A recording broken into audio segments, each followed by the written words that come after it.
Good morning, everybody. Thank you for tuning in to the Theist Helpline. Today is March 19th, 2023. Your friendly and helpful hosts of the Theist Helpline are, in alphabetical order, Amy Newman, who is known for her trademark slogan, Sending Love. She's a professional comedian and skeptic who hosts debates, interviews, and conversations on her YouTube channel.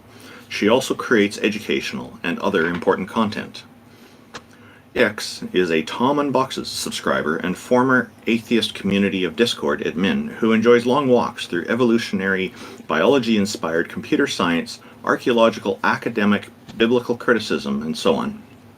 Jack Burton, it's all in the reflexes, is a self-described middle-aged college-educated nobody who drives the Pork Chop Express truck in his spare time. He's a deist, and he's mostly non-committal to philosophical stances. Jefferson Spatchcock is an atheist inquisitor and intellectual who has particular expertise in thoroughly analyzing and reviewing debates, often from the comfort of his genuine lazy-boy chair. J.L. Warren is an atheist activist, educator, and entertainer. He runs the Bridge the Divide YouTube channel, where he addresses irrational beliefs, the irrational behaviors that often follow, the societal divides they create, and how those divides can be bridged with education, rationality, and reason. JMike is one of the co-hosts of the Talk Heathen show. King Xerxes is an atheist activist and political commentator who has extensive knowledge of the Holy Bible and Christianity, and the history surrounding it. Mobarak is an ex-Muslim who grew up in Saudi Arabia with knowledge of Islam and world history. He's also a co-host on Peter DeTukker's YouTube show. Peter DeTukker is an atheist epistemologist from the Netherlands, inspired by Aaron Ra, Seth Anders, Anthony Magnabosco, and others. He started a YouTube channel that mainly focuses on religion, but he also hosts shows on other topics, including interviews with other content creators and atheists he meets through social media. Let's see, the epistemological conversations with believers are loosely based on the atheist experience, with a slightly different approach. The hosts engage with only one person per episode and endeavor to be non-confrontational.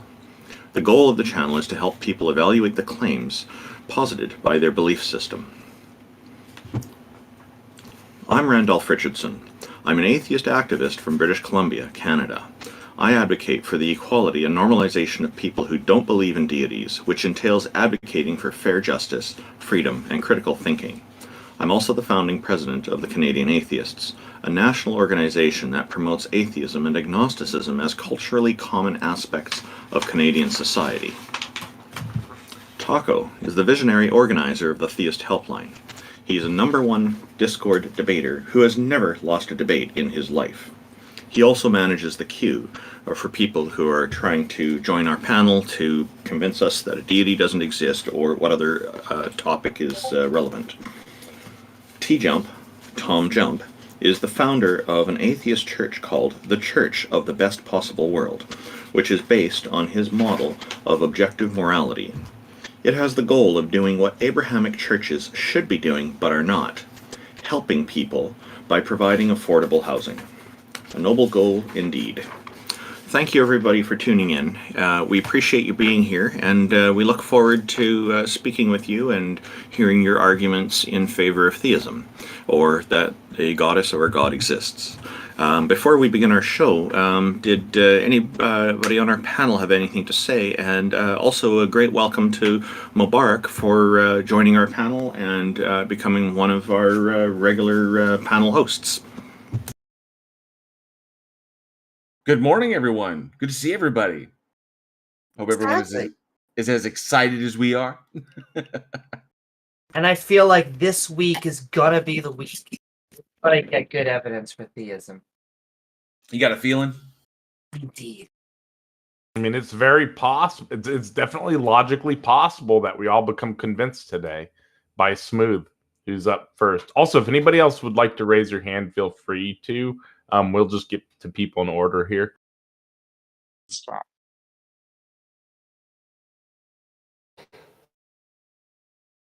Oh, guess not. We've got RussiaDefender up next, who's always feisty. Good morning, RussiaDefender. Welcome, and thank you for joining us.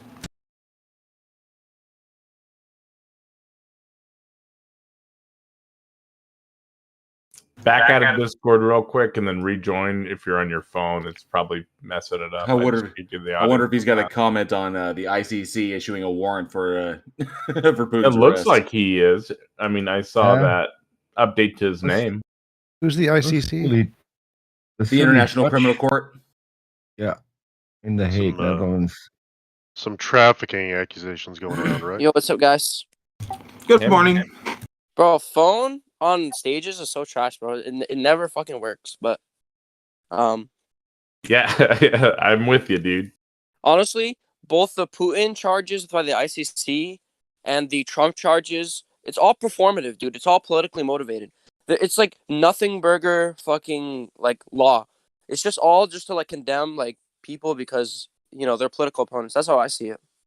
You don't think both of those people have actually committed crimes? You think it's surprising the deep state, both Putin and Trump at the same time? At the same time, you think that's a coincidence? You think abducting kids and that then didn't happen? There's no distributing? evidence. Yeah, you have evidence? Yes, there is evidence. Go There's ahead. actually people in Russia claiming to have adopted Ukrainian. No, great. you don't got actors. You got people in Russian government. Okay. This is off topic, and we shouldn't probably be saying stuff like that here. So let's.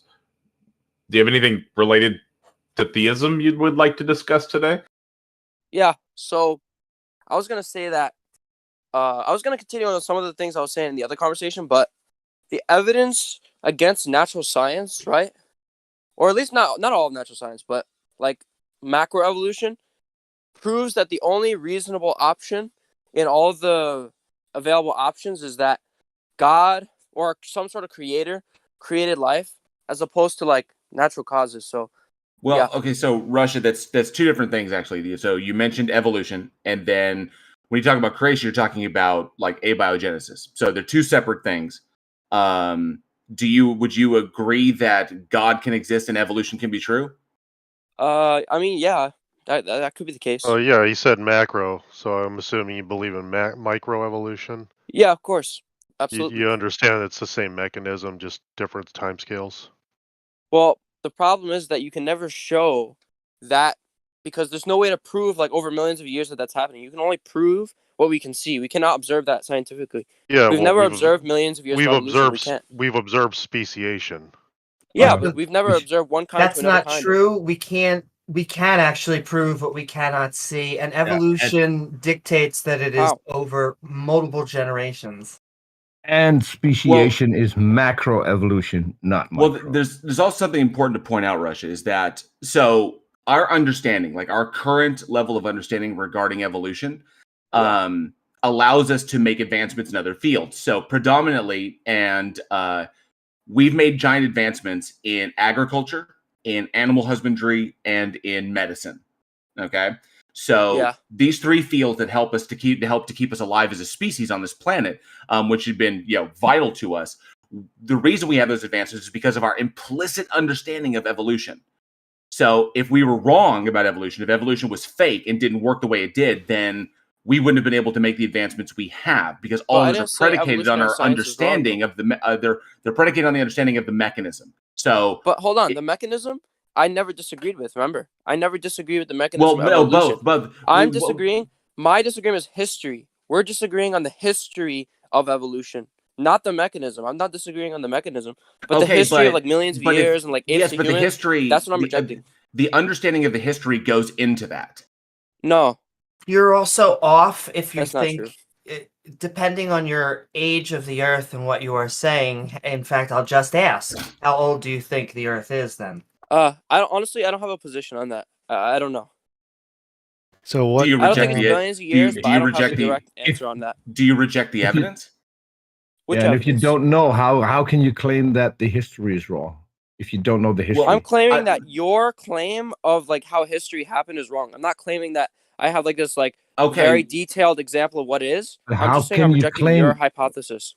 How can you claim history is wrong if you don't know the history? Because you're claiming you know the history and you haven't provided the evidence. No, Russia, we do have the evidence because we can look at what we have now. We can understand the mechanism of what it is now, and we understand the past as well. We understand many, many variables in the past. as far as like what the climate was like, what the ecology was like. That. No, you no, never but observed that. No, we didn't. We don't. Well, technically, we can measure it because we have evidence of it. Yeah, but you're assuming that all the factors remain constant, like carbon dating, for instance. That assumes all the conditions remain constant. No, that's why we use we use potassium argon dating. Okay, what's that? What's that? Potassium argon dating is valid up to hundreds of millions of years. How do we know and that? And even further, huh? How do we know that? Because we implicitly understand chemistry and physics. Yeah, but again, those chemistry and physics abide by the laws of physics, which you're assuming remain constant for that to be true. Okay, so what in your worldview, in your mind, what would entail that they were different in the past? What do you mean? Like, what is giving you? So you're saying that we're simply assuming that they were the same, but no, we have no reason to it. We have no reason. There's nothing to imply that they were different. Well, we have no reason to believe one way or another. So I simply reject the evidence. So I want to. Like, we have novel testable predictions. That's the evidence. So you can start with any hypothesis you want. You make predictions about the future. If you get it right, you have evidence. And we've done that. What is your evidence? Like, if you think that ours is wrong, why are we able to predict the future accurately and you're not? Well, aren't you kind of like pivoting the conversation? I thought we were talking about like the evidence of the past. You're trying to look at the future. That is the evidence of the past. We're talking about the past, bro. You're pivoting. Our evidence of the past is our ability to make novel predictions about the future. So I'm talking about the evidence of dating. But science is about being able to predict the future. We are able to use the geological column and genetics to not only build a history, but we are able to predict the future. No, you can make fairy tale books where you show the dating mechanisms have nothing. I'd like a chance. Can I just get a chance here? So the evidence that we are right about evolution is that we take the idea of evolution and say, if this is true, what would we expect to find in the future? Like, would we expect to find a half lizard, half fish called Tiktaalik in exactly the correct geological timescale that we would expect it to be on if evolution is true? We then look, we find it, we're correct. That's evidence of evolution. So but evidence. I don't reject that. I'm not rejecting that. That's microevolution again. Stop. We're talking about macroevolution. Stop talking. No, dude. You need to show evidence. Stop talking. Show evidence. Mute him. So the evidence is the ability to predict the future before we know it. If we can predict the future before we know it, that's evidence. Evolutionary worldview can predict it. Stop talking. Mute him. Oh my God, mute him already. So if we can predict the future before we know it and get it right, that's evidence of the hypothesis. So the hypothesis of evolution that we could predict that we would find a half lizard, half fish at the exact predicted geological layer is evidence of evolution, and it's not evidence for creation because creationists didn't predict it. We can predict things we'll discover in the future and be right. You can't. That's the evidence of evolution. Also, to point out RussiaDefender, just someone in my live chat. So Dr. Clive Wells, who is works in the theoretical physics. Stellar evolution calculations confirm the constancy of the laws of physics over the lifetime of the universe, which is 13.8 billion years. So yes, but either then, it's like we're not talking about physics or like that. But when it comes down to it, just like the planet in and of itself, that we understand these things. TJump is correct about the prediction of Tiktaalik, and so we do have the information. We can. So, but my question to you was, you seem to believe that it could have been different in the past. Well, I wanted to go with my question because he keeps up evidence. Evidence is novel testable predictions. We can predict the future. So RussiaDefender, we can predict the future with our hypothesis. Your hypothesis can't. That's the evidence. No, I'm simply saying that speciation happens. So when you bring up like a lizard, half fish, whatever, that doesn't mean anything, right? That's just another species of the same animal. But can you prove the history of evolution, which is what I initially argued? Can you prove the billions of years and the fucking like the ape to a human? Yes. Can you prove any of that? Do you have any evidence? Okay, hang on a sec, TJump. Hang on. I know where you're going, TJump, but Russia, come on, dude. Yes, we can verify the age of the Earth. You did ask that previously. How? We have How do we independently verify uranium? I want to keep going on my questions here. I understand that, TJump, but hang on a second. So we have independently verified the age of the Earth. We know it to be around 4.5 billion years. Uranium zircon dating. How do you know that, dude? Uranium zircon dating. Let me just say this one thing, right? You guys know Aaron Ra? Do you guys know who Aaron Ra is? Yes, we know who Aaron Ra is. So Aaron Ra says, I'm his producer. Hold on. I'm not finished.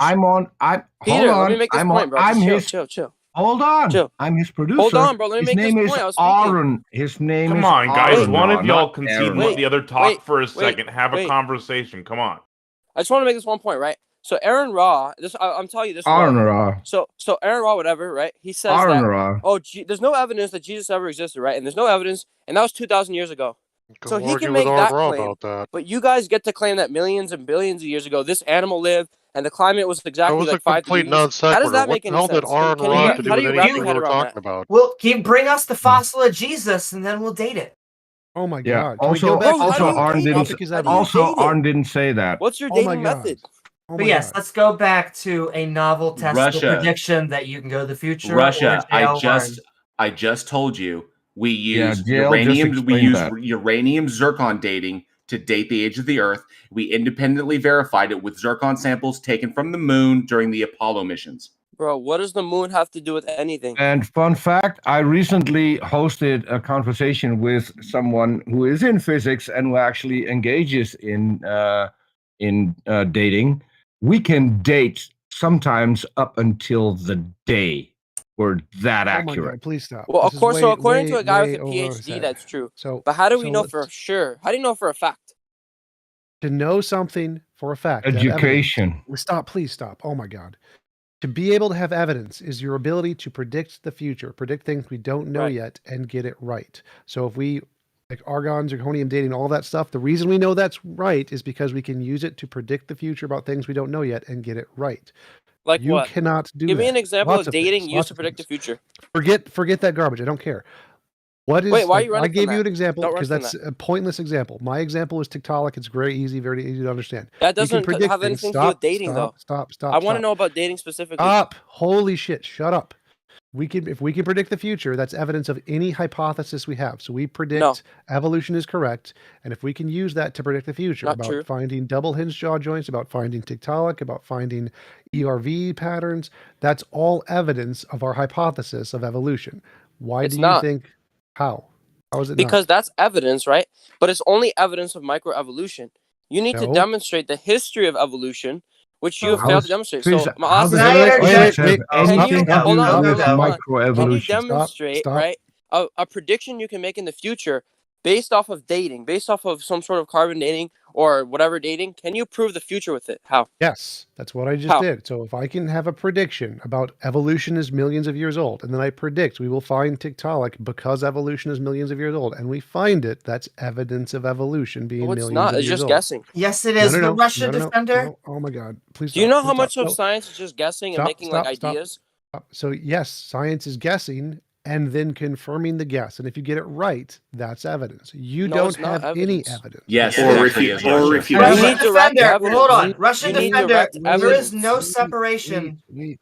So Like why you do need you to show me a think? dinosaur walking around. You need to show me a dinosaur walking around that we can observe, Why we can do examine. you think? Stop. Why do you think the ability to predict the future accurately is not evidence? Because anybody, like, listen, do you know how many things Alex Jones has fucking predicted and gotten right? Is that 0. evidence that he's right? Well, Less than the amount he's got. I have a He question. predicts stuff all the I- time, bro. He said like all this different Russia stuff. Defender. Oh my God! Russia You should have Defender, Aaron I Jones talked talk. You should to- have Aaron Ra talk to Alex Jones. Hold That'll on. I clear this have whole thing up. hold on. I have talked to Neil Shubin, the guy who found Tiktaalik. Russia Why- Defender. Can you tell me how he found Tiktaalik? What was the process involved? It doesn't matter. It doesn't matter. Why are you Nothing pivoting you to say that? to Also, it this kid doesn't matter, matters. but you know it's wrong. You don't know how he Because found Peter, I it. haven't You seen know everybody, the it's nothing wrong. you I say just to this haven't kid seen any of the matters. evidence. Russia No, it Defender. doesn't. Okay, let's I go think back. you say to him. You We said- can skip and go to the So- next. I'm not guest. 100% No, sure. please, just The let me argument go of to this nuh-uh. You point. guys are trying Okay, to quiz me on so, Tiktaalik, bro. I don't know anything about that, bro. So stop trying there to like is- do this fucking the tricks. only separation between micro and macroevolution is time, and so you already But that's granted your us opinion. speciation. No, That's that your is opinion.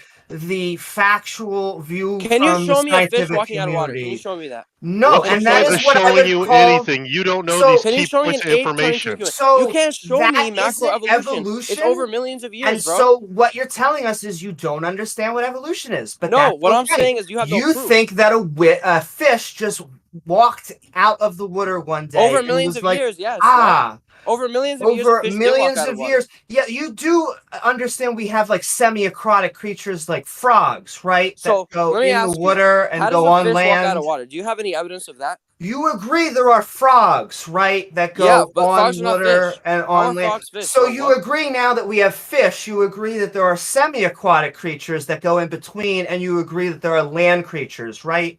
Yeah, but I got no evidence of them evolving up to that. Nope. Well, we have all empirical evidence. That's what the scientific community Where's is. that We're evidence? just so if I gave you a journal from Nature, would you accept it? And you would go, "Oh, well, I've seen this journal from Nature. It is a peer-reviewed Bro, modern you can show science." me all the journals you want, but science is about There we observation. go. If you guys are That's scientists, what I'm you know saying. that. It's about You don't accept observation. science. Nobody That's what has we're trying to observed point out. millions Hey, of years Russia Defender, evolution. do No me a one's ever favor. observed Just it. in No your one's own ever words, studied it. define No one's Russia ever Defender. examined it. Russia Defender, in your own words, Yeah. just give me a loose definition of evolution.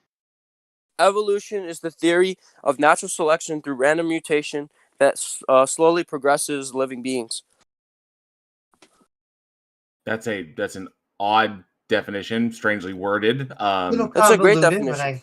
Sort of. Slowly progresses. Yeah, Okay. so it's the natural selection is the mechanism, is part of the process, but evolution is essentially the positive or negative selection for or against specific gene alleles dependent upon evolutionary pressures over time, resulting in changes to the organism.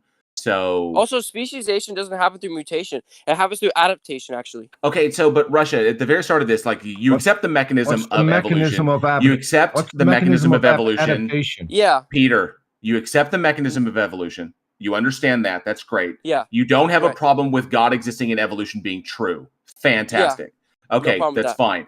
The evidence that we that we derive these conclusions from all specifically state the conclusions that we are telling you.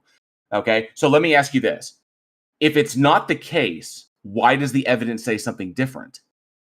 Well, I've been asking this whole call, what is the evidence that I'm looking at that we can examine together? You were given piece of information, you rejected it or pled ignorance towards it. So well, I just said that there's really nothing we can do with you.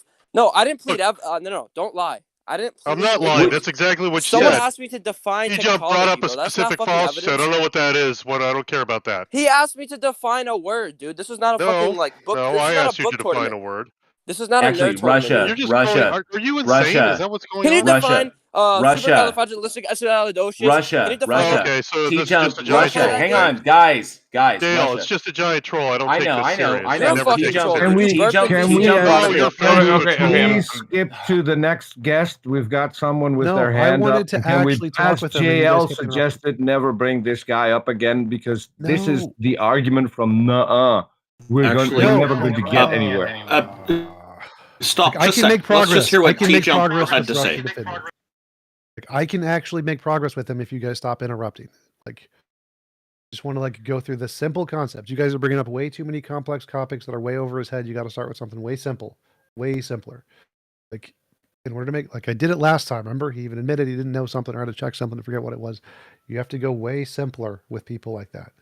You are way too charitable. It would work. It would work, TJump, but he needs to come up and be less heated than he can be exactly the way he is. Just let him answer my questions. All right, Russia, go ahead and answer the question, and we're going to go ahead and move on to the next guest. Yeah, what's up, guys? Novel testable predictions. Why is the ability to predict the future not evidence? I mean, it can be evidence, but you have to show a huge body of it. You got to show hundreds of examples for it to build a theory together, because that's a huge burden of proof. Yes, and we have hundreds of examples of evolution predictions. So doesn't that mean it's evidence? Well, I'd have to see that. Okay, there's a great video by Jackson Weed about the predictions made by evolution. He lists about 20 examples. If you accept those were actual predictions, would that be evidence of evolution? Maybe. If I watch that video, I'll see. Okay, that's a great example. See, guys, progress. It's easy. You just got to start simple. Yeah, you're trying to teach kickboxing to a snake. Dude, Jack, you burped in VC, bro. I saw you burping in VC, bro. Okay, that's You're fair. on recording, dude. Come You're on, man. Okay. What? Well, thank you for answering that honestly. And TJump, if you could send him a link, I'm sure he would watch it or read it or whatever. Anybody have anything they want to say before we move on to Darth Nihilus?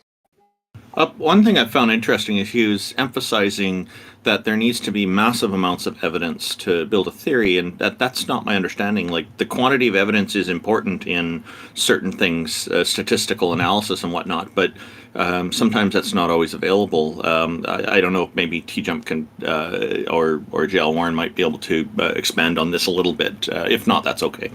No, he's right there. You need a lot of evidence to build like a sufficient theory. It's not just a little bit isn't sufficient. And so he's completely right to say that you need a lot of evidence to build like a really strong theory, not just a little bit is not sufficient. Like one observation is not enough.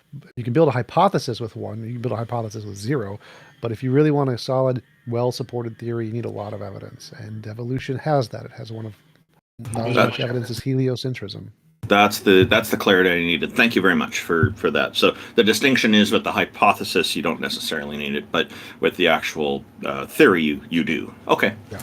And my only point would be, it seems like an actual epistemology debate because he's not going to accept mainstream scientific evidence, and that's actually where we need to convince him to accept science and the scientific process. That's why you got to start with his problem is he doesn't want to learn. Oh, I agree with you. I think you were doing good, TJump. I'm just saying. I think it's Hey, hello. His main problem is just he doesn't want to learn. He's totally fine with learning. Okay, hello to we have a guest here, Darth Nihilus. Thank you for joining us. What have you got for us today? I wanted to ask, do you believe in abiogenesis? Yes. What do you say?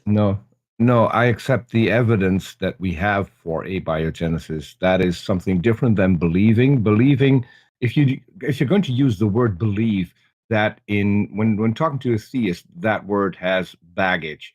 So let's use a different word so we can be accurate in what we actually do, and it is that we accept the evidence that we have for abiogenesis because of how it's presented and how we got it. And what do you believe is, because you don't believe in abiogenesis necessarily, you just accept it's not belief. It's so wait, again, can we skip the semantics? word believe, yes, I believe. The word yes. believe. Wait. Yeah, the word believe. Peter, skip the semantics. I believe in abiogenesis. What's your next point? Okay. So my next point is, so you believe all this happened automatically through probability and chance alone, right? No. Determined by physical forces, yes. Yeah, determined by physical forces, so yes. through chance. Now, no, determined and chance are different things. So determined by physical forces is not But chance. what is this physical force? Gravity, electromagnetism, the strong and weak nuclear forces, those forces. But did it not occur through chance? No, they're determined. Determined by what? Physics, the laws of physics.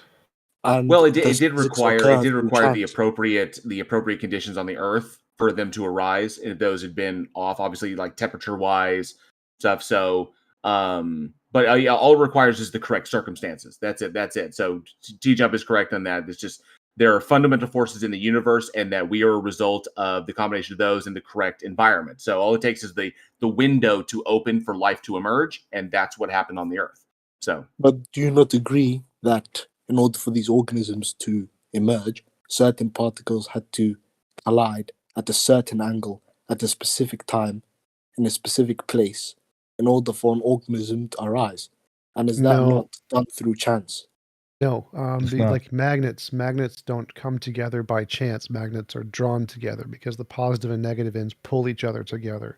So particles like atoms bond together. Carbon is one of the most reactive that has the most ways to combine than anything else. And so it combines in the same way a magnet combines. It's not because they just randomly happened to align in a random way.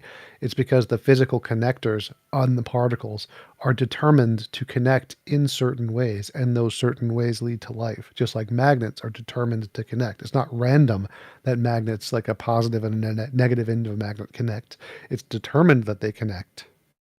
It's but simple, you have I have a these simple other way of molecules. explaining it. If you take 2 hydrogen molecules and 1 oxygen molecule, do you think it happens by chance that you get water, or do you just get water?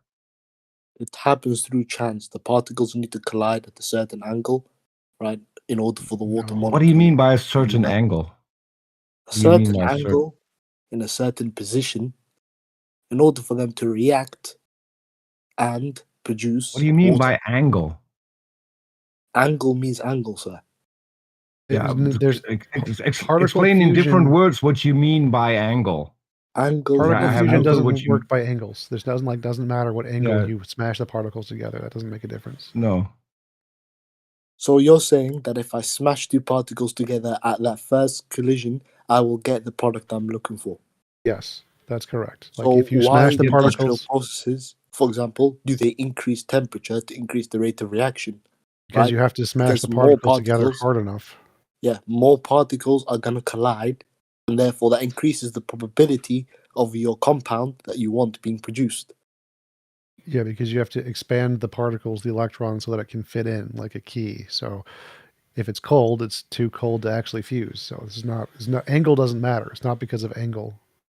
Also, angle does matter. No, angle does not It does. matter.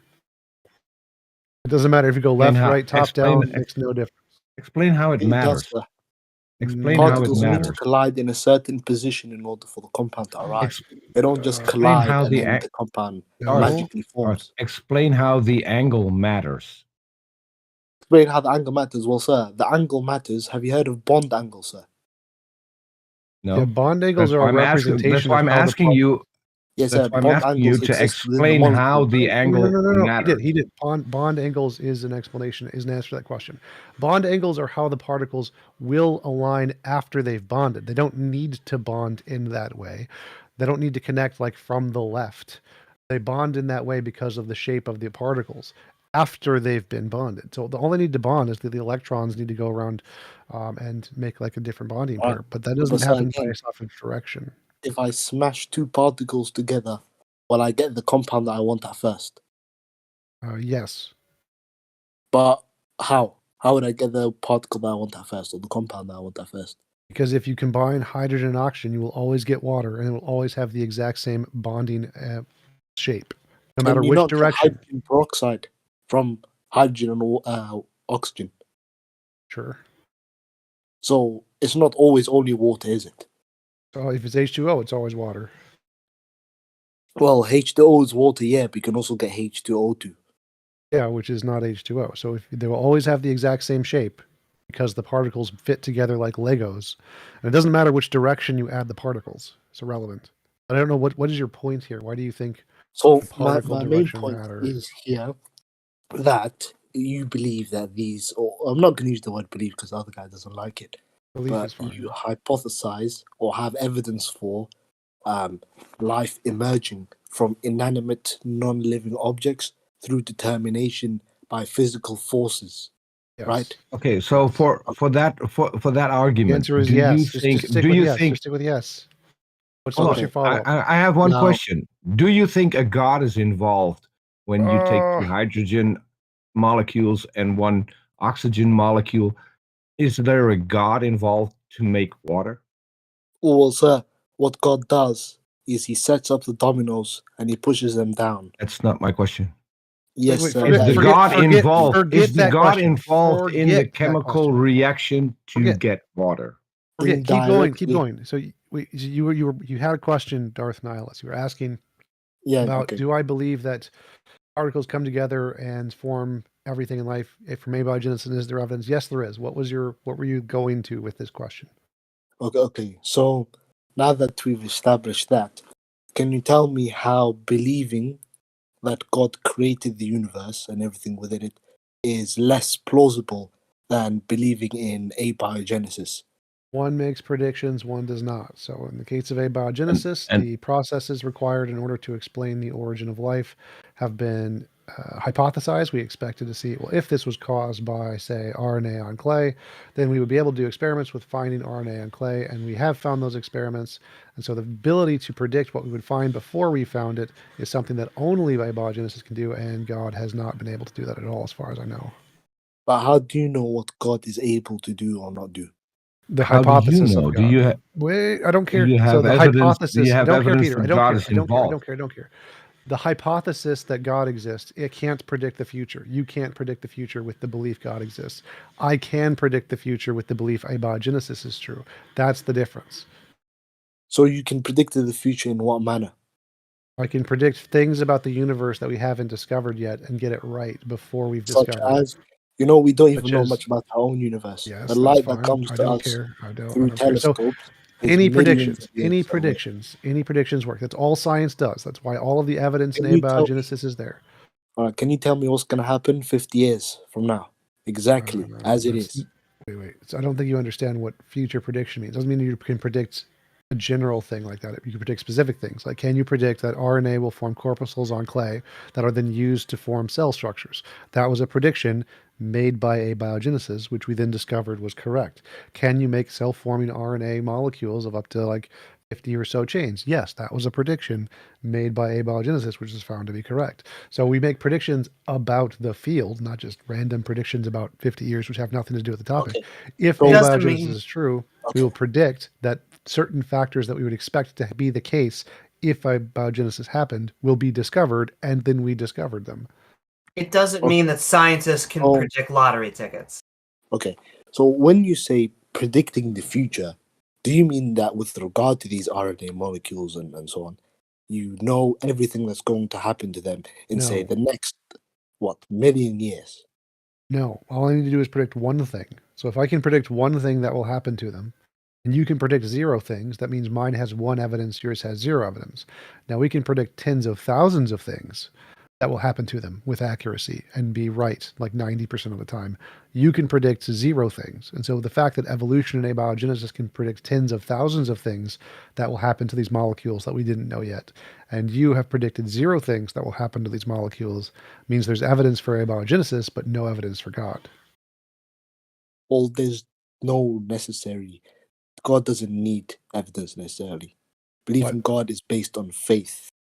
Okay. Why So is that? Why would you use? Why do you think that is a good abiogenesis. thing? Yeah. Why would you use faith? Why would you use faith? Well, see, is God coming to me and showing me himself? Is he standing in Okay, front of but can you name one thing that I couldn't believe based on faith?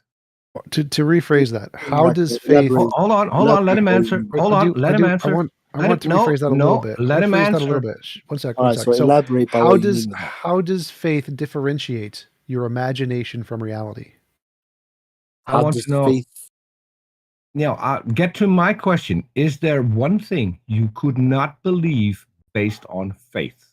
Elaborate by what you mean by that. That's why I Okay, literally so just said you believe in a question. God, right? Yes, Okay. Can you tell us which God you believe in? Allah. Okay, great. So you can believe in Allah based on faith. Could a Christian believe in the Christian God based on faith? Yeah, they could. Okay, so how do you figure out which of you is right?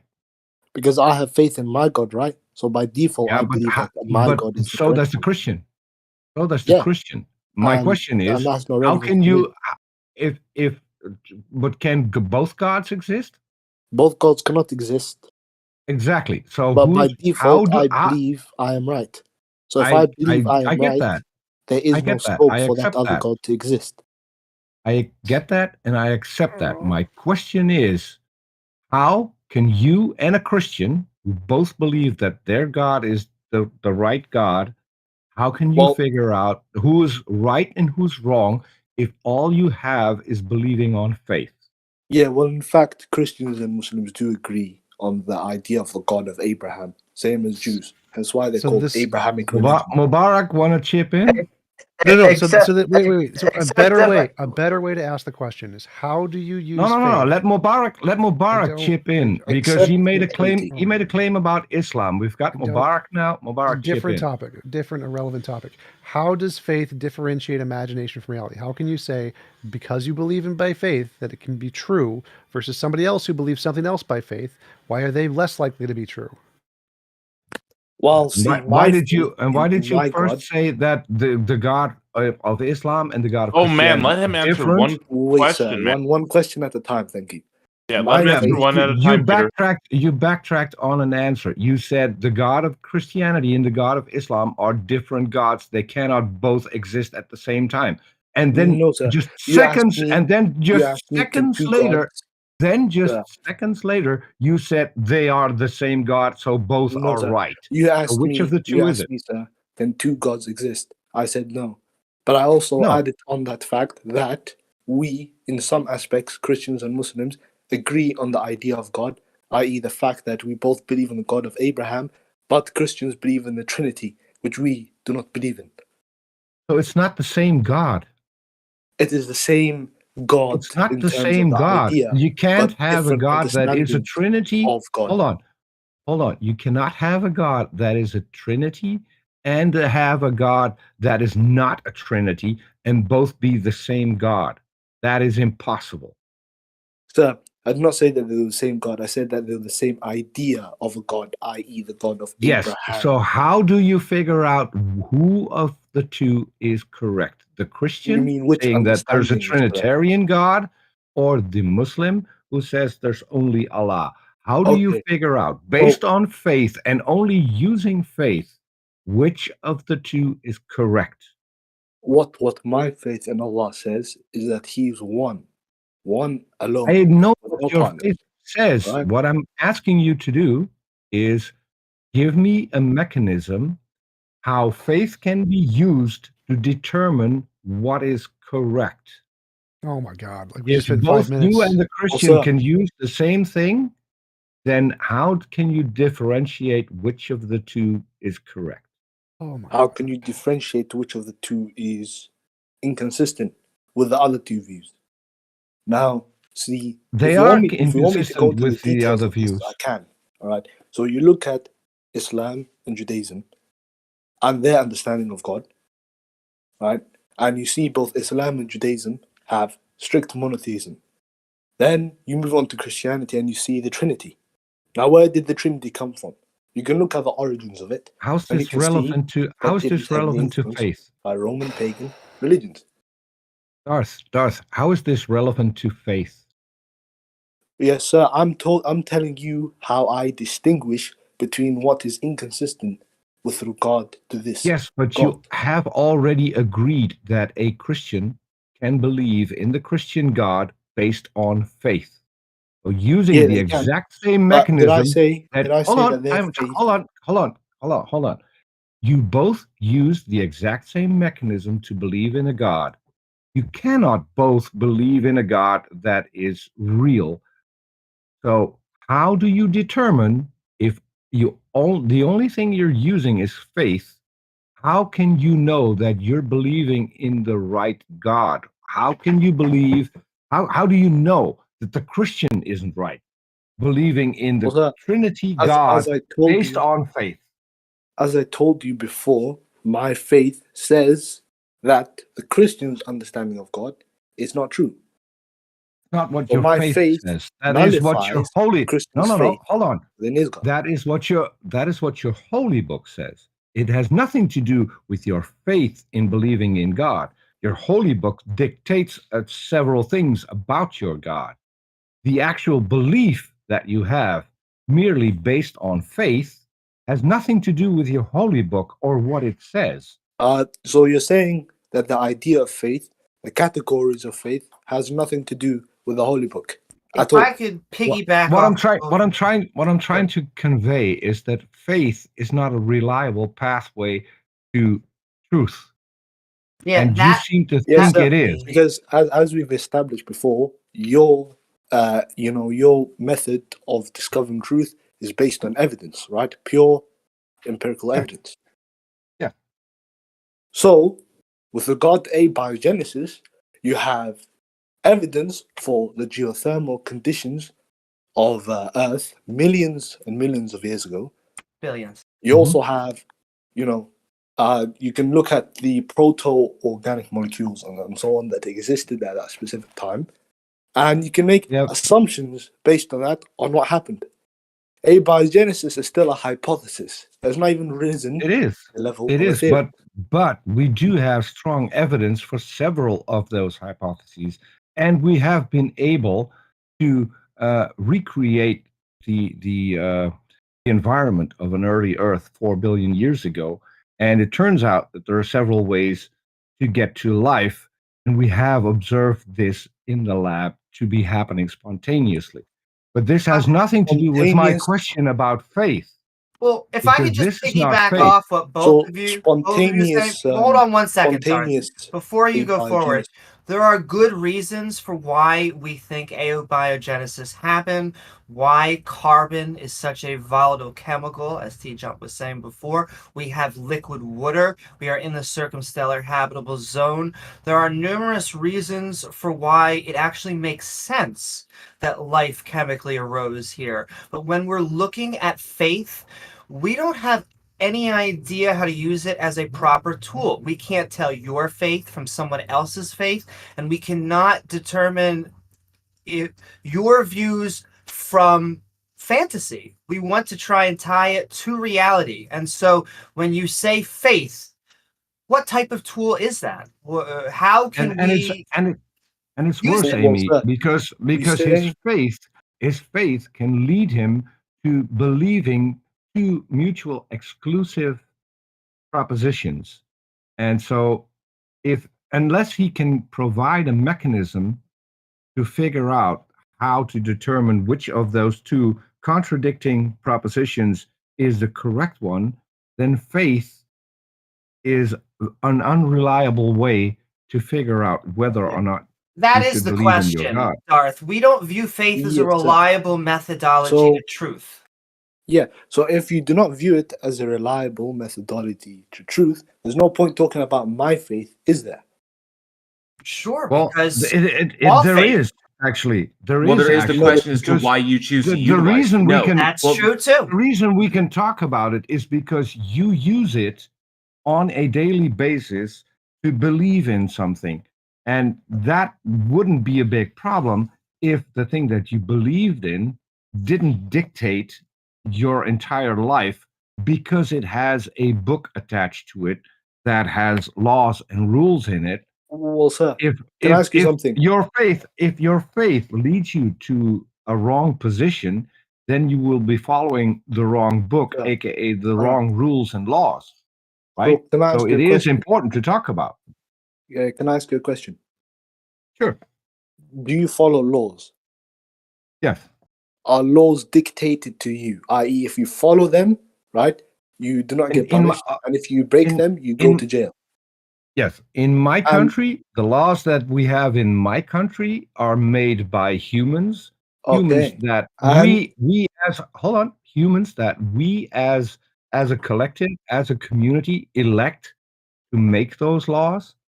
So basically, we make our own laws, and they change. They change over time when new evidence comes in, and it turns out that we've got a law that actually isn't a good law. So that is when the law is taken off the books. Yeah. And do you have to obey these laws until the end of your life? It depends on whether or not I want to go to jail. This is something that we as a community. This is something. If you break these laws. No, hold on. This is something that we as a community decided on. And I live in the Netherlands, which is kind of weird when you look at it from our point of view to different countries. We have a completely different judicial system than a lot of other countries, which means that the way we deal with crime seems to be working better than it does in other countries, because crime rates are going down, and we can no longer fill the amount of prisons that we have, so we rent them out to Norway and Belgium. If I could just say, first of all, I wish our prison systems were like that. I agree with Peter, but there's two different types of laws that we're talking here: legal laws and physical laws. You said that we shouldn't be talking about your faith, we should just be talking about faith. I agree with that, because I don't think anyone's faith is a good methodology to truth. And so my question to you is, are God's laws more like our human legal laws or more like the natural physical laws? So you do realize that most laws that you have today are in some way, shape, or form influenced by religious laws. I disagree with that. We have a secular law system. Less and less. We're trying to get rid of. We're trying to get rid of. We're trying to get rid of those, actually. Yeah, you are trying to get rid of those. Darth, just because we have a legal system, just because many countries have a legal system that is pretty okay. So legal systems evolve over time, and so even Mosaic law was influenced by I guess, like moral frame or like law frameworks or rule frameworks that came before it. So they evolve over time as our understanding of reality, as our understanding of social, paradigms evolves over time. So, but all of these are predicated upon everything. Our legal systems, the rules we set down for society are all predicated upon us understanding very early on what it takes to have a functioning society. So, like, for example, when we realize very early on that working together, working cooperatively, not stealing from each other, not murdering each other indiscriminately, that these things work towards our advantage and that we should engage in them if we want to have a successful and surviving society, that this is the best option. In the same way. There's nothing about them that entails that they were handed down from a god or anything. People can use that, try and attribute that to give them more. Darth, people in the past have used that argument that these laws are handed down by a god or something of that nature to give them more power or validity in some way, but it doesn't entail that they are or that they were. This is not even about whether these laws were handed down by a god or not. Well, This is simply about the origin of these laws and which is irrelevant. The origin of them is irrelevant. We've moved on. He asked me, is God's law similar to human law? So we've progressed beyond these religious laws. In fact, many of these laws that were based on older religions, which seem to be very often including attempts to start with a basic legal system, and failed miserably, by the way.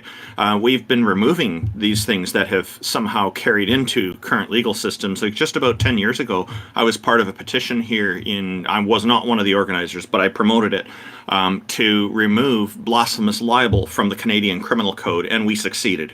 And there's more and more instances of this happening all over the world. Like the religious laws are sorely outdated. They're very punishment focused, which we know much better now that rehabilitation is a lot more effective than punishment, and the whole world is gradually moving in this direction and moving away from the black and white hateful legal systems that are introduced by religions. So real quick, that blasphemous libel law, was that against, like, you can't blaspheme God or you can't, like, blaspheme people?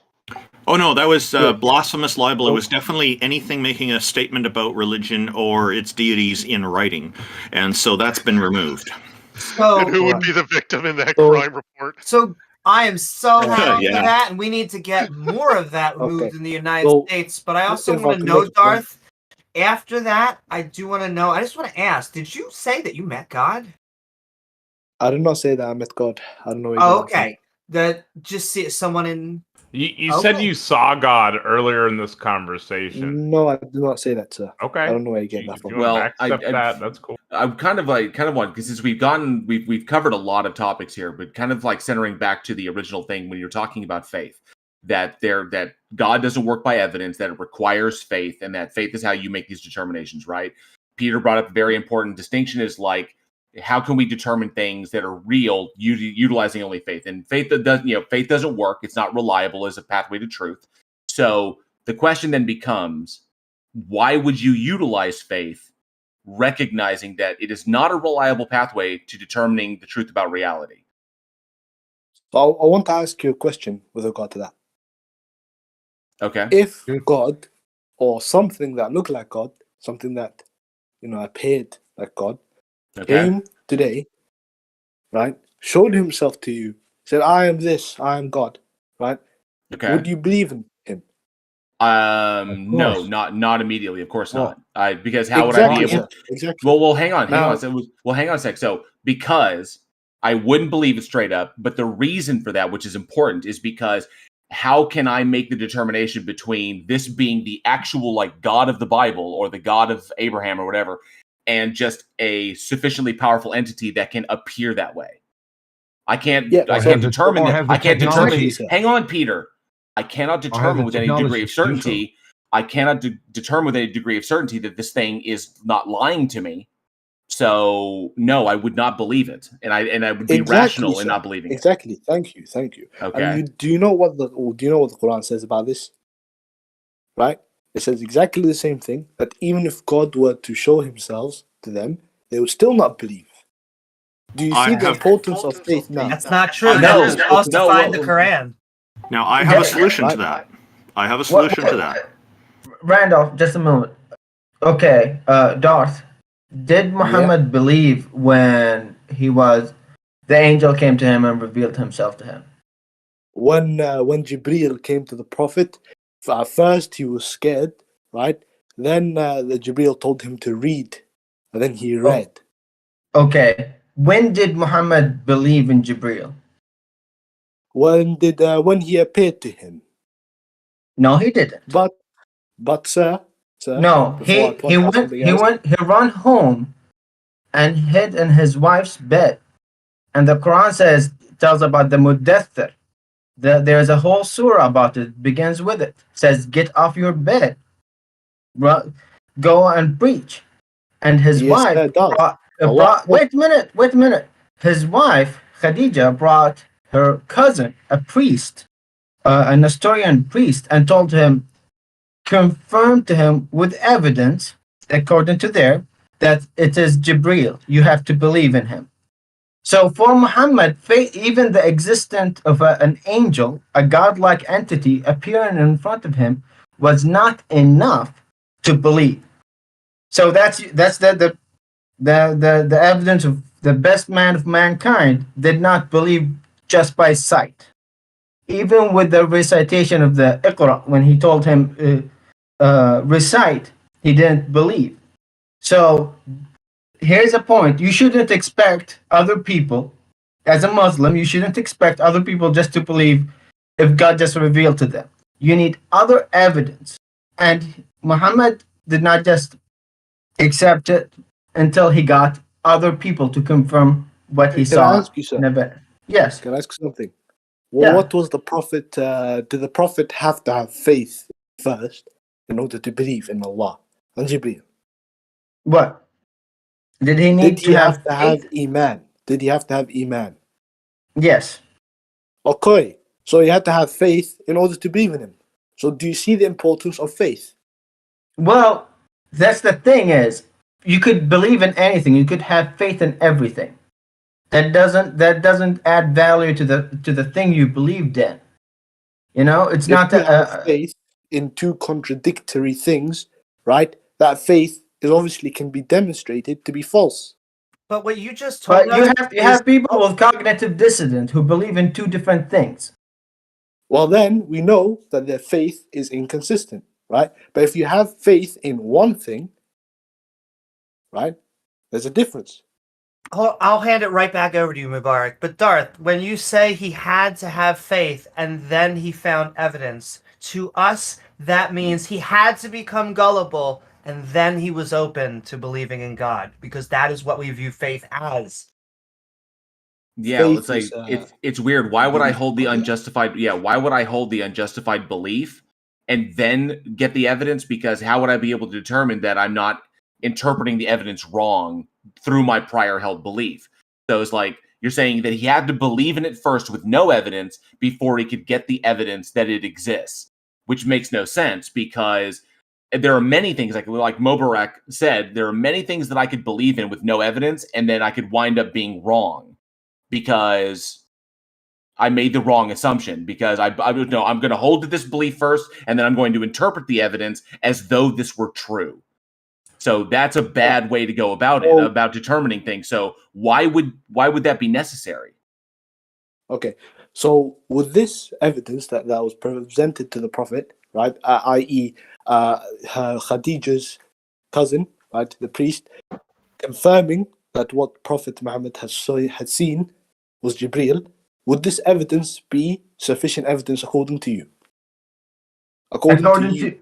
Okay, so if I see something, let's say I see a woman robed in a blue cloth and comes to me and tells me that she is the Virgin Mary, okay? And I go to a Catholic priest, he will tell me that it is a vision of the Mother Mary, okay? But I could go to someone else, to, let's say, a Buddhist, or not Buddhist. Let's go with a Shia, okay? A Muslim Shia. He will say, no, this is not the Mother Mary. That's Fatima Zahra came to you and told you. So it depends on who do you get the when you use stuff like this. It depends on who do you get the confirmation from. If it wasn't from for the priest telling Muhammad that it was the angel Jibreel, he wouldn't known who was that entity in front of him. If he went to one of the Arabic Kahans, maybe he would told him, oh, just a demon came to play with you. And they will never know. They're different. Because do you see the importance of faith? No, we see how faith doesn't work. Yeah, it depends on which faith. I told you that without faith, can you believe in God?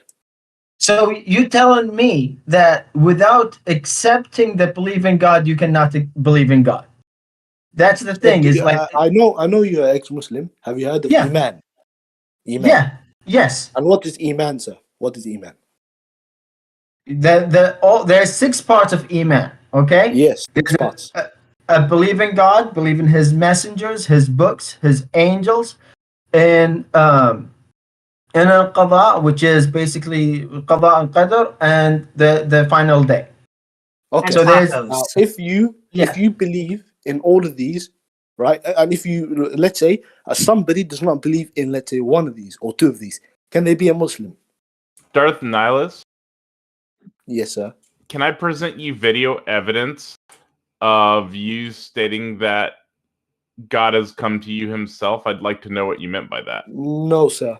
I did not. You can provide the video evidence, and then I'll he even hang out and listen to it real quick. And by the way, to answer your question, Darth, yes, I could be convinced that a God exists if sufficient evidence is supplied of its existence.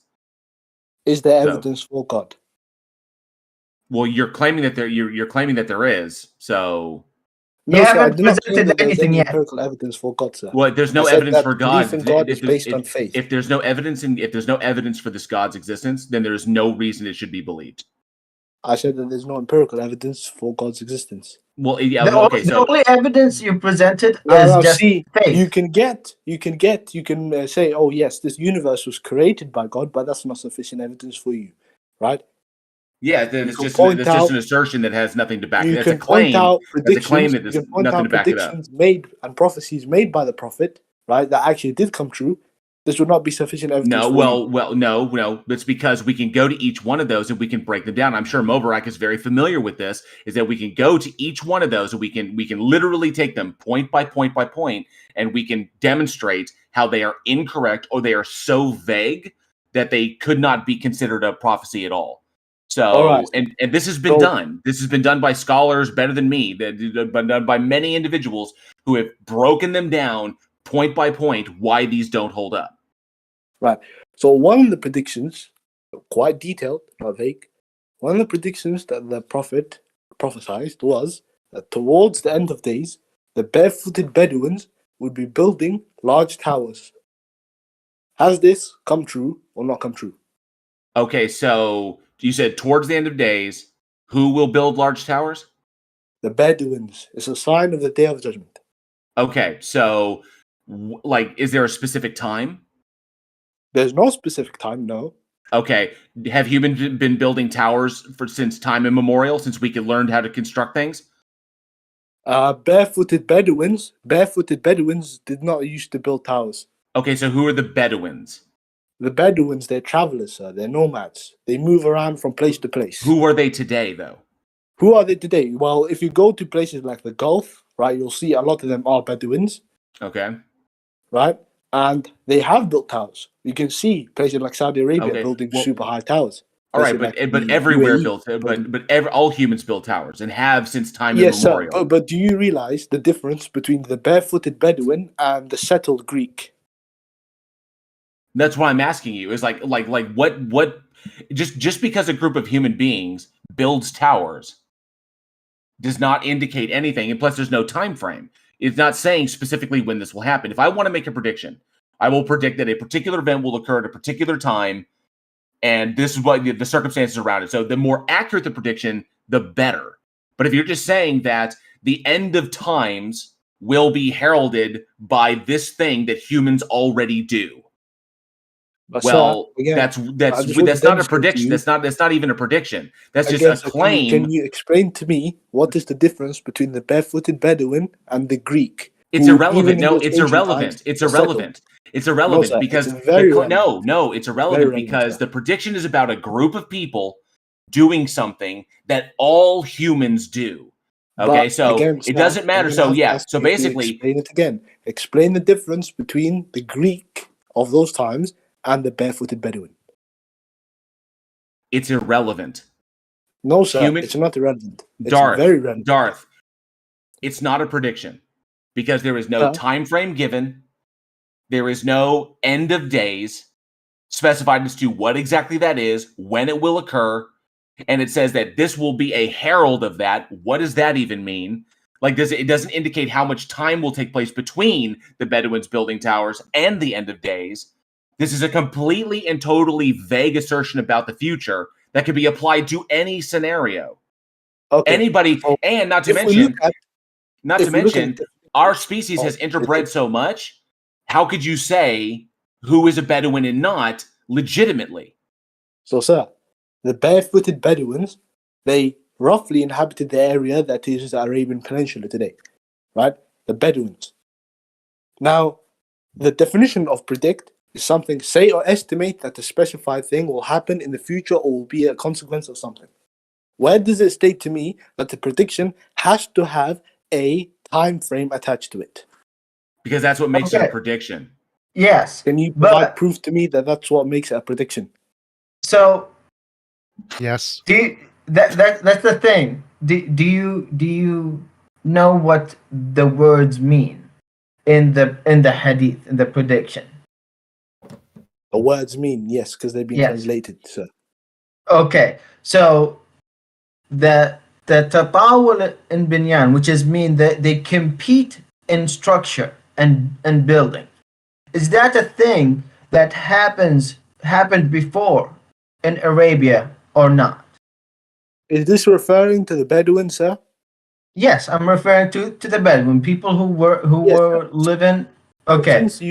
Since you know Arabic, and I assume you are Arab, tell me, sir, did the Bedouins compete in building tall structures? Yes. Where? You just have to go see which the cities, the ancient cities in Yemen, and to go see the ancient city in Petra. Sir, that's not Bedouins. Yes, they are. No, they're not Bedouins. Yes, they are. Are. Different people. They're not. They're the same people. Do you know what a Bedouin is? Do you know what a Bedouin is, sir? Yes. What is a Bedouin? I am one. I am one. What is a Bedouin? Since you are one yourself, what is a Bedouin, sir? Okay. The Bedouin are a sect or a group of Arabs who chose to the nomadic life.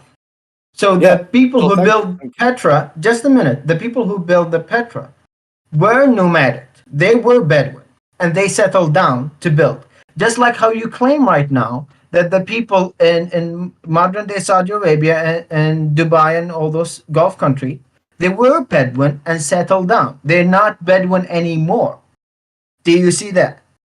Yeah, sure, sir. But were they formerly Bedouin, yes or no?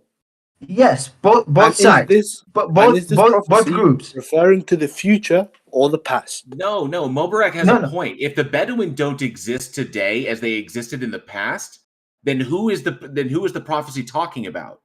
It's talking about the Bedouin, sir. No, but if the Bedouin, but when the prophecy was written, the Bedouin were a specific group of people, right? I'll tell you something. Darth. When the prophecy, when this was written, Were the Bedouin a specific group of people that it was being referred to? The Bedouins were referring to people, Arabs, as Mobarak said. Yeah, so right, if those people don't exist today as they existed then who is the prophecy talking about? It's talking about these same people, sir. I'll give you another example. Right? So in the Quran and as well as the Hadith, right? So there's various prophecies that refer to the Romans. Now, what did the scholars say about this? Because in 2023, for example, Romans do not exist anymore, right? So the scholars, right, they say this is referring to the people of the West, what is casually known as the Western world. That's kind of this is another example. That's after the fact. It's not at the time, because at the time of Muhammad, they believed that the Roman will be there at the end of time. That's why they called them the Roman. But he did not. He was referring to the Romans. Now, if you look at most Western countries, within Europe at least, were most European countries at one point not under Roman occupation, whether that be the Eastern Roman Empire or the Roman Republic or the Roman Empire. Yes. So, did interbreeding happen between the groups? The Romans, i.e. the Italians who came from the Italian peninsula, settled inside these places, did they interbreed with the local population? Yes. And in that case, would they therefore, at least genetically, be descended from the Romans? The one who are descended of the Romans, they could claim to be Roman, but that doesn't mean they are Roman. No, but again, sir, I told you what the scholars' view is on this. I know. So do you mean that the Nordic countries like Denmark and Norway and Sweden are part of this Roman idea that you're talking about? According to the scholars, what this Romans is referring to is generally the Western world. So, but Rome have never conquered them. They never interbreeded with them. They never beside basic trade with them, they had never had any interaction with them. So how could you're saying that Rome didn't have interactions with the Nordic peoples, despite there being the Varangian god in the Eastern Roman Empire that actually did consist of Vikings and people who came from Norway and Sweden? Okay, I said the people who's still there. I'm not talking about the people who migrated into France or even to Spain. These people that were in the Varangian god came from places like Norway and Sweden, made their way into the Byzantine Empire, and worked as a bodyguard for the emperor. Yeah, they moved there. They moved from the Nordic country to there, but Rome never came to the Nordic country and conquered them. Yeah, so you cannot say that all the when the Quran say the Roman or the Hadith say the Roman, it just focused on the West, because it's not just the West. I'll tell you the two different contexts, right?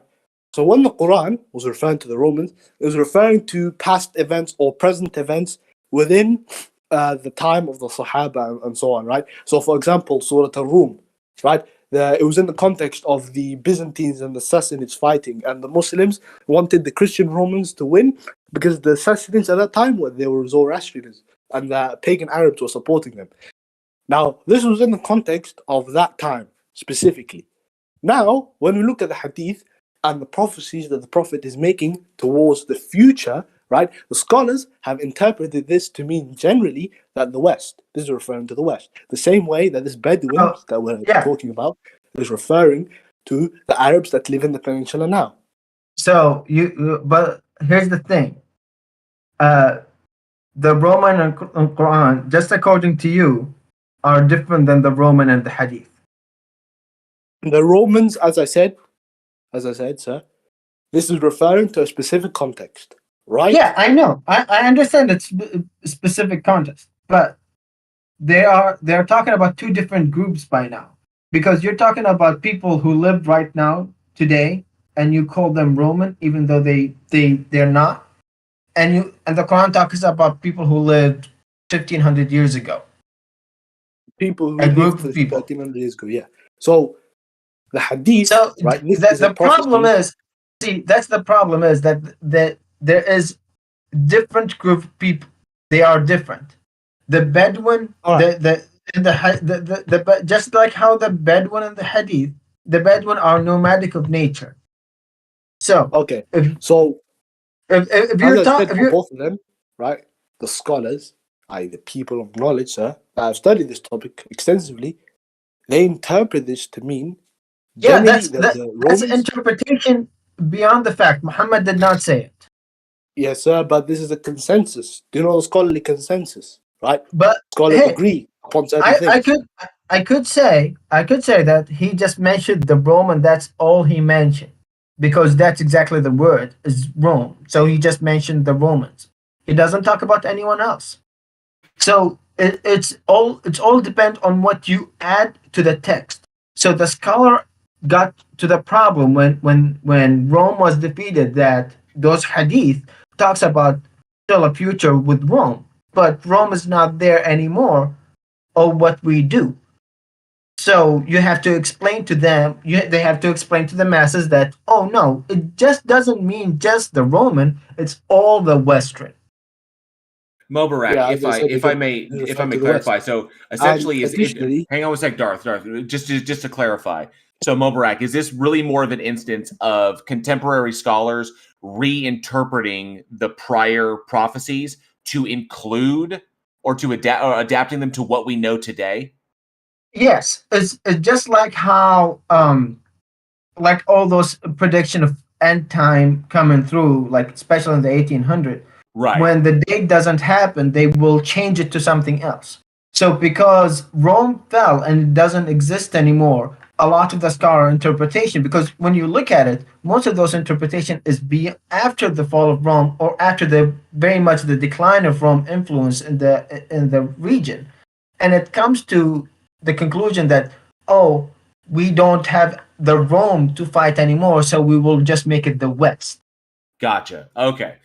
Yes, sir. But as we've established prior within this conversation, right, aside from Norway and Sweden, on top of this, do you know the conclusion above which this was reached upon? The fact that Rome, at one point, ruled most of Europe. Additionally, right, this is the conclusion that was reached upon, and the fact that the vicinity of the area that the Romans occupied was what we would now consider the West. So do you consider Iran Arabs? Irans would not be Arabs. But they were ruled by the Arabs. They were ruled by the Arabs. So yeah, sure. But interbreeding did happen between them, the same as interbreeding happened between the Romans and the populations that they conquered. So why do you consider the West Roman but not Iran Arabs? Some countries within the West are descended from the Romans, sir. Okay, some people who live in Iran are descended from Arabs. Yeah, sure. I don't disagree. There's a lot of Arabs in Iran. There's a lot of people who have Arab DNA within Iran, and I can trace their lineage back to the Arabs. I definitely agree. Yes, but you want to lump every Western country into Rome because the Hadith said so, but you don't want to put the Iran under Arabs basically the same way. Sir? Yeah. Did the countries that exist now exist in the 7th century? No. So when the Prophet was making the prediction, do you expect him to say Germany, France, Spain? No. If he wanted to say the Western world, he could have said people from the West. He doesn't need, because we know he could said that. He could have said people will come from the West. That certainly would have been that certainly would have been a more accurate prediction, wouldn't it have been? If he had predicted, if the prediction had been made, not about what currently existed, because if the prediction is in the future, then it assumes that the Roman Empire is going to be there and that Romans will always be a force that is understood to exist. But Rome no longer exists as known when the prophecy was made. So if the prophecy was really a prophecy, it would have been like a country will come out of the West and its name will be America, and America will, when this occurs, blah, blah, blah, blah, blah. But that didn't happen because obviously you're correct. They didn't know that these countries existed. It's not talking about Germany or France or England or the United Kingdom or America or anything like that. So that's the point, is that the prediction that they made was about what currently existed and assumed that in the future that it would continue to exist in order for the prophecy to be fulfilled, but it didn't. So now scholars have reinterpreted those prophecies because they don't hold up anymore by their own verdict. So now they're reinterpreting them to include what we know today, which invalidates it as a prophecy. All right. So where is this mention of Rome? Because he said that the Bedouins who are barefooted will build towers. That was the prophecy, right? It had nothing to do with Rome.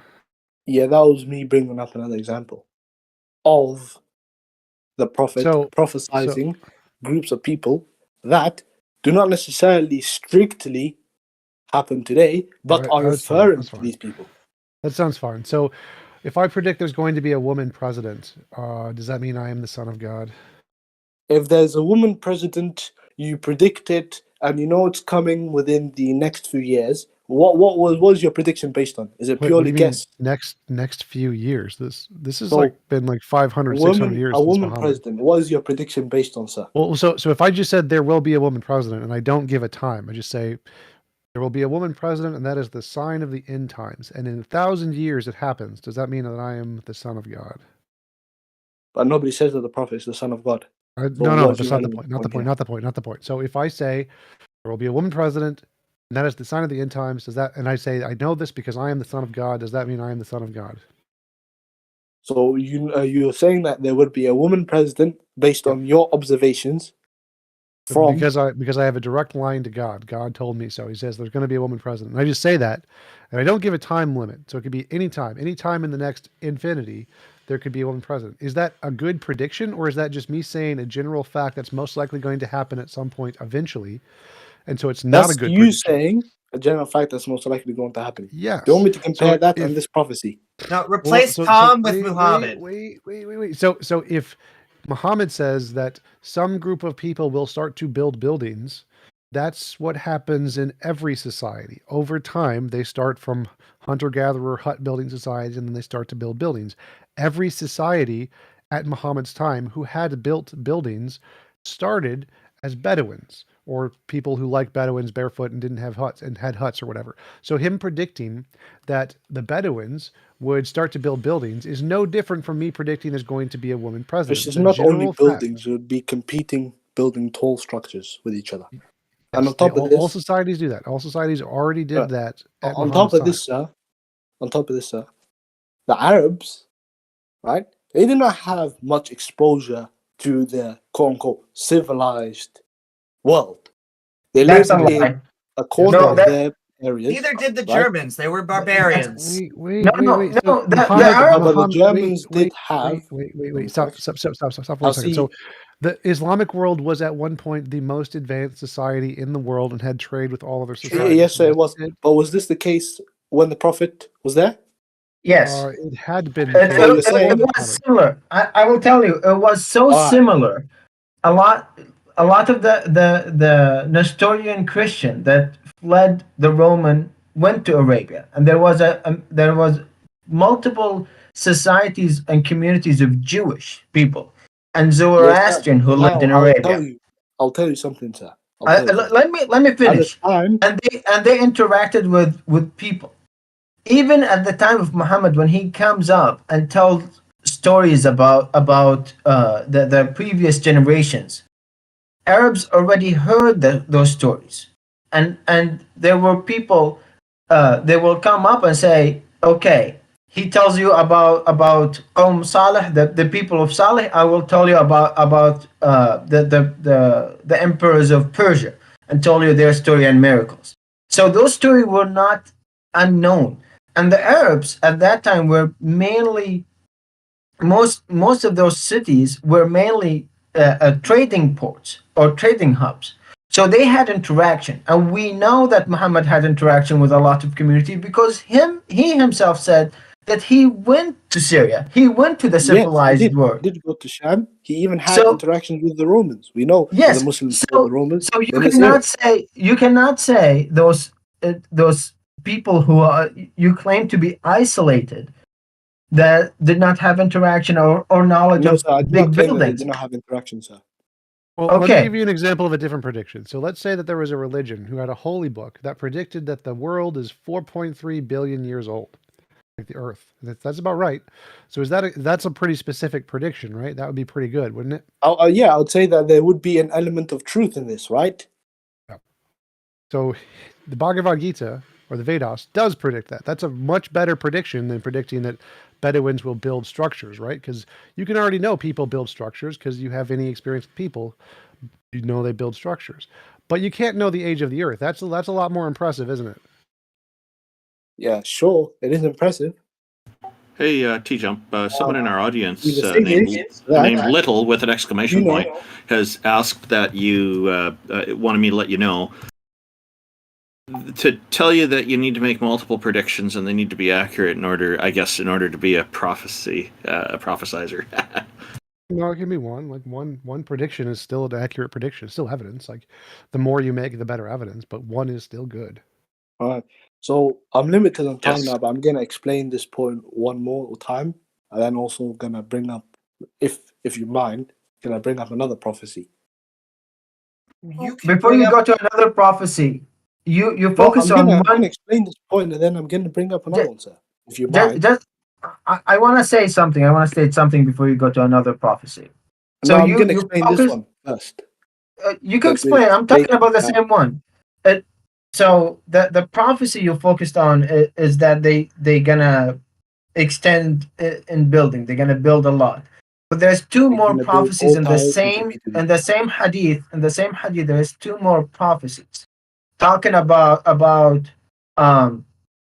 the goat herder gonna be the head of people, which means like the leaders of people, and that the slave woman will give birth to her mistress. Her load. Yeah. Shall I tell you what this is referring to? Yes. If you want, okay. let me know what you think. The slave woman will give birth to her mistress. Do you know what this is referring to? It's referring to the disobedience of the children and how this will increase, right? Because why? Why? Right? The mother will be a slave to her child, will be abused by her child, and will be disobeyed by her child. How do you get that? This is I really don't know. Interpretation, sir. No, I'm curious as to the leap of logic. How do you derive children from the use of wife and mistress? Sir, this is referring to a mother will give birth to, or a slave woman will give birth to her mistress, sir. How did you get to the discipline part? How did you get to them not being disciplined or whatever? Yeah. Where did that come from? This is disobeying. This is disobeying the parents. Where does that come from? Like in the passage that a slave will give birth to her mistress. This is part of the interpretation that is referring to that, sir. That is referring to the How child. do you get that interpretation? Okay, so what is a slave woman and what is a mistress? A slave woman is a person who is owned by the owner of the house. The mistress is the one who the owner of the house usually sleeps with. Along those lines. The mistress, yeah. So yeah, a person they sleep with that is not their wife. Yeah. So mistress can also refer to the lady that oversees the slaves. Yes. Now see. Yeah. Okay. What does the mistress do? Does the mistress have power over the slave woman, and does she at times abuse her? Sure. So when this is referring to the slave woman giving birth to her mistress, this is referring to the disobedient child abusing her mother, disobeying her mother, being rude to her mother as well, and viewing her mother as less than her. How do you get that from the word birth? How does birth and obedience what does a woman birth? What does a woman birth? Children. Yeah, and what else can it be referring to when it says birth? I have no idea. Birth. So why not just say that the slave woman will be disrespected or whatever, or by their child? Why did you just use the word child? Why use the word mistress? That's a question that you're gonna have to ask the prophet, not me. But you know that this one, and he's dead, so I don't know what we're gonna get there. Here's the problem. Can I chime in? Can I chime in on this? Because just one minute, Peter. Peter, just 1 minute. See, you used one interpretation of that hadith to mean that the disobedient of children. This is the consensus. It's not only It's not. There's another interpretation of that. The same prediction you said that there will be so many enslaved women that they will be the main bearing of children to a lot of the people. And that's exactly what Bin Baz said in just answering the question about that prediction. So you have Mobarak, can I put in a different interpretation? Because there's a really, really easy one. Okay, because what's your interpretation? Mistress, it could also be the wife of the slave owner. She would be the mistress of the slaves. So let's say that one of the slaves gives birth to a child, and then the slave owner marries that child. She would become the mistress of the slave. That would not mean that she would disobey her mother. That would not mean that she would abuse her mother. That is you reading into the story. The whole thing does not follow. From what this is referring to. I'm giving you the logical deductions, because if the daughter of the slave would marry the slave owner, probably the mother would get some special treatment and would be treated a lot better than any of the other slaves. So it wouldn't be disobeying. It could even mean the exact opposite. That is you reading into the Quran or the Hadith. It's not me, sir. That it's it doesn't. I get this view on the scholars. I don't make okay, then it's the scholars. Then it's the scholars. They're reading into it and giving it more meaning than what the text actually says. And if you go and look, if there are different interpretations, this interpretation would still work with the text and has nothing to do with disobedience of the children. All right. So that's your view that you've proposed. No, it's not my view. What I'm saying is, this is a completely valid interpretation, merely based on the text, that does not lead you to children disobeying their parents. Well, sir, as I said, hold on. If that possibility is there, then you cannot claim that this particular part reads to be leading to the disobeying of the children to their parents, because the text doesn't say that. The text even is open enough to give you the exact opposite of that. All right. So, I'll give you the consensus of scholars. This is for Mubarak, right? Yeah. Right. So, what it says here is giving the explanation that I said is basically saying children will disobey their parents, where children will treat their parents the way a master treats their slaves, with insults, abuse, and disrespect.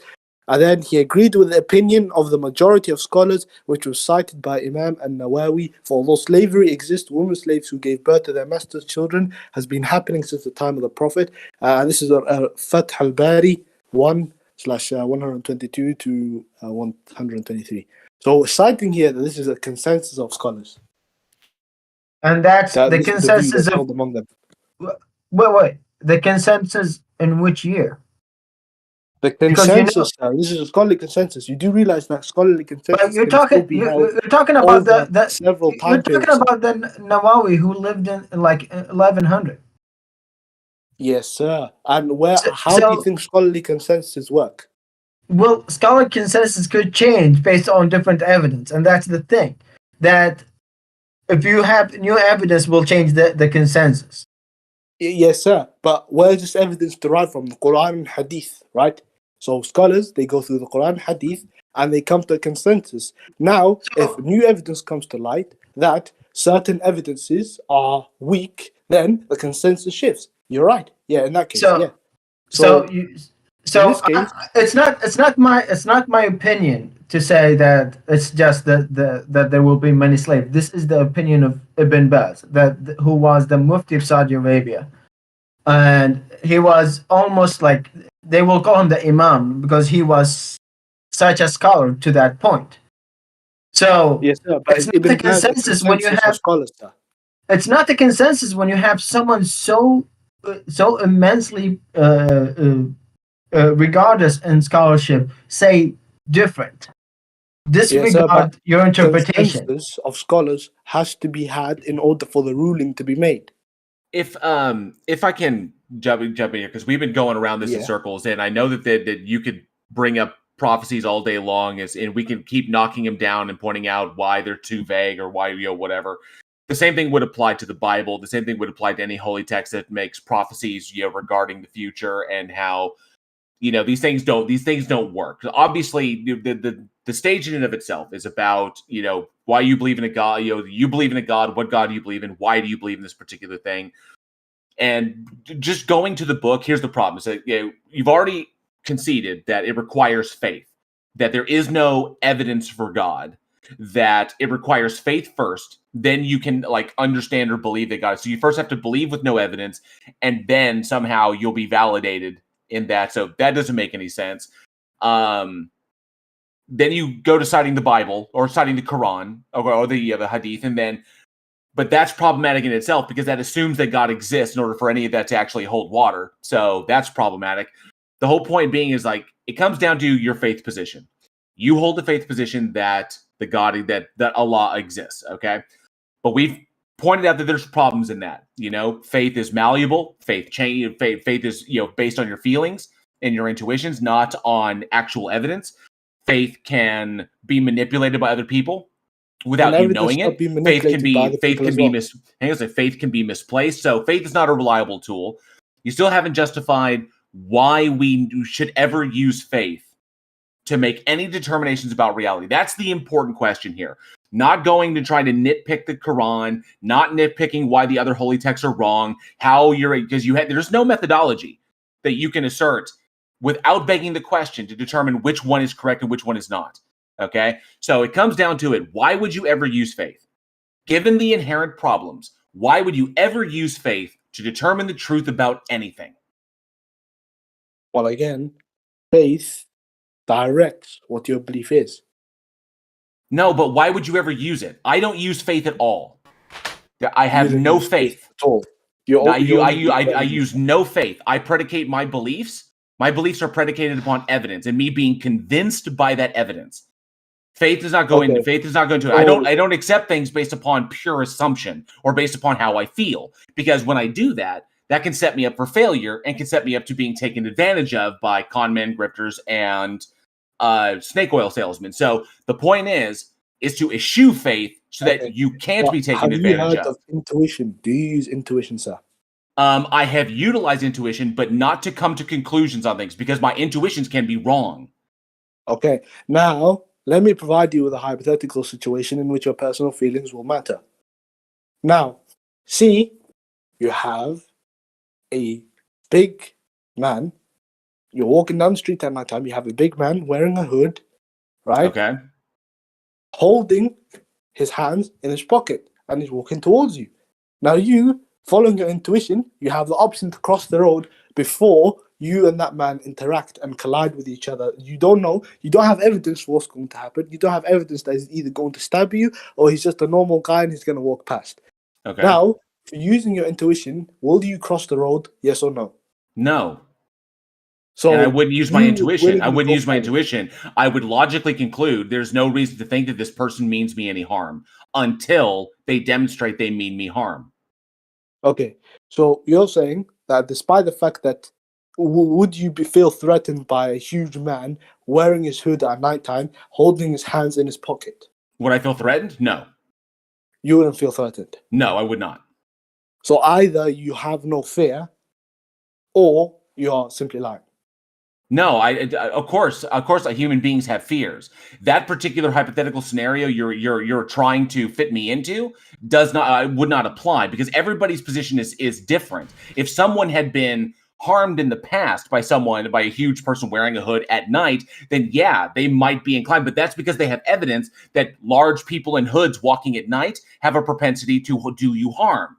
Okay, I myself am not in that category because a large person in a hood has never harmed me while walking at night. And two, I'm pretty well trained and I know how to handle myself. So until they present a threat, I'm not going to assume that they mean me harm. So that would be irrational. So okay. No, I don't fall. So while I may have inclination or may have intuitions or feelings about a thing, I can recognize them and I can ignore them and not draw conclusions based off of them. Okay, you walk forward and the guy stabs you and he kills you, would your intuition have saved you, sir? Possibly, if I'd even had the intuition. Again, if you had the intuition, as you said, because you'd ignore it, if you had the intuition, right, that told you to cross the road and avoid this guy, but yet you ignored it, went forward and was stabbed by this guy, would your intuition have saved you? Sure, yes. Possibly. Sure, yes. If my intuition would have saved me. Okay, so here we have an example of personal feelings being beneficial. Yes, but they not can be. They can be, but they're not. Did he just leave? Might have lost connection. Well, did you want to finish what you're saying? And we could try to bring up Ben Shapiro. Yeah, T-Jump's always going that. Sure, they can be, but they're not always. Is the whole point. And because he has no means or methodology to determine that his intuitions are correct, then especially given the whole it's not even really analogous, because a person walking on the street that could potentially do me harm is a different situation than there's this entity that created everything, and the God claim. So it's two completely different things in that respect. But nonetheless, I think we got to the point. Yes, it's not good to go solely off of your intuitions. And well, yeah, so the argument is that intuition can be reliable in cases that have an empirical basis, like I saw a dog. They're not reliable in cases that don't have an empirical basis, like miracles, magic, mythical creatures, paranormal, supernatural, UFOs. So that would be the response to what he said. Yes, because there's an empirical basis, because it's a large, scary guy walking at night with a hood over his head.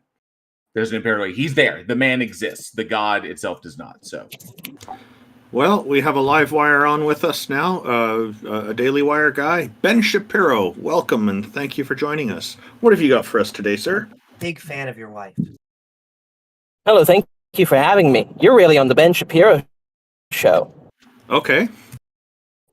So, did you want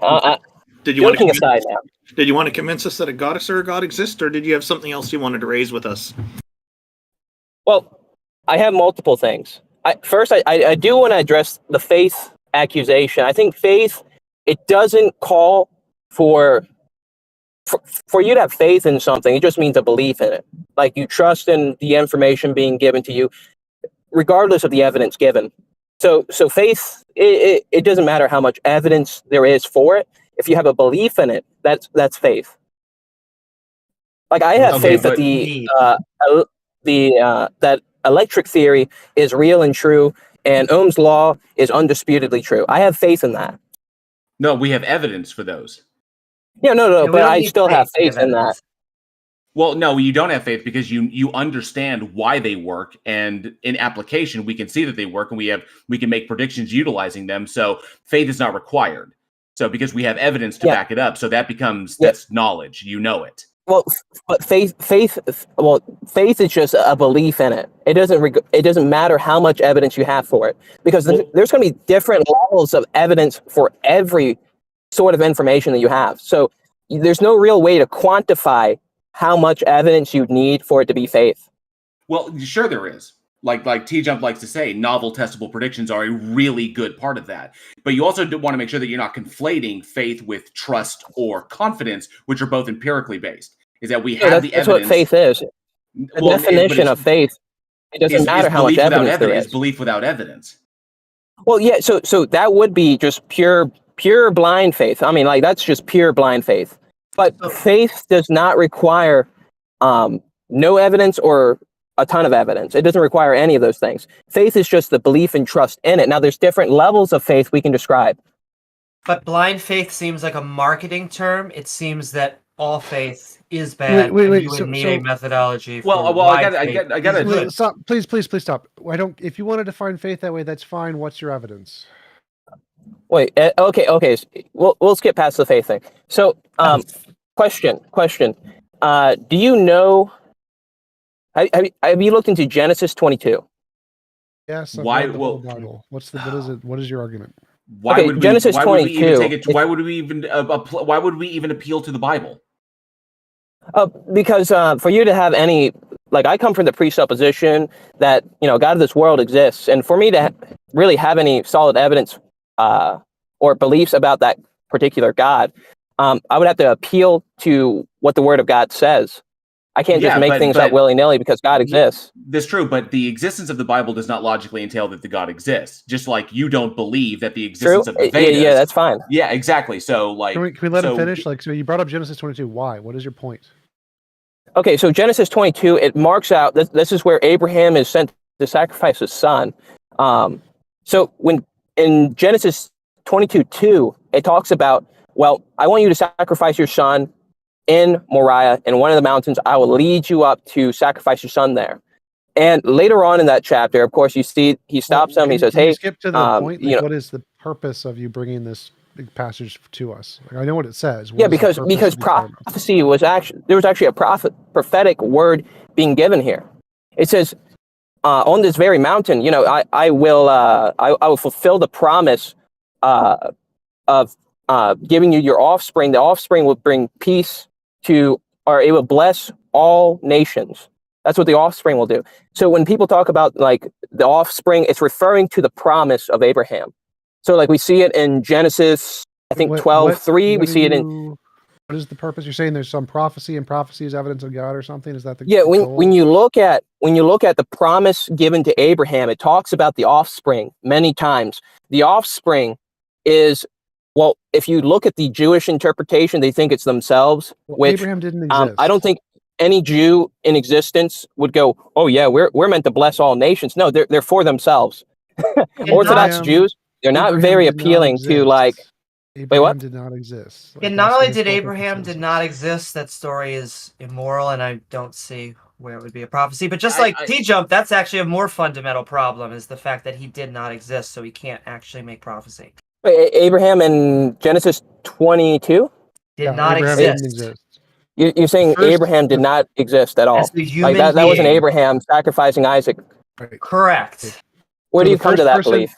The consensus of historians, the first person in the Bible to exist was the King David. King David was the first person in the Bible to actually exist. Everything prior to that is matriarchs and patriarchs who are historical figures in order to convey a story, but didn't actually exist. They're mythical. Well, the Word of God existed before King David, correct? The book did. How can you even call it the Word of God? It's just... Well, okay. The Torah exists. It predated King David, correct? Sure. Okay, so obviously, when these things are written down beforehand, he would be in existence before David. Sure, and I mean, like their whole. I mean, like when we talk about history, I mean, what level of evidence? Yeah, I mean, what do you accept from history? I mean, like, if you're not willing to accept the accounts from the old. I accept historical consensus. So if the historical consensus was 9/11 didn't happen, would you believe 9/11 never happened? Sure, if they had good reason to think that. You would believe 9/11 did not happen. If they had good historical consensus, if there was you literally just asked if the historical consensus, which is predicated upon the evidence and the studying of that and what we can know about that, if the historical consensus concluded that 9/11 did not happen, then there would be no real justification for believing that it did. But we do know it did, and that's why the historical consensus is that 9/11 happened. We've seen it. We've seen it. But he just said if a historian came by and all the historians of the world just magically, came by and just said, it never happened. It was all fake. It was all like, they edited footage. The government had this footage, the technology to edit this footage beforehand. If historians started coming out like this in mass, he said he would believe it. Yes, so if the experts in the field can assess the evidence and realize the evidence shows a different conclusion than my intuition, yes, that would be a reason to believe the experts and not me. Okay. In the case of history, the experts know all of those people are mythical figures for lots of reasons, including the fact that they're based on other characters and other stories, like the Epic of Gilgamesh, and it doesn't have any correspondence to reality. There is no historical basis for any of those people, like Moses definitely didn't exist. Abraham and Isaac didn't exist. Cain and Abel didn't exist. These are stories made up by goat herders thousands of years ago, because we can look at the semantics and the historical facts to show that they didn't exist. That's the reason the historians say these are fictitious. Hypothetically, I'll say hypothetically for the sake of the argument, I'm willing to accept, this didn't exist. Okay, whatever. These words were written, created before the coming of Jesus. Sure. Okay. Yes. Okay. So regardless of this, if you believe or don't believe that Abraham existed, whatever. regardless, the words there are still there, have been unchanging. We have scripture. We have fortunately. Sure. Yeah. I mean, fortunately, we have scripture that predates the coming of Jesus that confirms it. We have many holy. So later on, it was written down. Ben, we have many holy texts that predate Jesus. Yeah. There's holy texts out there that predate Jesus by thousands of years. So. Yeah. And one of its weaknesses is it's unchanging. It can't actually evolve with new information. Well, okay, I'm saying before Jesus even came, Genesis 22 existed. Like, the Torah existed. The Jews recognized the Torah. Now, later on, it talks about, okay, well, God made the promise that's listed out multiple times in the Old Testament. God said that he was going to confirm his promise on this very mountain.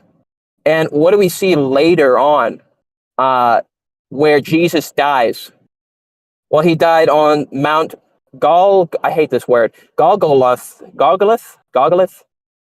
We see Jesus being sacrificed, and he can't choose which mountain he sacrificed on. The Jews didn't choose which mountain he was sacrificed on. It's being led by the Roman centurions just outside of Jerusalem. Yes. Where is the geological location given in the Old Testament for the mountain that Abraham was sacrificed on? It was not specific. So if anything, Jesus's sacrifice would have pointed toward that, but it did say within the vicinity of Mount Moriah. Actually, it just says Moriah. It didn't say the mountain of Moriah, but it says that God would lead Abraham up on one of these hills.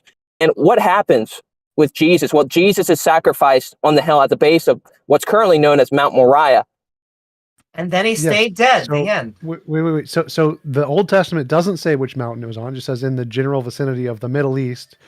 And congratulations, literally everything in the Bible happened there. It didn't say general vicinity of the Middle East. It said, you will go to Moriah, and I will direct you to a hill. Location, or does it say a general location that could be applied to literally any mountain in the Middle East? Well, Jesus, at the same time, Jesus didn't have to be sacrificed on a mountain anywhere close to Moriah. Yes, and it could have been any mountain. Yeah, it could have been any mountain. But the guy claiming to be the God of the Old Testament supposedly gets sacrificed on a mountain within I wouldn't even bring it close to general vicinity, within the vicinity that's described in the Old Testament, not led by the Jews, but led by the Romans, that he was sacrificed on that hill. This isn't a prediction.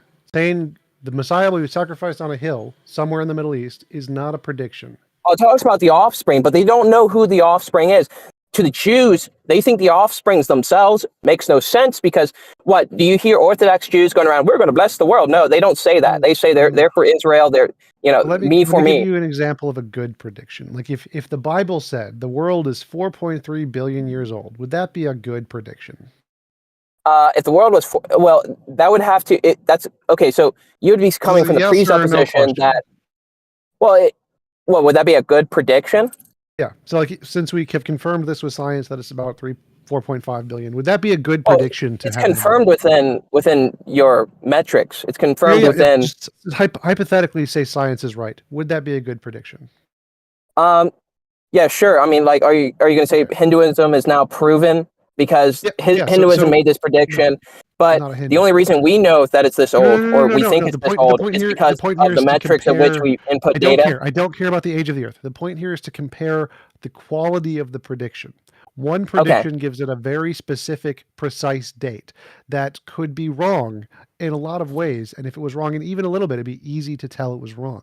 Whereas your prediction, saying the Messiah will be sacrificed on a hill, is so vague, it could apply to literally anything. It's not a prediction. No, it's not so vague, because this is only one. This is talking about geographical location. All of the ones in the Bible are all vague like this. None of them are as good as the Hindu. If you look at Zechariah 11, though, that's not very vague.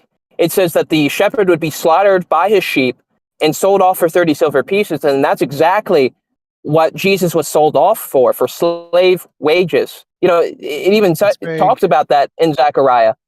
That's not vague. Wait, hold on. That's very specific. 30 silver pieces. The shepherd would be sold, would be slain by his sheep. Yeah, but Ben, how could you? 30 silver pieces. But Ben, how could you? Because there's a chronology to when they were written. Then how were you able to eliminate that? The people who wrote it had prior knowledge of what was the earlier stuff and just repeated it to give it validation. Well, the Jews didn't want Jesus to be the Messiah. Like, that's why. I mean, to the Jews, the Messiah was supposed to be this political leader, not somebody they were going to sacrifice to the Romans. Like, if anything, that's anything but what they wanted. And it also makes no sense, like sacrificial logic, like actually killing a guy so that our sins could get off and all this stuff. There's no actual rational reason behind it. Yeah, well, so if a judge were to judge utilizing elements to tell a story in the later books of the Bible that occurred in prior books of the Bible in order to give them more poetic credibility, then that's a literary trope. People have been doing that for ages. Is like, this occurred here and has significance, so I'm going to write that this also occurred this way, so it has significance. We can't eliminate that possibility of because historically speaking, the church took the money that was given to Judas, and we actually see this. It was purchased by the church, the field of blood, which Judas had killed himself on, which is kind of, a little all sickening. Yet we see all this kind of lining up historically speaking. So it's not like, somebody's just making up this weird story. No, the church bought this land that Judas received the money on. They didn't want to do anything with the money. Judas killed himself on this land. Okay, we'll purchase this land. This is the field of blood. Okay, well, none of that does anything. Let's just say, given that, all that confirms is that if there's a person an itinerant rabbi walking around, with his crew preaching heretical Judaism, which eventually became Christianity, all this proves is that Christ was the David Koresh of Iron Age Palestine. He was a heretical cult leader. That's all he was. Okay, so but he wasn't saying. Okay, so heretical cult leader. The issue is they take it as heresy because he claimed to be God, two, the Son of Man, and you have to understand really what the validity of this is. And it's not really grounded on anything because their beliefs in the Islamic belief is that God couldn't incarnate within his physical creation, which is absurd because that's exactly what he did in the Old Testament. He appeared in the wind before Abraham. He appeared as the fire before Moses. He wrestled with Jacob and changed his name to Israel, which there's no mixing this up. It literally means rest God. So God is able to physically manifest himself into this world according to the Old Testament scriptures. Okay, but why should we believe? Why should we believe the scriptures, though? Why would we give any validity to the book?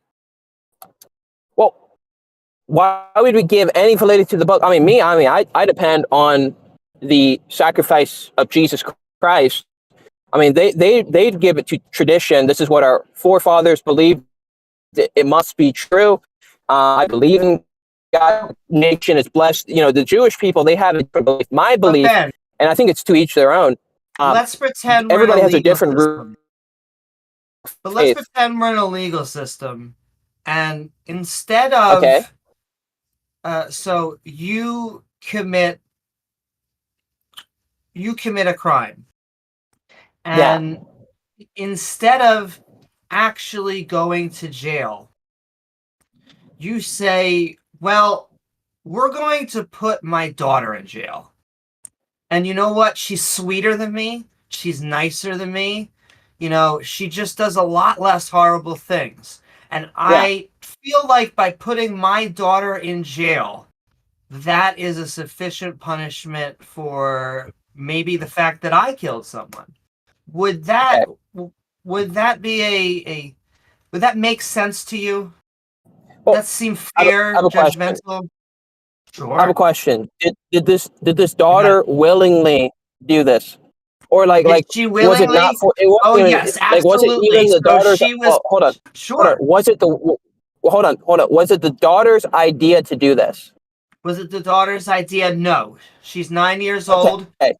Well, okay, so that would be immoral. What you're doing is now you're going to punish someone else for what you've done, but not only that, but you're forcing them to take that punishment. So what Jesus says is, I lay down my life of my own will. No one else takes it from me. That's what Jesus said. Like so you can't. Jesus didn't know that it was going to happen, and that he looks No, at God. Jesus and says, actually "Why predicted did you it was going to happen. If you read Mark, he says, the Jew, I will be given over to the Jews, and they will kill me, and I will resurrect.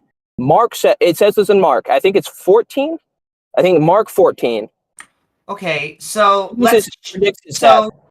he has a conversation with his daughter, and now the daughter is willing to go. She wants to give her life up for her father, even though he murdered a bunch of people, and that she's 9 years old. Well, here's the issue, though, is Jesus said, I give my life up. No, it's not that somebody had to convince Jesus to. Like, of course, Jesus was like, please take this cup from me, because, of course, he can suffer he suffers physical pain. And, of course, the human within us says, I don't want to suffer physical pain. The flesh of us says, I don't want to suffer.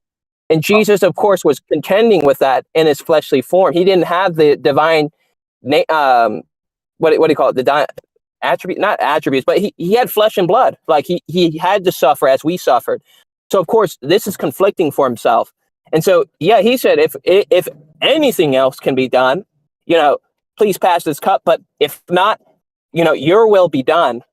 Sure. And so this little girl, she wasn't able to actually see her father. All she could do was see him weeping for the fact that he would never get out. And she just threw herself at the judicial system. She said, please take me. I need this sacrifice. Yeah. So technically speaking, we have forms of that in our current judicial system already as it is. Somebody else can come in and pay your fine if you break the law. As far as taking prison sentence, I don't know. But as far as, we see it, in your eyes, if a judge just lets you off scotch-free. Hold on a second. Yeah.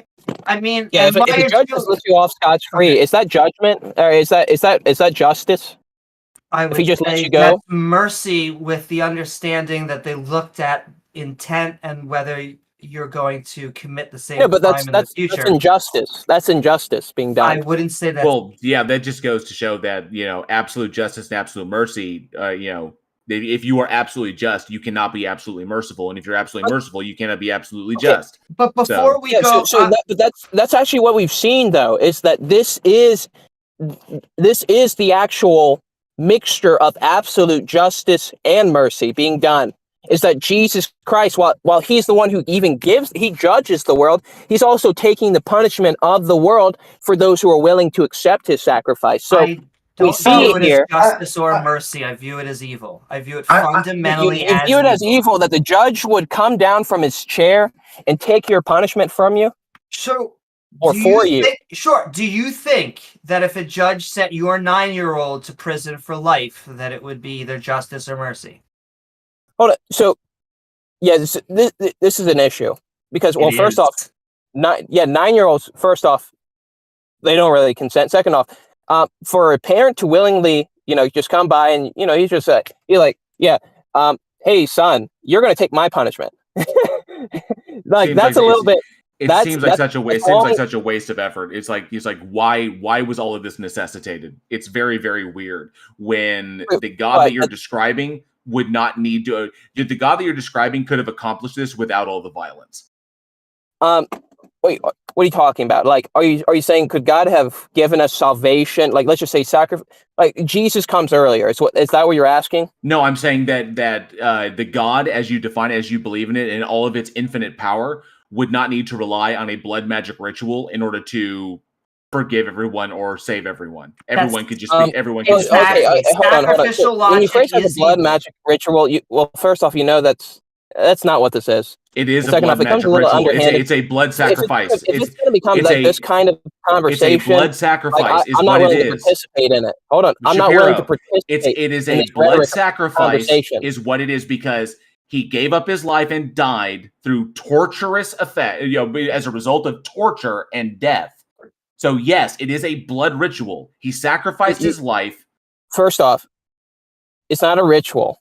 Second off, it's not like like you said, blood, magic, ritual. You said all those things. Right. And you clearly know that that's not what this is, and you're taking it in the weirdest negative light. I mean, the Bible condemns sorcery as it is. So I don't know why you would say it's blood magic. No, whoa. So what I'm saying is, no. But God can do all. Continue, But God can do all the magic. This kind of God rhetoric can do all the magic that it wants. Okay, well, so raising someone from the dead, magic. Raising someone from the dead is God magic. Yeah. Okay. Well, I guess if you interpret it as magic, I guess it is magic. It violates the laws of reality. Wait. I want to ask a question. How is it not that? Because to me, it seems like blood requires magic. So when it comes to miracles and sorcery, one sec. So magic, by my definition, is just any kind of new ontological substance in the universe that is beyond the physical scientific realm. And so God is using some kind of magic in that sense, and it has to do with blood because Jesus is sacrificed via blood, thing. And so I don't see how it's not a magical blood sacrifice ritual. And the ritual is, of course, to accomplish some kind of... So question, was any magic involved? What magic's involved before you continue with the whole blood magic ritual thing? The resurrection? God's power. Well, so God uses his powers, so that's a completely different thing. That's not the sacrifice. We're talking about the sacrifice. You're saying blood magic ritual. So God has some kind of power in the universe, right? And it's not in the physical known universe, right? Yeah. So that would be magic is a word that can describe that perfectly well, right? I think it's never described. It's never even described, not even in the Hebrew, as magic or sorcery. I don't care about the Bible. There's clearly defined things because the Bible did address sorcery and magic. And what we can see from sorcery and magic is they're not able to give life. One sec. My definition of magic is any force beyond science, a new ontological force in the universe that isn't science. Right? That's why I asked, what is your interpretation of it? Because if that's your interpretation, then we could define other things as magic, things that are undefined by science or through the lens of science. Technically logic is magic to you under that condition. New ontology. Logic is magic. It's not, you can't scientifically quantify it. Listen again. So magic is anything that entails a new ontology beyond the commitments of science. So logic is an ontology that's already committed by science because it's logic cannot be proven scientifically. It cannot be observed scientifically. No. Logic and science are two separate things. Hold up. So analytic, synthetic, a priori, posteriori, things that we know about by thinking about it, things that we know about. These aren't science. That's all science. These aren't science. So science, analytic truths are a part of science. They don't exist anywhere. They're just a part of our They're not a part of the science. They're part of philosophy. They're part of philosophy. Philosophy is not science. Science is actually also philosophy. Yes. So scientists, all scientists agree. Yeah. Stop. All scientists agree. Analytic truths are fine. It's all physical reality, materialism, and analytic truths are perfectly compatible. So when I say new ontology, I mean beyond physical materialism. Logic is not beyond physical materialism. It's accepted by physical materialism. So beyond physical materialism, miracles, magic, mythical creatures, paranormal, supernatural, UFOs, leprechauns, etc. That's all magic, which would include God and the supernatural. So why do you think that this is not a magic blood ritual by the definition of magic used by scientists? Because God doesn't use, technically speaking, under your definition, it would be magic, but under the definitions given by the Bible, it wouldn't be, because they actually separate magic or sorcery and miracles done by God or works of God. So, because, what we can see is, no sorcerer in the Bible has ever been shown to be able to do exactly what God has been able to do, such as part waters, give life to all the planet and individuals. We're atheists. We define magic as anything beyond the spectrum of science. So you would agree, based on our definition, it is magic. It is a magic blood ritual. Yeah, it's literally, if I was to, if this was like a D&D setting, I would give it the name that, this ritual is the ritual of substitutionary atonement. Yeah. And in order to pull off the ritual, it requires a blood sacrifice. So yes, it is literally a proxy. I think everybody in the room. It is literally a proxy cannibalistic blood magic ritual death cult. Okay, so this is what I'm talking about. I think everybody in the room can understand what exactly you're doing. Regardless of what you may be self-perceiving of it, I think everybody in the room with a brain who uses logic and invokes logic here knows exactly what you're doing, what you're implying when you say these kinds of things. So I'm saying, if we're going to continue forward and have an honest conversation, debate, however you want to phrase this, it's What are if we you're going doing? to continue with this rhetoric, I mean, it's not going to happen. You do have to understand. One sec. The point isn't to like demean Christianity. That's not the goal here. No, I mean, that is the point of it. I think everybody can see that. No. This is an honest representation from our perspective. It literally does. It's not an honest representation. It's an underhanded representation intentionally. I just gave you my definition. From my definition. I'm just calling it as it is. Everybody sees it. Nobody's this stupid as you think that they are. So I gave you an honest definition. My definition of magic is anything that has an ontological commitment beyond. It's your definition, though. Right. And that definition is agreed upon by the vast majority of people. Most people agree that's what magic is. And so when you say it's not magic, I define women as men with masculine tones. So you're now a woman to me. It's fine. I don't care. So based on our definition, that's what I mean. You can interpret anything with your own definition. Or you're going to get muted. Stop interrupting. You're going to get muted. So the classical culture defines magic as any ontological force beyond the ontological commitments of science. God is such a thing. Therefore, God is a category of magic by normal, standard, everyday usage of the language. Now, you, based on the Bible, think that there's another kind of thing which is magic, which is fine. I don't really care. But our goal isn't to make fun of you. Our goal is this is how it honestly perceives to us. This is what it looks like. Because magic of the biblical kind and magic of the spiritual ontological kind are equally as not supported by science, so they're both equally as ridiculous. I think what's happening, Ben, is you think that we are comparing you to a cult. I would say that is an almost fair assessment, actually. That's what we are trying to point out. At least your mask off. I will say that is what we're trying to kind of push here, is that it is a leader who had one honest person. It absolutely is a cult. It deals in behavioral control. It deals in information control, thought control, emotional control. It adheres to the Hassan Bite model of authoritarian control. It absolutely is a cult. And like I said, given the evidence that we have to work off of, that all we can really conclude is that Jesus was essentially the David Koresh of Iron Age Palestine. He was a heretical preacher, a heretical rabbi who basically taught heretical Judaism, which in turn became the Christianity because it was Christ. So the question being, but all of this is irrelevant. It's completely irrelevant. The whole point is none of it is true, and it's just stories if the God doesn't exist. Okay, none of this, the existence of these stories does not logically entail that the God exists, exactly how you don't believe that the existence of the Vedas entails that we are all unified by Brahman. Okay, so how do you get how do you justify that? You keep citing the Bible. It's always been my position that if we're in a debate or a conversation about the existence of God and you immediately cite the Bible, you have to go to the Bible to cite it, you automatically lose. Because you're automatically just presupposing that it exists. You're begging the question. So, what is your evidence that this thing exists to make all of your claims true? Give me one moment. I love you. All right. You have a good day. And remember, everyone. So for you to incite that, so you're inciting that Jesus was a heretical preacher, but you're involving the Torah in order to prove that. So where in the Torah does it say that what Jesus was saying was exactly heretical? That's what he was put to death. Religions. Yeah, that's what. Yeah, of course, because he said he was the Son of Man. He was put to death for heresy. Yes. Yeah. On one account. Are you saying what he was convicted of? You're saying he was a heretical preacher, but what exactly did he say that was heretical? Well, that he was the Son of God, that would be heretical to Judaism. Son of God is not a heretical. No, I mean, David said he was a son of God. Heretical just means it goes against the God teachings of other religions. That's all it means. So it's yeah. I mean, so we can both see. He said it in a different aspect. Regardless, he was executed for heresy. That was his crime. But, I mean, what heretical thing? So it's irrelevant.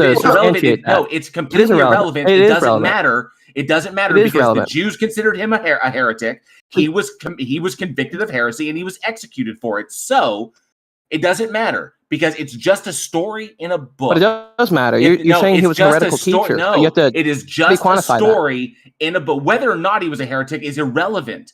It's just a story. So would you retract that? He's not a heretical teacher? It's just a story in a book if the God doesn't exist. Can you say yes or no? Was he a heretical teacher or not? Yes, by the understanding he taught heretical Judaism. Justify that now. Yeah, justify that now. Or do you just have faith in that? It's irrelevant. Stop trying to derail and provide the evidence that your I'm God not derailing. exists. No. I'm just asking. Well, provide evidence that he was a heretical teacher first. So you know the Russian guy who claims to be Jesus, is he heretical? The Russian guy who claims I don't know any Russian guy who claims to be Jesus. He's pretty famous. But, I mean, there's a Russian guy. He claims to be the second coming of Jesus. His name's Valenkin or something. Okay, yeah, I mean, I would say that's heretical because it doesn't line up. Right. So if it doesn't line up with your religion, it's heretical. Yes. Yeah. So where does Jesus? What does Jesus say that doesn't line up? About 3,000 different religions. Yeah. What does Jesus say that doesn't line up? Though he was heretical to Jews at the time. The fact that he said that he is the Son of God. Yeah. Well, Son of God is not heretical in itself, but he said it in a different sense. Like when addressed by the Sanhedrin, he said, So hang on a sec. So according to Judaic beliefs, the Torah rules out a Trinitarian God in Deuteronomy 6:4. Hear Israel, the Lord is our God, the Lord is one. Judaism teaches that it is heretical for any man to claim to be God, part of God, or the literal Son of God. That is heresy. Yeah. Okay, sure. But what I mean, when we talk about that he was a heretical teacher, I mean, on what accounts? Because technically, I mean, what could be said is, well, what they're preaching is heresy if it goes against their own scriptures. Because, I mean, you can agree, like, I talked to a Muslim individual who, I talked to him about Surah 3:3, and it talks about the Torah and the Gospel are actually between Muhammad's hands, because if you read the original Arabic, the proper translation of what came before is actually ma bayah Hadehi, which means between his hands. So it's an improper translation, and what they're saying is essentially against their own scriptures. So I'm saying what mainstream Islamic thought is, it's all heretical. Well, it doesn't matter because they're going against their own scriptures. The question was, you wanted to know why he was heretical, and yes, yeah, but if he is making that claim, he is a heretic. That's it. I'm saying who's committing the heresy? Is it the according Jews to the or Jews, Jesus? it was him. Well, according to the Jews, but what is the actual? What's when you look at all the evidence line up between Jesus and the scriptures? Who's actually committing the heresy? I think that's the real question here. No one. Jesus. Wait. So no one. About exactly. No one is committing the heresy because there is no God, and so there's no one committing the heresy based on the evidence. So now there's no heresy. It's completely. So he's irrelevant. No longer a heretical completely teacher. Irrelevant. He, by determination of the authorities at the time, he was a heretic. But it's completely irrelevant. It doesn't matter because number one, the character as depicted in the Bible didn't exist. Okay, all of this is just stories in and of itself, and all of it is complete. It doesn't matter if he was a heretic or not because the God itself doesn't exist until you can provide evidence that it does. Do you retract that statement then? No, I'm not going to retract the statement. So he's still heretical. It would you don't even believe his heresy. Not heretical. I can say Muhammad's heretical because Ben Shapiro. No, he's not. You just said he's not heretical. Because Hold on, you're saying I can help out. No, stop getting hung up on this one thing and just deal with the question. The whole point is, I'm just not letting this escape means by. anything. None of this means anything if you have no evidence to support the existence of the God that you believe in. I mean, what do you just have to say present? no, nothing was heretical. I'm not proving anything to you with you admitting that. I can help with this. Ben, just hold on for a second. Did you not just say that you read something in the Quran and you said that is heretical? Am I correct? Yes. Yeah. They're going against their own Quran with saying the gospel and the Torah. Right path. No. Time out. That is it. So, can you actually imagine that the Jews would say the same thing about Jesus, that he was heretical? They would say these things because that is the point. They have presumptions. That is the point. Hold on. That is the point we're trying to make. Jesus was heretical in the eyes of the Jews, which was the predominant religion. Well, I'm not talking about the Jewish view. I'm talking about his view. That's what we were saying. Every single one of us and that is where exactly your disconnect is. Hold on. That is where your disconnect is, because that is not what any of us are saying, that we're looking from the point of view of Jesus. We're looking from the point of view of the people that had the main religion at the time. According to them, Jesus was religious. That is the whole thing. You're going to this whole back and forth is so useless because this is the one thing you do not see. If you get this out of the way, that the Jews can actually say yes. So Jesus, so do you have faith that Jesus was a heretical teacher? What I was trying to state was that is the point you're trying to make. Yeah, what I'm saying is that you're taking offense with what I'm saying because you are assuming that Christ was correct and that your God exists. Yes. Okay, I'm not. I'm saying that you cannot conclude that either religion was true, but that he was a heretic by the standard of the time. Okay, that's why he was executed, and that's it. I'm not saying that Christianity is false because he was a heretic. I'm saying that that's what he was at the time. Now you have to demonstrate. You're saying, well, don't call him a heretic because he wasn't. Okay, why wasn't he a heretic? He wouldn't. If your God exists and Jesus Christ literally was who you think he is, the Son of God, then you need to demonstrate that in order for Christ to not be a heretic. Okay, so well, I'm asking you, do you have faith in the Jewish belief that Jesus was a heretic before we continue? No, I understand that that's what they believe. Okay, you understand that, but I mean, is that your belief? No, because I don't believe so he's not a heretical teacher. I don't believe that the biblically depicted Jesus existed, and I don't believe in the Abrahamic God. They're both two religious factions who disagree with one another. No, they're both two religious. Jesus is not a heretic. Okay, Ben, we can move forward now. So no, because Shapiro. No, because oh God, don't equivocate like that. That's such a weaselly tactic, dude. Fipto, come on. So you had Judaism, and then Christianity was a cult offshoot from Judaism. Okay, and the Jews considered it to be heretical because of what Christ was teaching. That's it. That's all I'm going. I'm not saying that Christianity is true. I'm not saying that Judaism is true. I'm just saying that historically, these are two groups that had a problem because the offshoot group, was teaching things that the core group did not agree with. Now, it doesn't matter. All of that is irrelevant because you still need to demonstrate that your God exists. I am an atheist. You can change my mind with evidence. Provide the evidence that your God exists to back up all the claims that you're making about Jesus. I'm asking about your claims, though. I'm not making a claim. I'm looking at it from the historical perspective. You said that he was the a heretical teacher. Well, what he's saying he taught heretical Judaism. Not only that, but what we're saying is... you have faith in the Jewish claims. No, oh my God, if you're too dumb to understand this, we're going to move Stop being so hung up on Jesus if he's going to be intellectually... We don't believe he exists. Well, I'm just making sure that you guys... Hang on. If Fipto is going to be intellectually dishonest...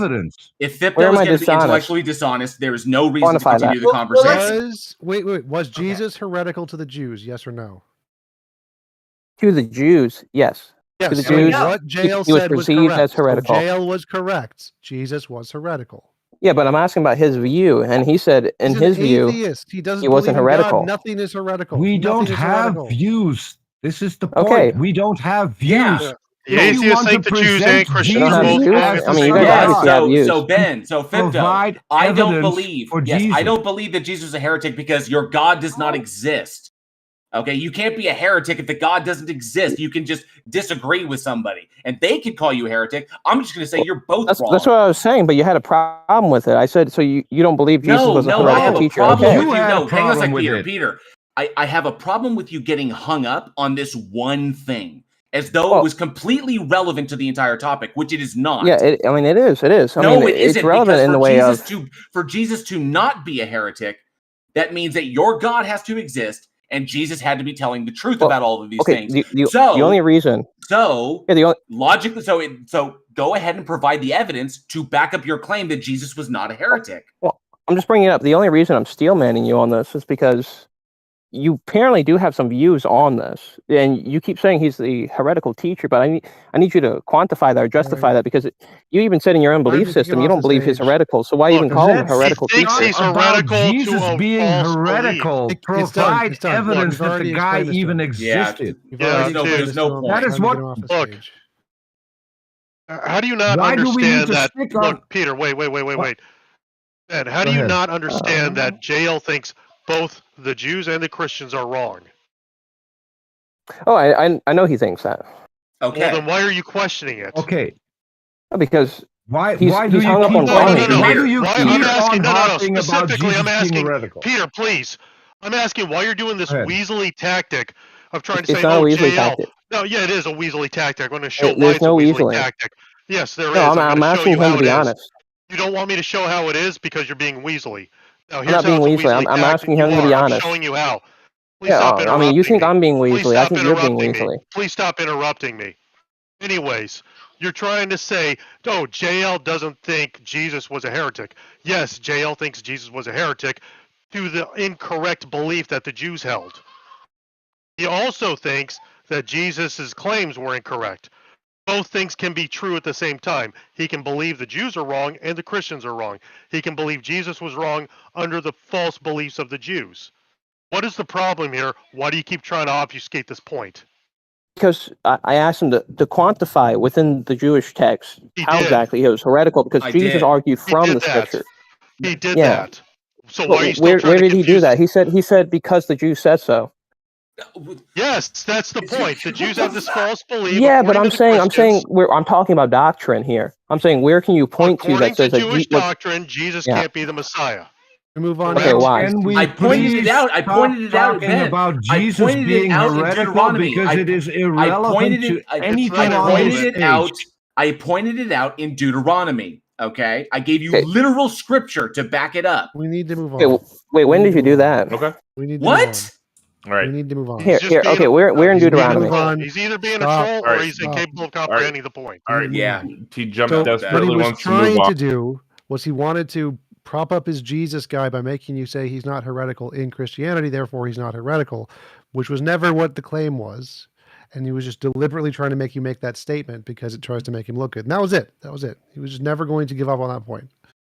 He's not the Messiah. He's a very naughty boy. Thank you for coming up, Ben Shapiro. Randolph, you said you had something you wanted to talk to Mobarak about? Oh, yeah.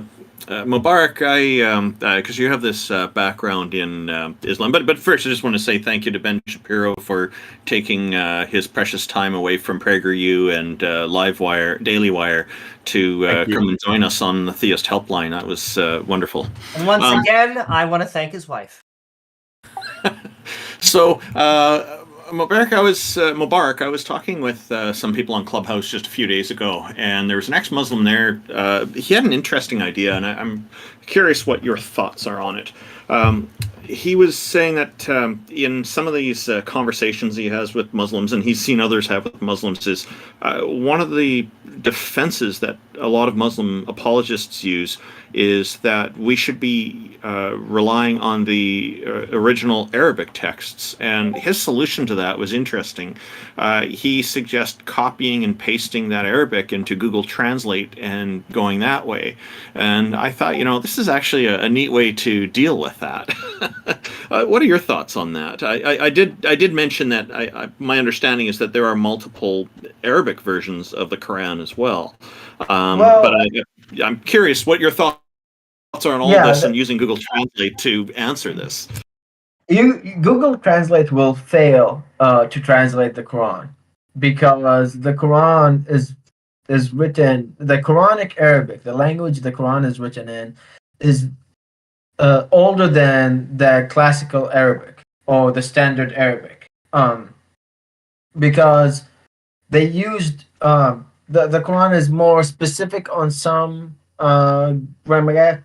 grammar stuff, and spelling is different, so that the Google Translate will fail. Like you're better off using multiple translation of the Quran, like actual scholarly translation of the Quran. That way you will get what the text means. But the problem is, it's true that without knowing the actual Arabic, you will not understand the nuance of the Quran, because God fails, and rather than actually making a book or a message that everyone could understand, he decided to make it in this specific dialect of Arabic that today no one speaks and no one really understands without putting time and effort to study it. I have a question about that, Mobarak. Yeah. So what the Quran claims is that you need to speak Arabic in order to fully understand it. do you think that actually means that there are concepts that you cannot translate from one language to another? Because even using different words and different terminology, couldn't you still translate those concepts into other languages? Oh no, you will understand it if you have like an honest translation. But the problem with most translations, they come with more baggage, because it depends on who's translating the book. So any Muslim will not accept. Most Muslim, especially like online Dawa guy, will not accept English translation. You have to go and ask them, do you accept this translation, before you could go in and discuss the Quran with them, because a translation could change the meaning of one to another. And the biggest evidence of that is that the verses about the beating of the women in the Quran, if you read it in Arabic, it doesn't have any specification except there's a couple steps before it. It's like you have to talk to them, and then you have to abandon them in bed, like deny them sexual, and then you could beat them if they don't listen.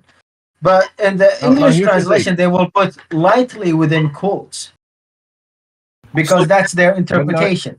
So basically, here's the thing. You've got hold on. Okay. You've got English speaking Dawa channels. How do they, if they're English speaking and talking to someone who can only speak English, can they interpret the Quran in the correct way? I will ask them if they using like a standard translation of the Quran, or are they using their own translation of the Quran? If they are like personally translating the Quran. I mean the guys who are running the Dawa channels, apparently they are still capable of translating it to English speaking viewers of their channel, because otherwise why would you even have an English channel, an English Dawa channel? And there are several. Yeah. So apparently they all can translate the Quran into English and convey the concept perfectly, yet the Quran says that is impossible. Perhaps, but they're not. They're professional translators. And I look at all these different translations. I see that they're different, and I've come across this idea that there are different versions of the Arabic, and I think my understanding is that the Arabic language has gone through some significant changes over time as well. I remember seeing a YouTube video. They were showing different Qurans, original Arabic, not translated by anybody, kind of versions, not to another language, I mean. And somebody had showcased that there's over 33, I think, different ones. But my understanding is there's a part in history where the Islamic regimes had gone around and removed Qurans from everybody's homes and replaced them with the one they wanted to be the standard, and they burnt all the others. I don't know if you know much about this, Mobarak. I suspect you probably do. It's just not to take a lot of time. Yeah, there was a burning of different texts that they were claimed to be Quran. But it happened so early in Islamic history that we really, the only copy that we might claim to be the collection is the one that from the Sana manuscript, and that's the only one I think I know of. I don't know if they found another one, but because they decided they're gonna standardize it, and they did. I guess it wouldn't be very surprising if that a number of them were missed, and because people are going to store them all over the place, and some people are going to hide them because they don't want to go with the regime's changes, because there's always resistance to change too. and some of them will find their way through, and that's why we've got at least 30 of them out there now. 33 is one part claimed, and I remember them showing in the video that I saw a few years ago the Qurans side by side, the different versions of them, and showing that the Arabic text is actually different. And they had some lady there doing an explanation of what the different meanings were, and there were some significant differences between some of them. Can we move on to the speaker? Yeah, absolutely. Thank you, Mobarak. Appreciate it. Did you have anything else you wanted to add to that before we go on to our guest? No, I really that there is the manuscript of the Quran is and the Arabic language have evolved and changed, and basically you really don't need to know Arabic to know the Quran because you could read translations that are professionally translated. Okay, thank you very much. NPC-LOWLIFE, thank you for joining us. Welcome, and what have you got for us today? Oh, well, I mean, before talking about the other thing, I think I wanted to kind of touch on what Mobarak was saying there. Even if all the discussions about whether the first edition of the Quran was burned and replaced by another edition, I think it would be very hard to actually make the claim that modern-day Islamists or Muslims would know the true meaning or the true idea of what God is, simply because of the language that we speak. To my understanding, language is something like we're putting certain objects or certain manifestation of concepts under an umbrella that is called symbols, and because we live different lives and live different experiences, those objects will be different. So even if we are using the same exact words, same exact terminology, because of the time, because of the place, we could be talking about completely different things. Now, what I'm actually going to ask you guys is, to what extent do you think philosophy and ideology will take precedence over lived experience? This is something that I something that I heard from a lecture from a Microsoft group. Why must they be divided in such a manner? Do you think it's possible they could be complementary?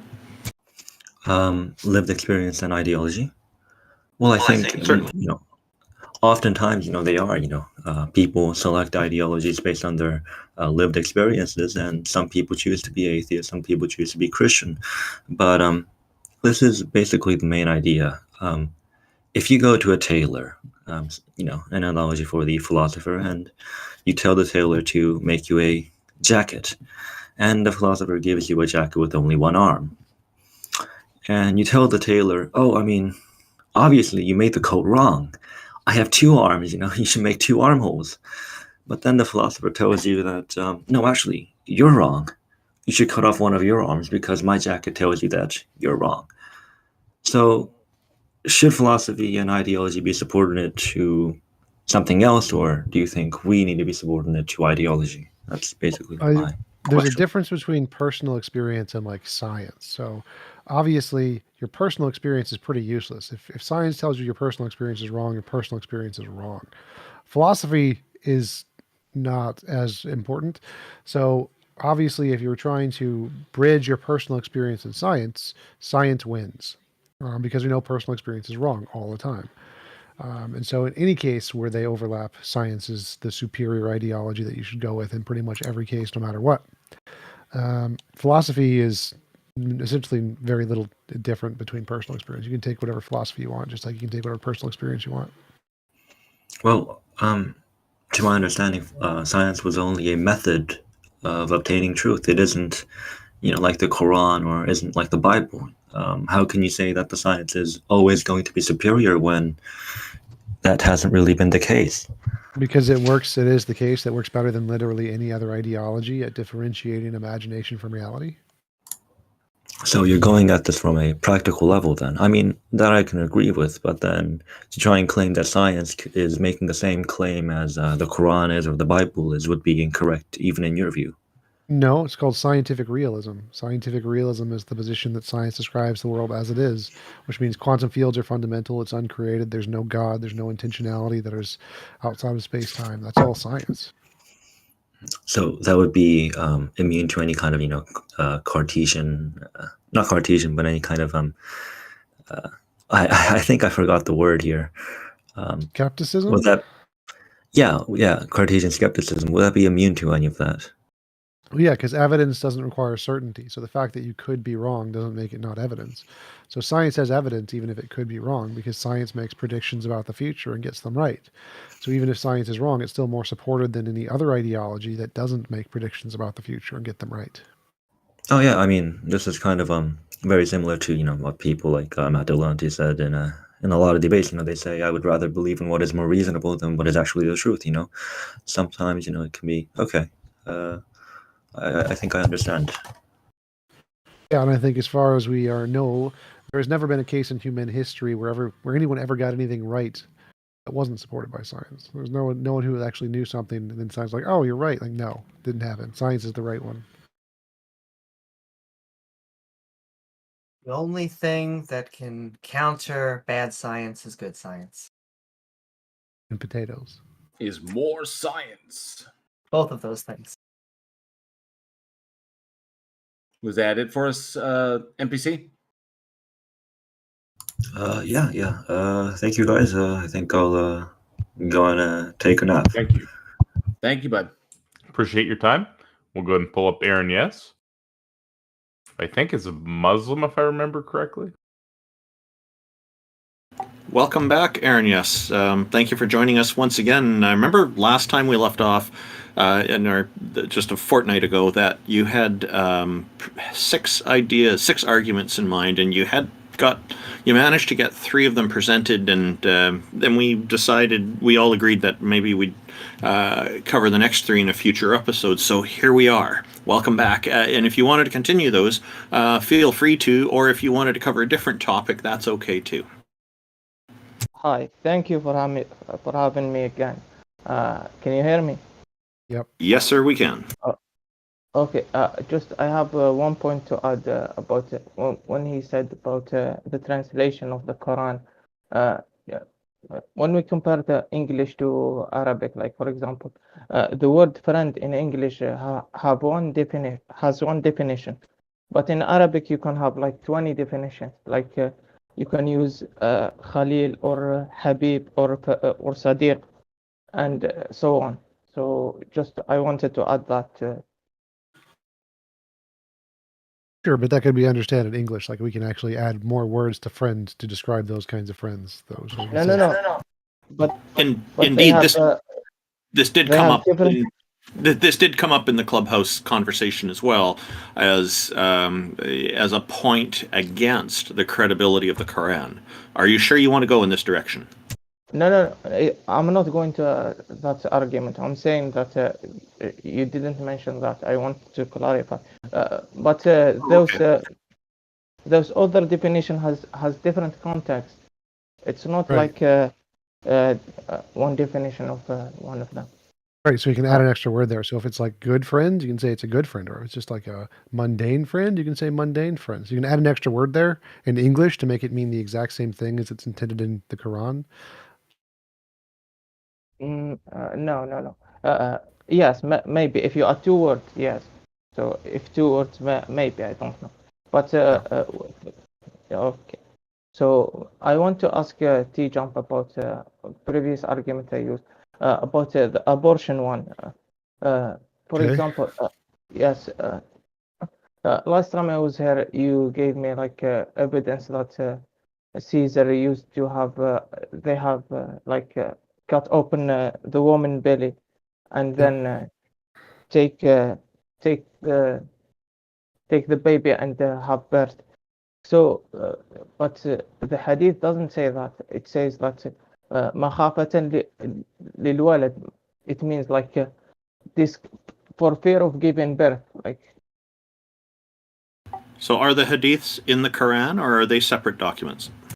Separate documents. Separate. I don't know what that is. So what is the point? To avoid having pregnancy, something. Yes. Right. So that's every cesarean section is literally done to avoid birth. That's kind of the point. No, but didn't they used to have to get babies out like alive, not to kill them? Both. Both. Oh, okay. Yes. Okay. So I have okay. So I go to a new prediction.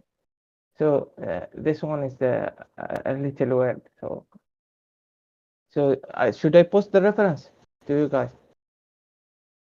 You can. Sure, post it in chat. Okay, 1 sec.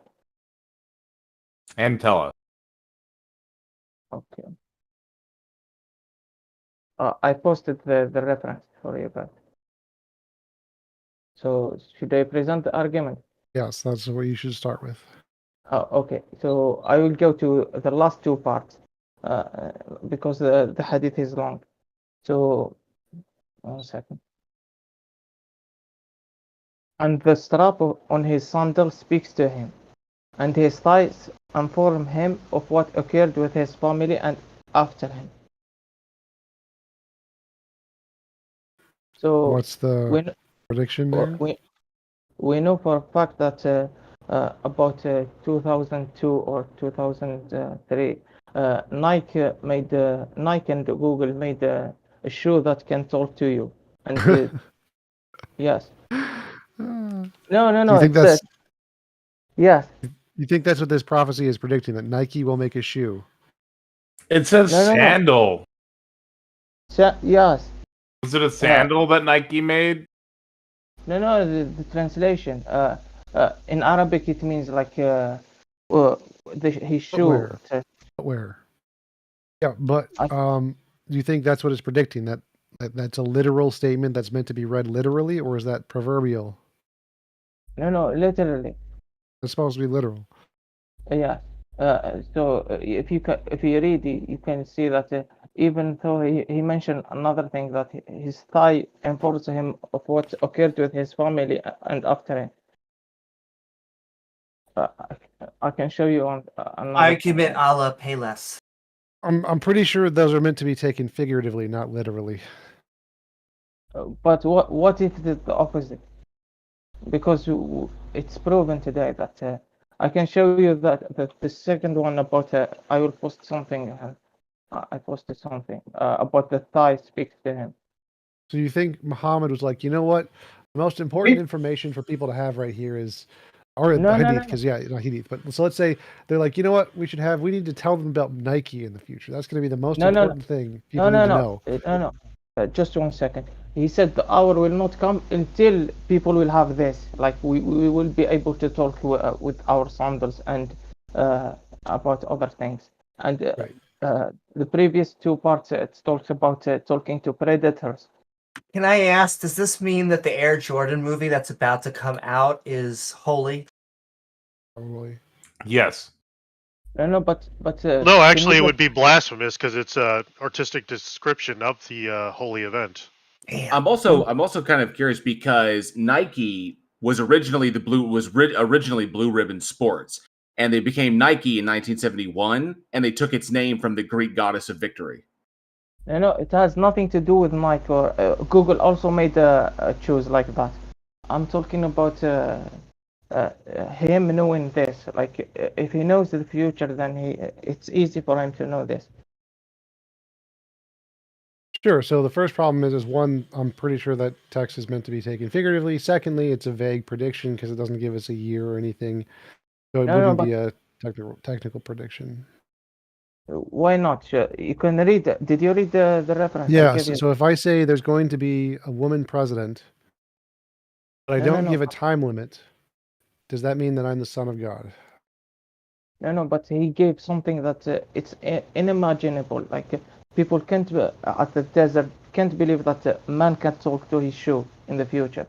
Is this even possible to you? Like 400 years ago? 400 years ago, you couldn't imagine a person talking to their shoe?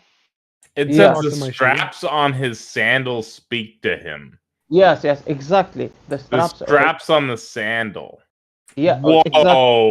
How is this a prediction? How is this speaker? How is this a prediction of anything? Could I say? Yeah, Mobarak, please weigh in here.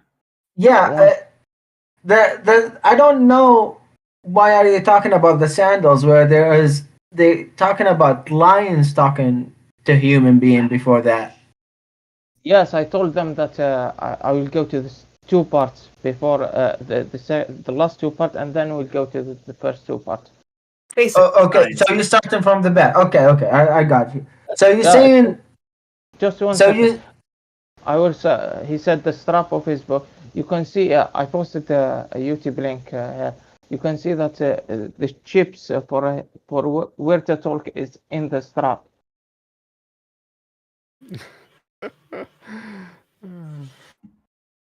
Do you read Arabic? Because it's not in the English translation, and that's the problem. Is yes, I read Arabic, of course. And they say the Quran isn't nonsense. Come on now. Hadiths, yes. Yeah. Hadiths. Is this Mobarak an ex-Muslim? Yes. Of course. It's obvious. Go ahead. It's obvious. Why'd you ask? No. It's obvious, but make your argument, apostate. It's fine. It's fine. Sorry. No. It's obvious. But I mean, isn't that more of like a falsification of the hadith that you basically have a Pixar movie going on that you have talking? Can we let Mobarak? Like Mobarak, why is what he said silly? So in the Arabic translation, in the Arabic text of the hadith, they're not in the text, but a commentary on the text, that it says it's a good hadith, but it's weird, and they don't know it. They don't know it, but the Prophet know it. No. The scholar says. Let me finish. The scholar said the commentary on it says that it's a good hadith. Like they're okay with it. It's weird. It's gharib, and they don't know it except from one guy that referenced it. Story. Yes, it says there. إلا من حديث القاسم ابن الفضل. And he is the only one that... The grade. What's the grade? What? What's the grade of the hadith? Oh, I could read the grade. The grade is sahih. But the commentary on it is a hadith Hasan al-Gharib. I don't care about the commentary. We care about sahih or da'if. And that's the problem here. Yes. No. Here's the problem. In the English translation, it says it's sahih, but it's not sahih because it is Hasan Gharib. It's a different standard of hadith. Yes. In the book of it's Jami' Tirmidhi. It's also in Muslim. Yes, it's in Muslim and it's in Jami' Tirmidhi, and there is hadith da'if in Muslim and in Tirmidhi and in Bukhari. Yes. Why are you lying? I'm not lying. There are hadith in there. No, I'm serious. Why are you lying? I gave you from an authentic source, and you are telling me that it's da'if. I'm not lying. It's in the source you shared with us. It says it in Arabic, and that's the problem here. You're gonna focus on the English text, but not gonna tell them what's in the Arabic text. It's in the Arabic text. It says it's a Hasanun Gharib. You know what's meaning of Hasan? Hasan, it's less than Sahih, so it's not 100% proven. And Gharib means it's weird, that they don't know where its source is. No. The thing that you don't get, man, is this narration is in Sahih Muslim and in Tirmidhi and others. So even if the commentary is bad, what they say is bad, it has nothing to do with the narration and being on Sahih Muslim and Jami' Tirmidhi and others. And see, here's the problem with going to the hadith, because you have two parts of the hadith. There's 2 parts of the hadith. You have the isnad and you have the text. You have the people who recited it, and then there you have the actual text.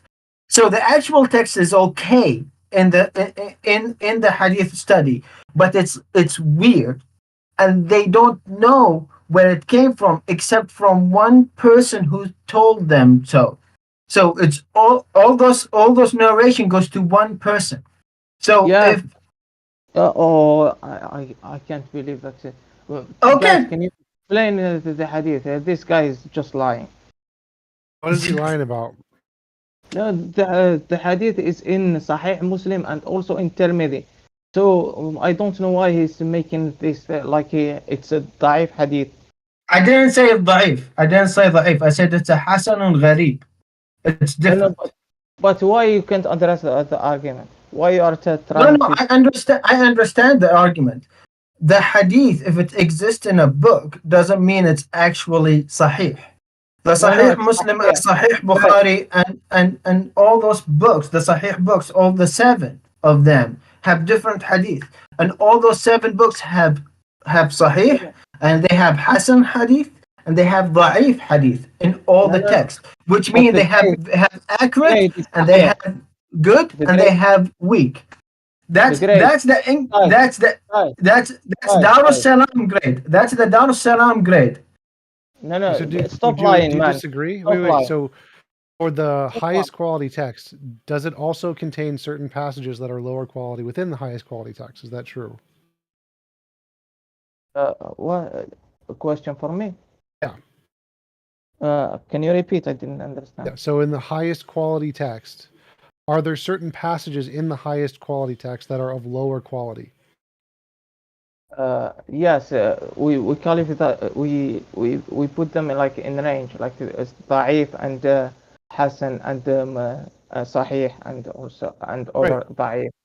And that's all he was saying. So how is that's not lying? He's telling the truth. So no, he's not. He's lying. The grade it said sahih.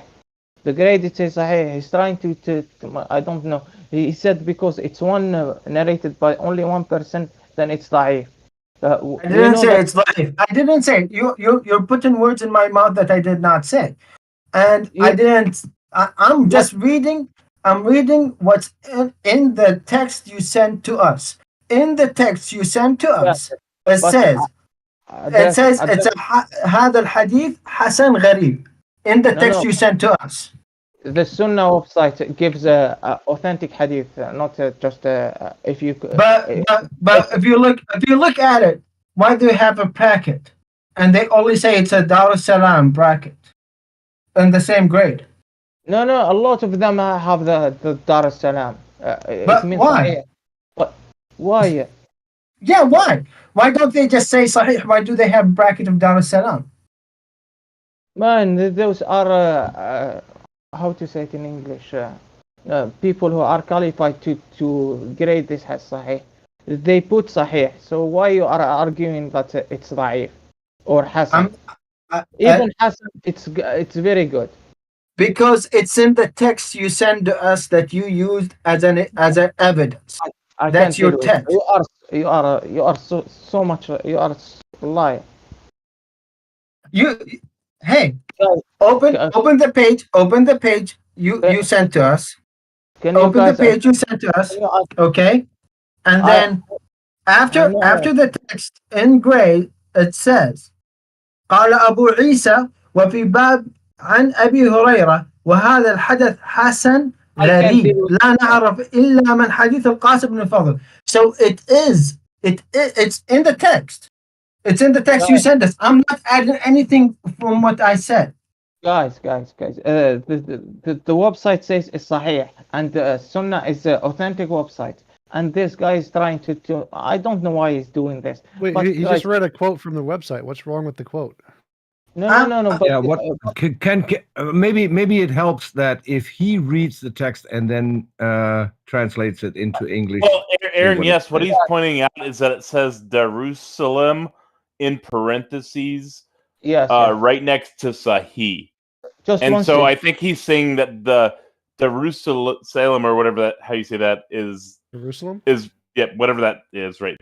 I can give you an example, guys. Do you know the Sahih hadith about the age marriage in the Prophet age marriage? Don't go to a different text. Go to I will give you that Mobarak just read out.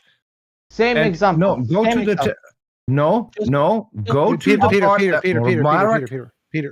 He's trying to explain the justification point by comparing it to a different, equally justified text. That's what he's doing. So it's perfectly fine. Go ahead. The Prophet marriage to Aisha, we have only one testimony by when he said it was 6, or I don't know, it was 6 or 9, but we have only one testimony. Her and only her. So if that's if he wants to change the Sahih to like Da'if or Hasan, or why guys didn't change that hadith? Because it has one testimony. Why they didn't change it? Probably because the person giving the testimony was more reliable. Yes, it's true. So it's all about that. Every hadith is about that. Anyone who gives the narration, it has to be reliable. So even can I say something? If I tell you something about my own life, okay? No, wait a minute. To deal with you. I'm here to present the argument for them, not for you. You present the argument for all of us, and that's the problem you don't want to deal with. Mobarak is like the best authority here because he's an ex-Muslim and he speaks Arabic and he understands these things a heck of a lot better than the majority of us do. So he would be the kind of person you're presenting for. But ultimately, it doesn't matter because ultimately, no, Aaron, yes, but ultimately, it doesn't matter. Ultimately, it doesn't matter because why should any of us believe anything that the Quran says? No, it's not or the hadith. Or the hadith. Why should any of us believe any of this? Well, he gave a prediction. That was the point. So this is a prophecy about the future, and if he gets them right, that's a reason to believe it. That was the original. Yes. Okay. But Air Jordans are not in the hadith. I'm sorry. Well, fantastic. The Vedas make a prediction about the age of the Earth, and it's it's pretty close to being accurate. You know, it was a little off, but it was pretty close. So therefore, Brahman exists, right? No. That's the same logic. No, but last time I was here, I gave you the prediction about the Sahara becoming green again. Right, and we already knocked all three of those down. No, he didn't. Yes, we did. He said in the time of the hour, the Sahara will become green again. It means at the. Then Aaron. Okay, so Aaron, let me ask you this. Let me ask you this question: Can a book make it? Okay, so can books? Or can authors make predictions in books? Just yes or no? But they fail. Okay, Aaron, can authors make predictions and write predictions down in books? Is that yes? Yes, they can? Just 1 second. Yes, they can. Okay, so they can. If it's not from God, then they will fail. No. It's yes, they can. Authors can write down predictions in books. Great. Okay? Yeah. Now, if the prediction comes true, is that evidence of anything, of any of them? Is that evidence of them getting the information from a god? I will give you an example. No. Yes or no? If an author writes in a book a prediction and the prediction comes true, is it logically entailed that the information came from a god? Well, actually, I'd say it can be. Yeah, so it can be. No, but is it necessary? Is it absolutely that's the case? Well, there's no such thing like that. Evidence doesn't work that way. There's never a exclusive... That's the point. Is like we can't jump the gap. We can't say that the prediction just because someone wrote something in a book and predicted something and then that came true, regardless of how vague it may be. Okay, or how we have to incorporate new stuff, like new material to try and make it fit. That doesn't matter. The existence of a prediction, the existence of a prediction in a book coming true does not entail that the author got that information from a supernatural source. Does not logically entail that this is the case. So I disagree with JL here because I think that if there's a book that claims to make predictions that are precise about the future and it gets them right and it claims that it got this information from a god, that is evidence that it is from a god. It wouldn't be proof like 100% we don't have for anything, but it is evidence.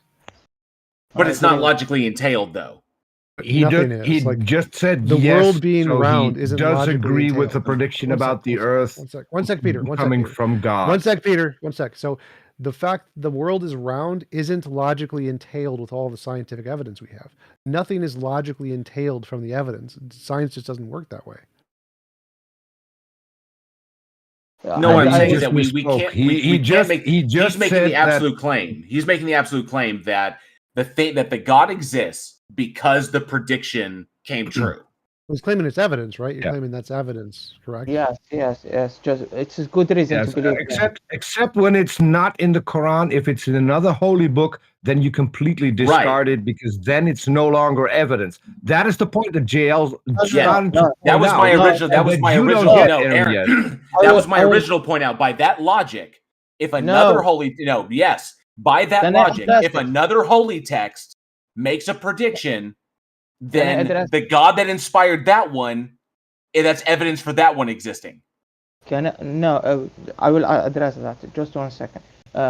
We know that for a fact that 25 of the prophets are mentioned in the Quran, and Jesus and Moses are. How's that relevant to a prediction in another holy book that, according to your own standards, which you just agreed to, is evidence for God? But if it's in another holy book, you discard it and you say it cannot be evidence for a God. So there's only one person in this whole stage. There's only one person who's lying, erinyes, and that is you. No. That is you, because you've got a double standard for different books. No, I don't have. Yes. I agree. Yes. If another so you agree with JL. Peter. You agree with Peter, no. You've interrupted enough. No, I'm not letting this go. Erinyes, you agree with JL that the prediction about the age of the earth is evidence for the Brahman God. You agree with him? Yes or no? Yes. Let me explain.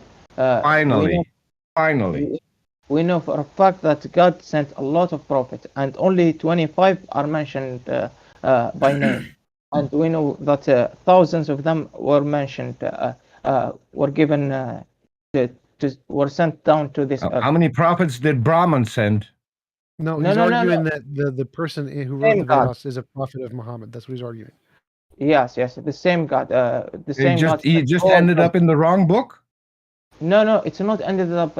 If you look in the Vedas, the oldest the prediction about Earth that JL mentioned is not in the Quran. This exactly. So he ended up in the wrong book. It's ad hoc. It's literally Islam. No. Right?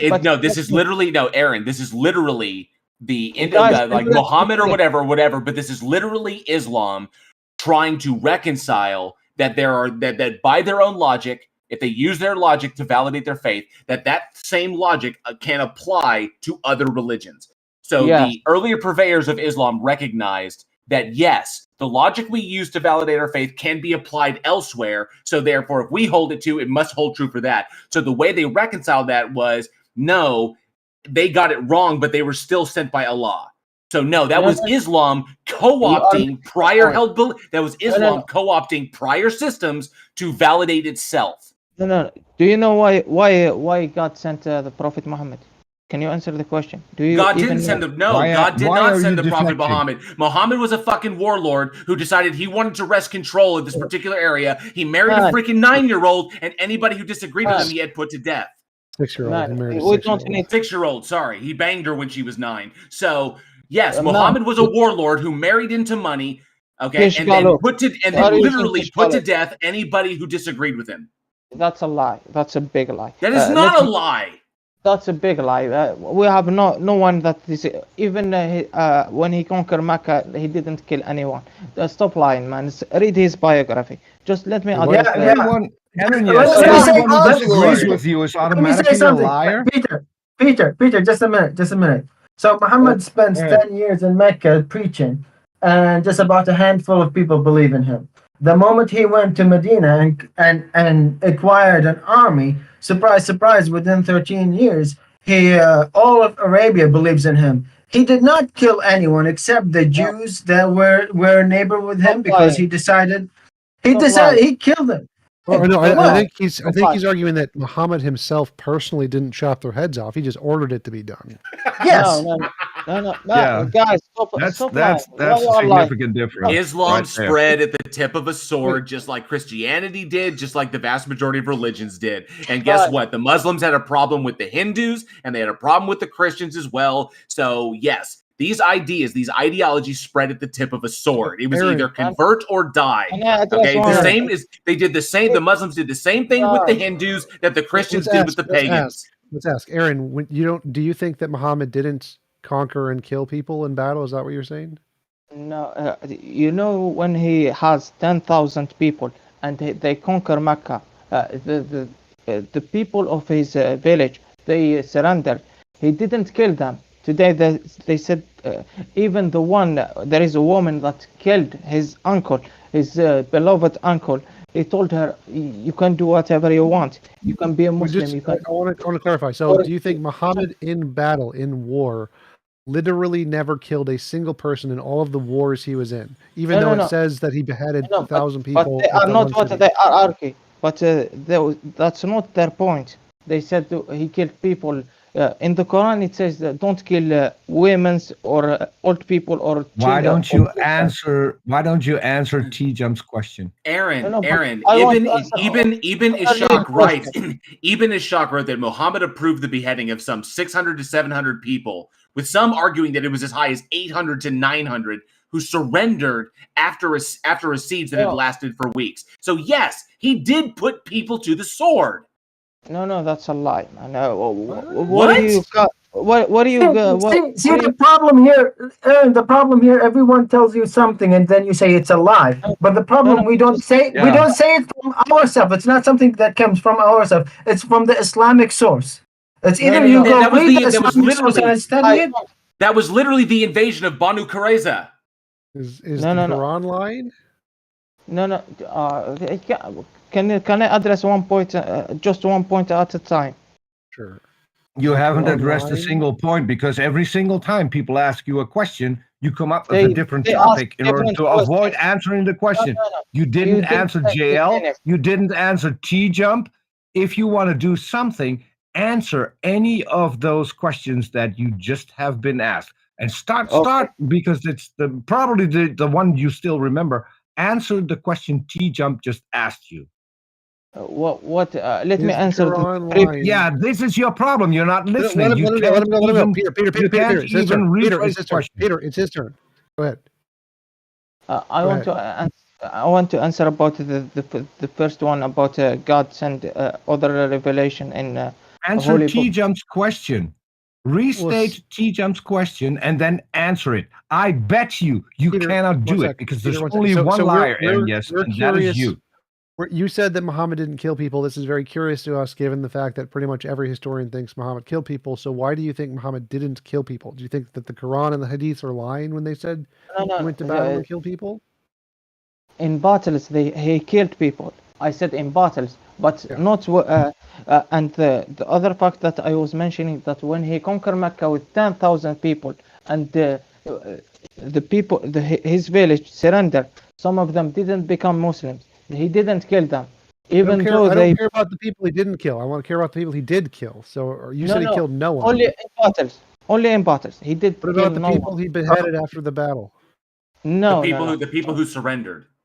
No, he didn't kill anyone who surrendered. Listen, they were helpless when he found them. Okay. Yes, they did. It is well known. It is well documented that after the invasion of the Banu Qurayza, that the massacre of Banu Qurayza took place. Dale, do you have the passage? Do you have the actual hadith passage where it says that? Yeah, please. Well, you already conceded he killed people, so I think we can. No. I conceded he killed people in battles, not people who surrendered. So what's the hadith that says I came I have been commanded to fight against the people until they testify there is no God but Allah, and that Muhammad is his messenger, and to establish the salah and to pay the zakah. No. It's a sahih hadith. You are so full of hate, man. You are so full of hate. He's just reading the hadith. What's wrong with the hadith? I posted the hadith in the chat. Everyone could go read it. And tell me what you think. It's different context. It's why guys get context. Yes. If it was like that, then every Muslim will kill people who doesn't believe in God. Stop making that we are killers. Well, that's kind of a thing in lots of Muslim countries.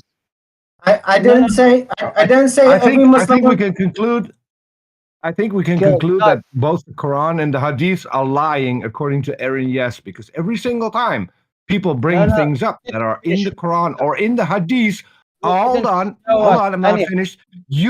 Hold on, I'm not finished. You say that is a lie. If that lie comes strictly from the Quran or the Hadith, then you are the one claiming that those are lying.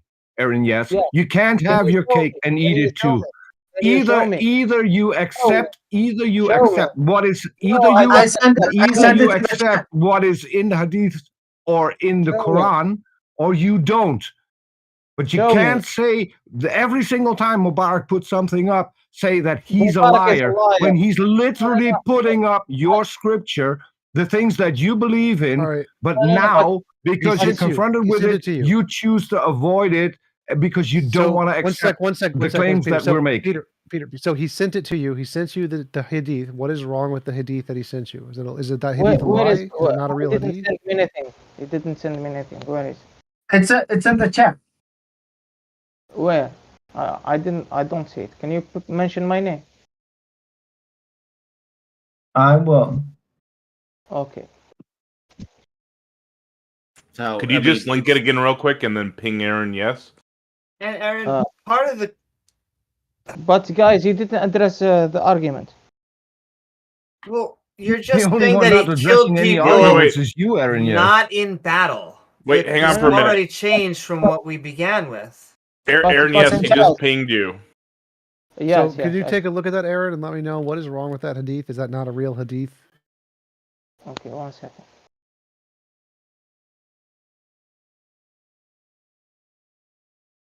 Just an observation. It's a weird phenomenon where killing doesn't mean killing in Islam, just all doesn't mean all in Calvinism. But, again, he was a hug lord. Has a context. So you mean that the prophet meant to kill all people? No. Did he kill anybody? Did he kill anyone ever? Did he kill people? Did he kill human beings ever? A warlord doesn't want to kill everyone. He wants to kill everyone that's in his way so he can conquer, pillage, and take the loot. And women, which are loot. Guys, I came with one argument and you posting a lot of arguments against me. I'm not for example. No. But the reason why there are so many arguments posted against you is because you keep refusing to answer direct questions, even if they put them to you as a simple yes or no question, which JL had to do 6 or 7 times before you answered. Why can't you be honest, Aaron? Yes, why can't you be honest?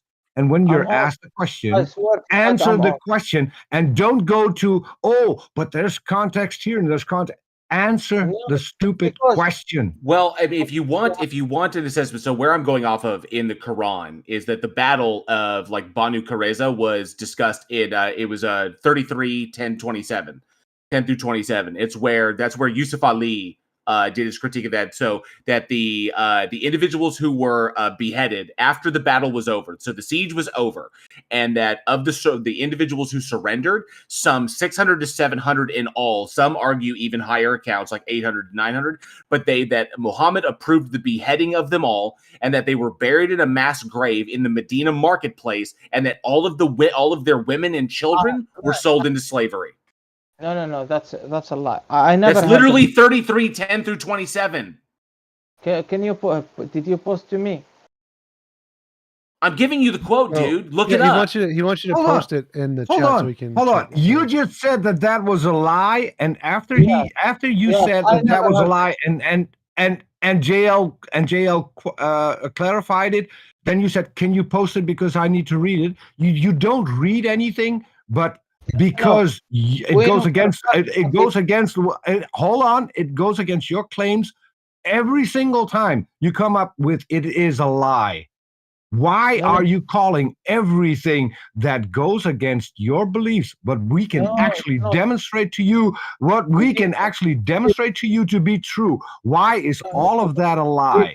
Because the only thing you're showing right now is that your holy book is lying, the hadiths are lying, and Erinyes is lying.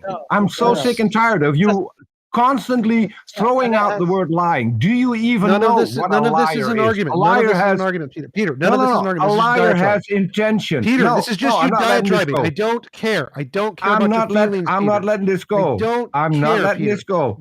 Aaron, lying has an intention. Peter, stop. Shut up. I don't care about your feelings. You can provide. Please, can you just mute Peter? Mute Peter. We need to move forward with the conversation. Peter is not helping us move forward with the conversation. So, Aaron, JL, did you tag him in the surah so that he can read it and tell us what he thinks? Please. I gave him Surah 33, 10 through 27, where it speaks specifically about the Banu Qurayza massacre.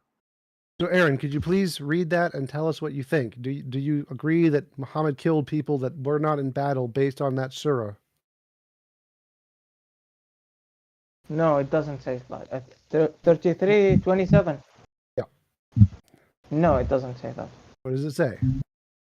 You can read it. I will read it in English, so that he also caused you to take over their lands, homes, and wealth, as well as land you have not yet put on, and Allah is most capable of everything.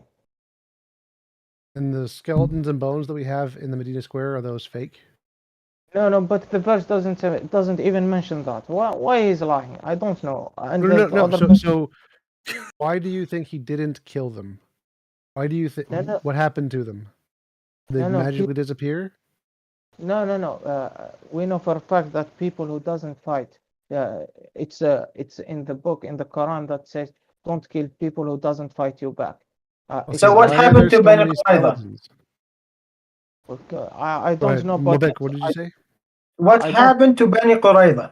Because they were a tribe in Medina, and they were besieged, and they surrendered. What happened to them? I don't know that argument. It's not an argument. I'm just telling you I'm asking you to tell me what happened to them. I don't know. I never read that. You never read the hadith that says that the male were killed and women were enslaved, and the way they differentiated between children and adult is by pubic hair. It's very well known hadith. No. I'm pretty sure that the Muslims guys has debunked that. I'm not knowledgeable enough to answer that question. Do you know what hadith that is? Do you know what hadith it is? The number? I will pull it up right now and send it to you. Okay. I don't know that argument. I never heard of it. But fair. We know for fact after I read the whole biography of the Prophet. He never killed anyone who is not. So it must be a lie. If you haven't read it, it's a lie. So these works. So everything I'm citing off is based off the works of Yusuf Ali, and Yusuf Ali was basing his work off the work of Ibn. Apologies, Mobarak, if I mispronounce this. Ibn Ishaq. Okay, if I got that wrong, I apologize if I did. But Muhammad Ibn Ishaq, Ibn Yasar, Ibn Qiyar. So from the 8th century. I want to ask one thing. I came here with one argument, and you are posting me to everything that happened to Islam. I don't know that argument. Exactly. Well, it's because you said something really interesting. You said that Muhammad didn't kill people. Now, that to us is a very strange statement because it seems to go against all the history. I told you that he killed people. Right. So you think he didn't kill people and behead people outside of battle. The hadith literally says he does, and so we would like to know what your thoughts are on this because it seems very strange to us. That's what we're asking about. But that's the problem. I'm not knowledgeable enough to answer other hadith. That's why we want to send you the hadith and have it. If it literally says Muhammad killed the men, then would you agree that that's a problem? Let me see. I don't know. Did he send me? Mobarak, did you send it yet? No, not yet. Okay, we'll let you know when he sends it. So I have a question. Erinyes, you said that the biography of the Prophet does not mention Muhammad ordering anyone killed outside of battle. When you say the biography, are you talking about the Sirah? Yes. Okay, and you say that you've read the Sirah? Yes. Okay, so I guess you forgot part of it, because it seems like you forgot the part where two captives, Al-Nadr ibn al-Harith and Uqba ibn Abu Mu'yat, were executed after coming back from Medina, and the former was executed by Ali, and the latter was executed by Asim bin Thabit al-Ansari. And they were executed. There's multiple sources explaining that Muhammad ordered the execution. And in the case of al-Nadr was a critic of Muhammad's in particular, who was a rival storyteller who called him a plagiarist, and said that the Quranic stories that he was telling were very largely derived from earlier stories from the Old Testament, from other sources, which he said Muhammad was recycling and claiming as his own. No. That's another topic. Well, you mentioned the source. I brought it up because you mentioned it. You said the Sirah says that they never killed anyone outside of battle. The Sirah does mention these two people being executed, one of whom is specifically a critic of Muhammad as a false prophet and as a plagiarist storyteller. I know that, but so why didn't you mention this? Why did you tell us? It seems like you're lying, or you forgot. He did kill people outside of battle. That's the point. Yeah, doesn't sound like war to me.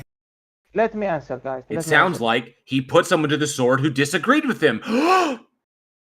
Man, you're full of hate. Let me answer. Stop. Go ahead. What is your answer? No. That's I found the hadith, and the hadith is in chat, and I pinged you for it. We were talking about people who surrender, not people who call him, like, for example, if a person arrive, like, for example, outside of the city or something like that, and call her and came and start causing fitna, like causing problems between the people. Okay, so Mobarak just sent you the hadith where he killed people who surrendered. Okay, 1 second. And I haven't heard any rebuttal about al-Nadr either. He just said it was another topic, and he just pretended like I didn't say it. Yeah, so specifically, Muhammad didn't kill people who surrendered. He killed some people in battle. He killed some people who disagreed with him. He may have killed some people some other cases, but not people who surrendered. That's, I think, the updated claim. Yeah, that's what I thought. So he's basically saying that massacre didn't happen, is what he's saying. Well, we will see. Yeah. 1 second, I'm reading the hadith. What number is it, Mobarak? Just for everybody in the audience, what's the hadith? Okay, it's in Sahih Bukhari, number 3043, and sometime in book references, book 56, hadith 249. You could, I send the link. Anyone could look at it and check it.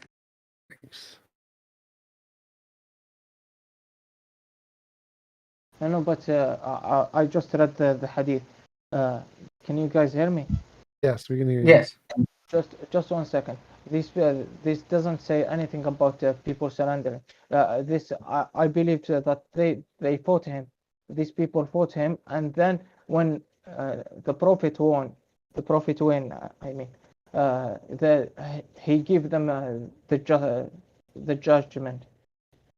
So after the battle, when they stopped fighting, he beheaded them. No, it's not that they stopped fighting, because he told them before the fight. He tell people before the fight that nothing will hurt you if you surrender, or like, for example. So by this standard, the Mongols didn't kill anyone without battle because they always warned them first that they would murder the entire city if they didn't surrender? No, but these people persecuted him for like killing people. You're saying they had it coming? Evil. In defense of Genghis Khan, he made it clear that he was a punishment sent from God. That was pretty funny, yeah. No, but guys, he fought these people. Then when they lose, they didn't surrender earlier. Then when they lose, the judgment, how to say, the judgment, like, he gave them the judgment. So there's an expiration date to when you can surrender. No, it's not like that. The prophet doesn't kill people who doesn't fight him. It's not like it doesn't fight him. The people who surrender. What Mobarak said that these people didn't fight him back. They surrendered to him and he killed him. That's a big lie. You will keep saying I'm lying, but everyone could see who's lying. The thing is, he fought and then they surrendered. It's the same context with Mecca, the example you used, okay? The example you used, let me talk. The example you used, he besieged the town. There's a group of people who fought against him. The majority surrendered, and he forgave them. It's okay. Yeah. But when it comes to the other town, when they fought and they surrender after they've been besieged, he killed them. They didn't surrender. It doesn't say. What happened? What happened? Well, Mobarak, if I could throw this out here, like literally, erinyes, I'm looking at this right now. I can't show you on my computer screen. I'm literally looking at this. Tabari and Ibn Hisham mentioned 600, 900 of the Banu Qurayza were beheaded. There was an artist depiction of the event that is titled "The Prophet, Ali, and the Companions at the Massacre of the Prisoners of the Jewish Tribe of Beni Qurayza." Okay, so in this one, it's actually because the siege was over. They conquered the tribe, okay, and they had them prisoner. Whether they surrendered or not is irrelevant. It was not in battle, and they put them and they had and Muhammad ordered them all beheaded. No. Okay. It was so important and so graphic that people felt it necessary to put it to literal image. Like this is what it looked like. No. The hadith say that only the warrior were dead. The children and the women should be taken as prisoners. The hadith slaves. Sex slaves. Yeah. Yes. Yeah, it says the hadith or the surah says that they were so that the women and children were sold into slavery and the men were beheaded and buried in a mass grave. Stop lying. It says prisoners. It doesn't say. It says no. It doesn't say prisoners. Prisoner means sajin, which means prisoner. It says sabi, which means enslaved, or it's like the prophet of war is a sabi, which is when a human is getting enslaved by the process of war. No. Spoils. Yes, exactly. That's what it means. In fact, the whole section in the Quran is literally called spoils. Exactly. It's the spoils. Oh my. The women and children are spoil of war. Guys, can I even answer? The hadith says it's prisoners. Stop lying, Mubarak. It says Sebi. Tell me what does it mean, Sebi? No, I know you are an ex-Muslim. What does it mean? Wait. What does the word Sebi mean? Answer the question. What does the word Sebi means? Prisoners. That's a lie. That's a fucking lie. It means the spoils of war. You are lying, Aaron. You are now lying. Guys, can you read the English translation of the hadith? Read it.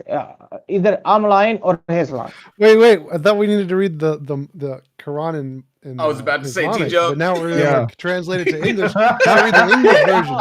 The English version is the true version. Okay, we're going to need to understand the perfect English translation. That was beautiful. We're going to have to put this through Google Translate now. No, guys, can you even read the English? He gave me the Sahih in the English. Can you even read it? So either he's lying or I'm lying. You're lying. Yeah, I'm gonna go with that one. I know you are. I think, Aaron, despite all of this, and we've gone round and round and round on this, and Mubarak, I think, has done a wonderful job in demonstrating how you are incorrect. And pointing these things out and giving you the sources for them. Still, none of this is evidence that a God exists. And that's my fault. That's my fault because I changed the topic to this. So that's okay. That's okay. I think, but if we're just going to keep going around and round, because I think TJump noted and Mubarak noted is that every time you get countered, you just call people a liar, and we're not lying because we have because ultimately we have. You're predicating. You're using this to justify your belief in a God. All right. We don't believe that your God exists. No, I know. So you haven't demonstrated how any of this. You haven't demonstrated how any of this is actual evidence to support the existence of the God. And every time we counter you, I think.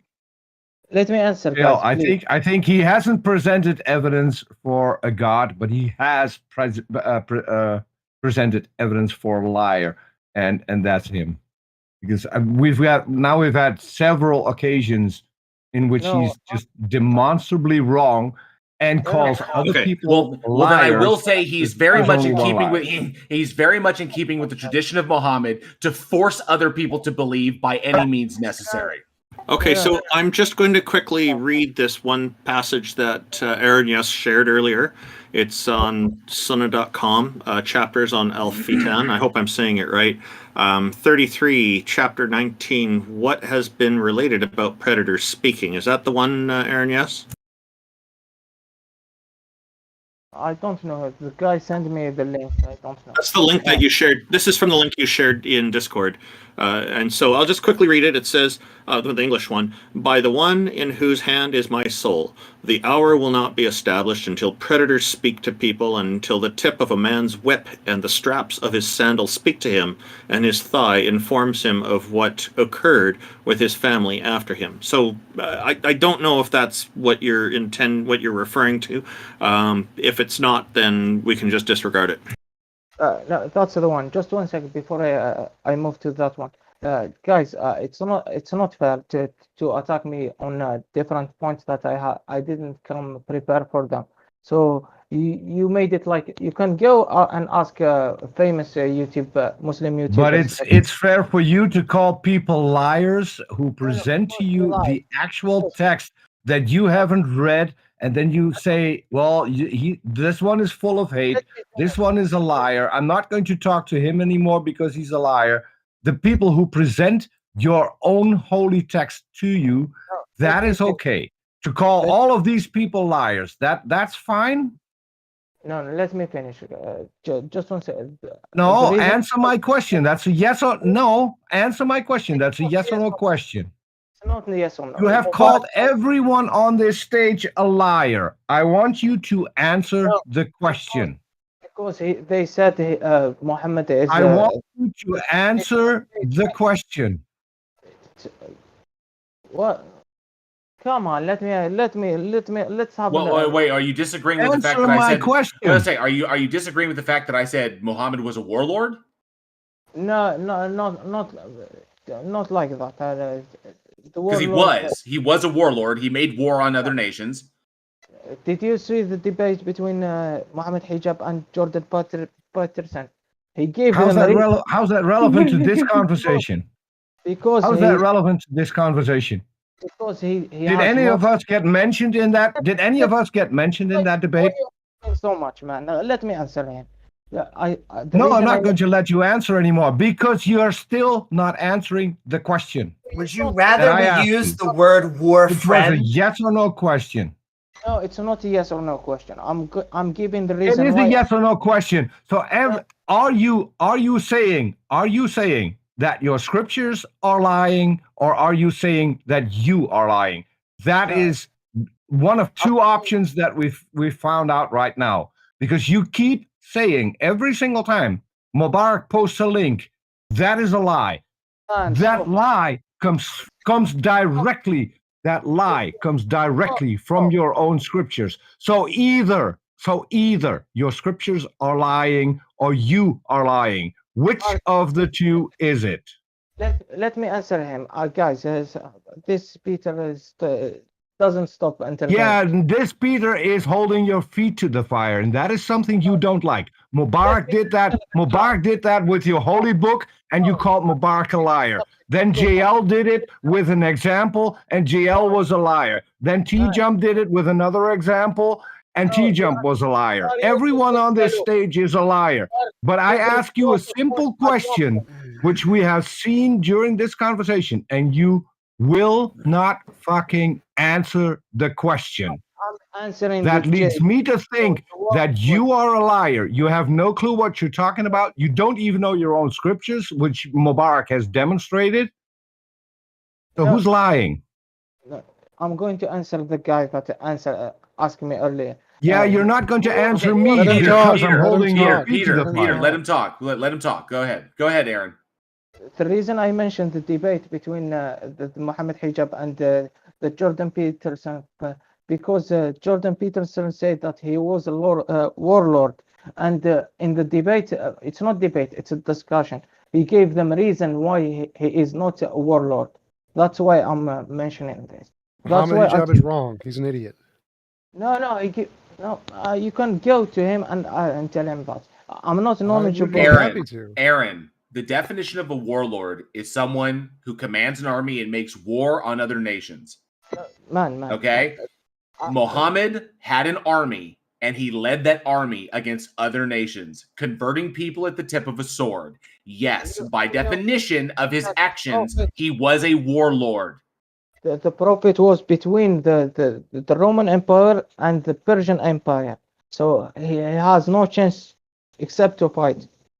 He still was a warlord. It doesn't matter how small you are. You could be a big warlord, or you could be a small warlord. He's still a warlord. It's a war for survivor. He was between the biggest name.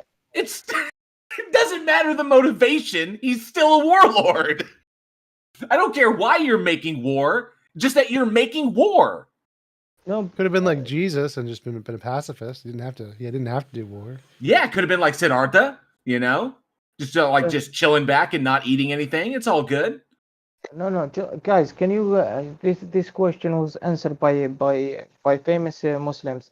I'm not. I came here. Famous Muslims. Yes, can go check them. What? So famous Muslims are to believe over the Quran and the Hadith. Before we go off on that, can I ask you, Aaron? You said about famous Muslims. Is this one of the reasons that you believe? Is this something that convinces you that a God exists? No. This is a separate topic that I brought up because he said something interesting. So this is not an argument for God. Yes, exactly. I'm saying this because they have more knowledge about this. I've debated Muhammad Hijab. I never saw the debate. On my YouTube channel.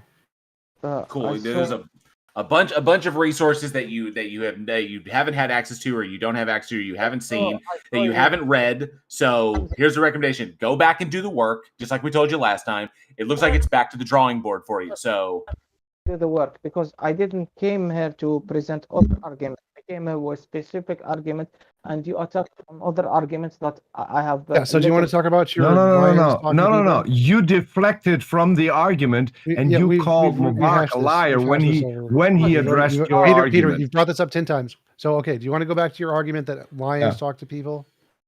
Yes. So I want to go back. So just to clarify, it was lions, like lions, is in like the big cats. Predators. Yeah. Okay, so predators talk to people, right?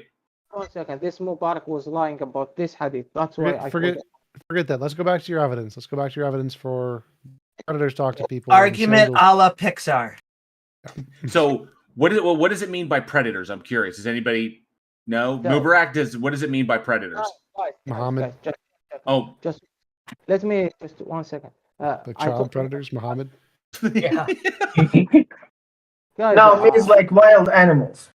Wild animals. Okay, so like wild animals. Okay, so like hyenas, jackals, lions, leopards, because jaguars were in South America. So okay, so I get it. So the predators will talk to people. So how does that work? To talk to you guys. Just be respectful. I'm not on one. But don't. Yeah, we're really respectful to the guy who calls everyone a liar. Go ahead. We've hashed it, Peter. Aaron, go ahead. Tell us about the animals that talk to people. No. I said I will go to the last two parts, then we'll go to the first two parts. Do you agree with me about the sandals? About what he meant about the sandals? What it say about? Him speaking to the strap of his boots and so on. No, at all. Why not? Because I don't think they were talking about Nike. I think they were talking about, it was just a weird prediction. No, it's not about Nike. Google also made one. Doesn't matter. It literally doesn't matter. So it was not talking about Google. It wasn't talking about Nike. It was just a weird statement that was vague and ambiguous. What does even if I grant you that it's weird, why he said in the next one, and his thoughts inform him of what occurred with his family and after him. Now, my thighs do not inform me. Just I will show you 1 second. No, I heard the passage. My thighs don't inform me of anything. We have a comment from our YouTube audience. Blessed be he writes that Muhammad says that the ants talk. That's true. Can you see the picture that I posted? No, I'm playing a video game. I can't see anything. I posted the picture. I don't care. What does it say? I just want the evidence. No. I don't care about the sources. No. But it's like, for example, if you type on Google Typhon, you can type on Google Typhon. You will see that a lot of picture that of phone inside in the thigh, and we know for a fact that phones are.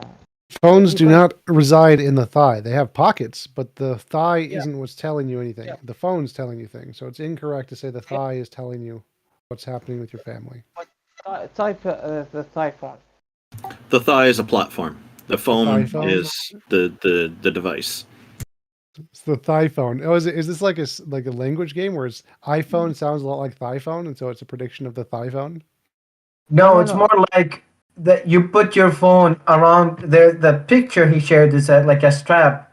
So you put your phone on your thigh, and you know from the phone how your family is doing. Right. Okay, my thighs tell me I need to do more cardio. So let me see here. This is Volume 4, Hadith 2181. By the one in whose hand is my soul, the hour will not be established until wild animals speak to people, and until the tip of a man's whip and the straps on his sandals speak to him, and his thigh informs him of what occurred with his family after him. That's what the Hadith says. So, going by this, by the one in whose hand is my soul, so that would be Allah, the hour will not be established until wild animals speak to people. Well, they don't. They don't. Does it really say that? Yes, and so the hour will not be established until wild animals speak to people, comma, and until the tip of a man's whip and the straps on his shoelaces, speak to him, and his thigh informs him of what occurred with his family after him. That's hilarious. Okay, so my whip is in the shop. It doesn't speak to me yet. So obviously whips. So this is just from I'm not Muslim. You know, I wasn't brought up in it. So just reading this, and if I were to put myself in the sandals of these individuals who were writing this comes off as very, very metaphorical. This is extreme metaphor. This is not prediction. This is like so incredibly a vague metaphor that it could be applied to anything, because you have to interpret what are wild animals. What does it mean by speaking? Hang on a second. You have to interpret. No, Aaron, you have to interpret. Aaron, stop. You have to interpret what does it mean by wild animals actually? What does it actually mean by speaking to people? What does it mean by the tip of a man's whip? And what does it mean by the straps on his sandals? And what does it mean by his thigh informing him? Okay. Just one second. Actually, I think listening to that, I think I understand what it means. Like tip of a whip sounds like a dick, and thigh also sounds kind of like a dick reference. So it seems like it's making a reference to a future immorality or something. Talking? Yeah. I was going to put out there the only thing actually worthy of worship is thighs, and so...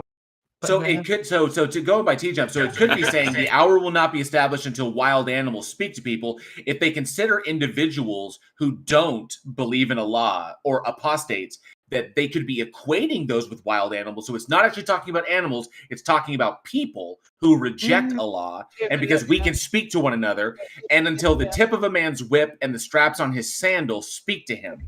It sounds like it's saying people go insane. That's kind of what it seems like it's saying. Like that people could go crazy. Okay, yeah. mass insanity. Like for example, have you never seen a movie called The Chronicle of Narnia?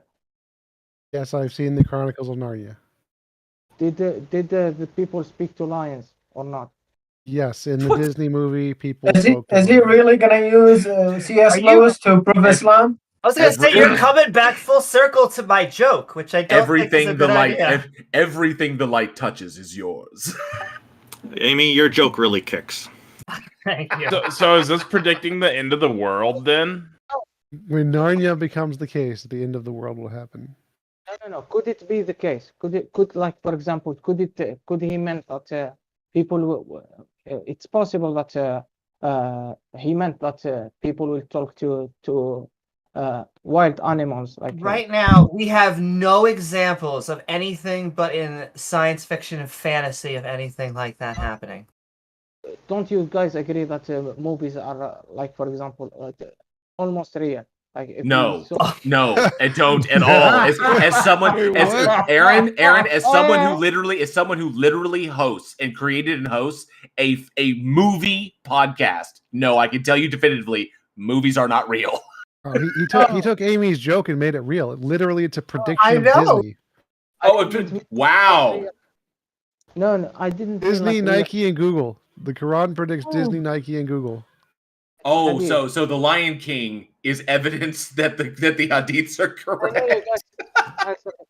I know you are trying so hard to mock me, but you didn't answer anything. No.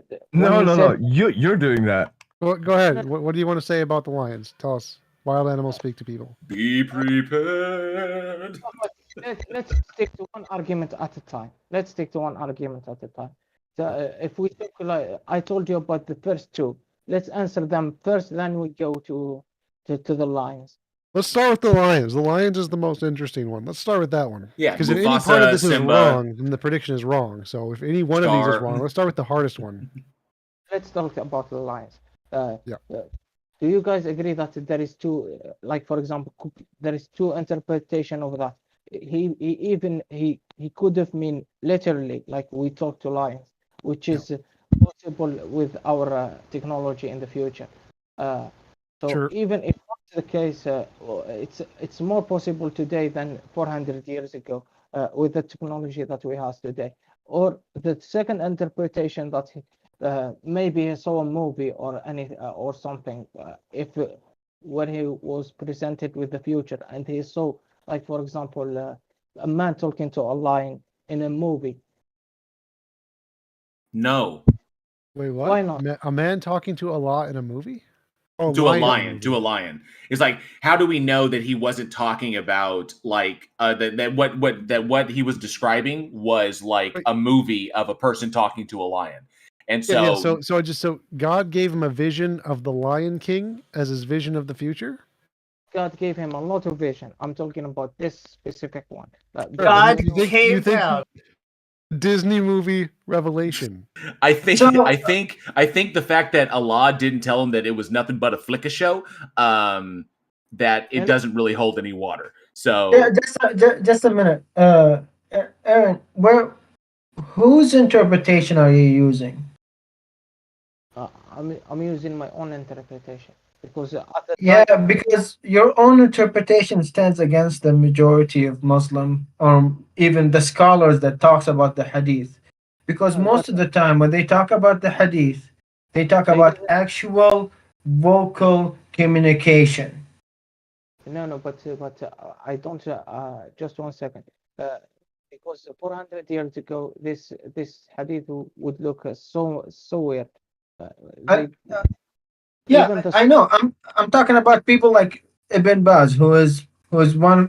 I said I used his name earlier. He's a scholar. You know who's Ibn Baz? No, I know a lot of them. Just 1 second. Can you? Do you know who's Ibn Baz? Yes. Yes. So he says it's actual talk and verbal, and we're not talking about people who lived 300 years ago. We're talking about modern people.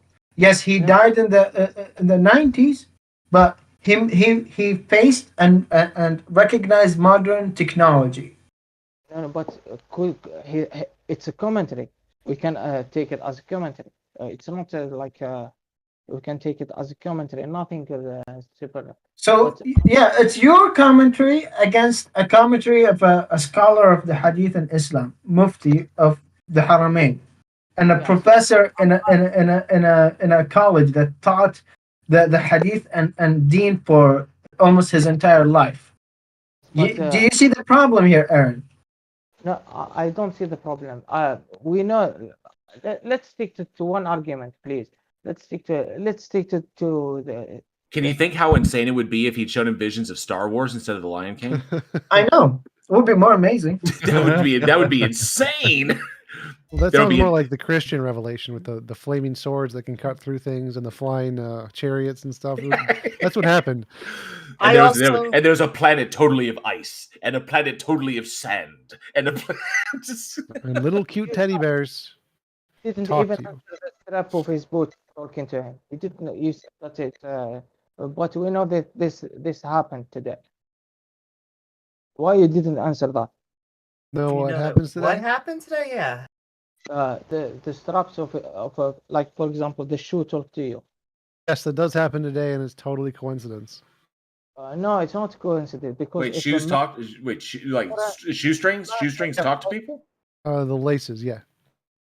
Just 1 second.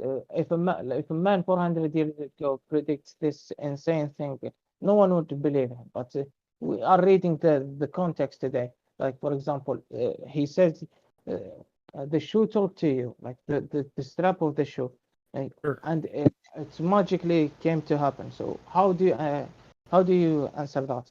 Okay, we're running out of time here, so we can continue this shoe strapping conversation in the next fortnight.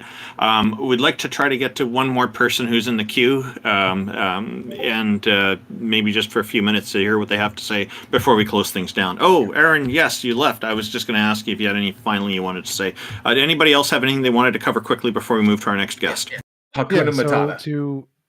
Even if his prediction about the shoelaces talking was correct, it's only a successful prediction if all of the other parts of the prediction are also correct, because if they're wrong, then it's just a bunch of guesses, then one happens to be right and a bunch happen to be wrong. So you'd have to justify all the other ones, like the tip of your whip talking to you, would also have to be correct until that was actually evidence. Just the one, even if it is correct, would not be evidence on its own until all the other parts were shown to also be correct. Sounds good. If you're hearing us, feel free to join us. Otherwise, we're going to probably be closing things down pretty soon. And obviously, the whip didn't speak to Indiana Jones because it would have said, "Hey, you can't use me to swing like that," because that's not how these things work. So. Well, I guess maybe what we'll do is move on with some final thoughts about the conversations today, since we are pretty close to noon here. We've been running for almost 4 hours. Thank you to everybody for being here. Did Mobarak, since you're new with us, why don't you tell us if you had any final thoughts about today's episode and anything that stood out to you? Well, I liked a lot of the discussion we had and the people we talked to.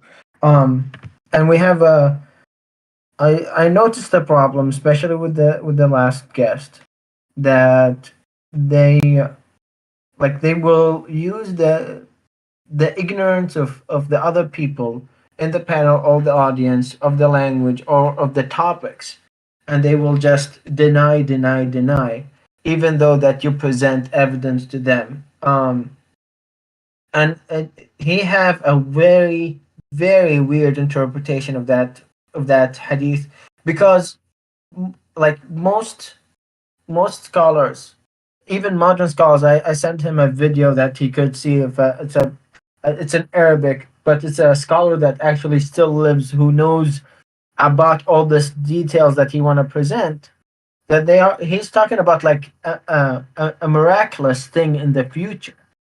So it doesn't make sense to use it as evidence of how Islam is true.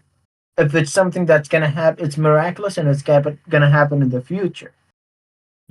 But there's a lot of time that I just laughed, because I will present him with something and he doesn't want to admit it. Like, he totally denies the fact that the word in Arabic means what it means, because it will make him look bad, make Islam look bad.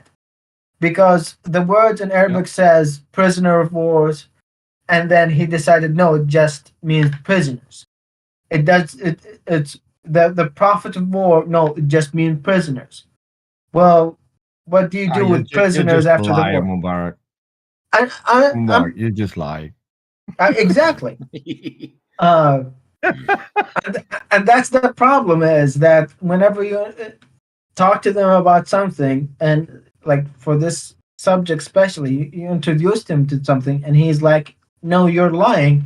I didn't say anything from my own. I'm just reading to you the exact text and you calling me a liar. So that is just mind-baffling. Like you could read it yourself. But I'm going to make a prediction, Mobarak. We're going to get more Muslims in the future, and they will all call you a liar and full of hate. I think that I think that's true. I'm the son of God, so worship me. Thank you, Mobarak. Since Peter was just interjecting, why don't you tell us next what your final thoughts are? So I want to apologize to the rest of the panel because I got a little heated about the whole liar thing. I hate it when people are called liars when there's no evidence that they are lying, because in order for people to lie, you have to have a reason to present false information. And unless you can point out what someone's reason is, and even so with what Mobarak did, just presenting a text and then just saying they're a liar, coming up here and saying you have to read the Quran in the original Arabic, and then trying to convince us that we need to go to Google Translate because his translation is the best one. I don't get it. You can say that someone is wrong. Don't call them a liar, because we're not here to lie to people. If we present something to you, we might be wrong, but we're not lying. That's not something we need to do in order to keep the position that we have. We're atheists for a reason, not because we're lying, but because we don't see enough evidence for there to be a God. Now, if you come on here, you can present your evidence.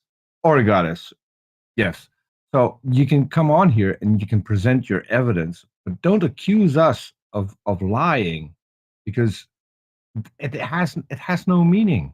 It literally, none of us is up here to lie to people, because why would we? We're atheists because we take the honest position that we can think of.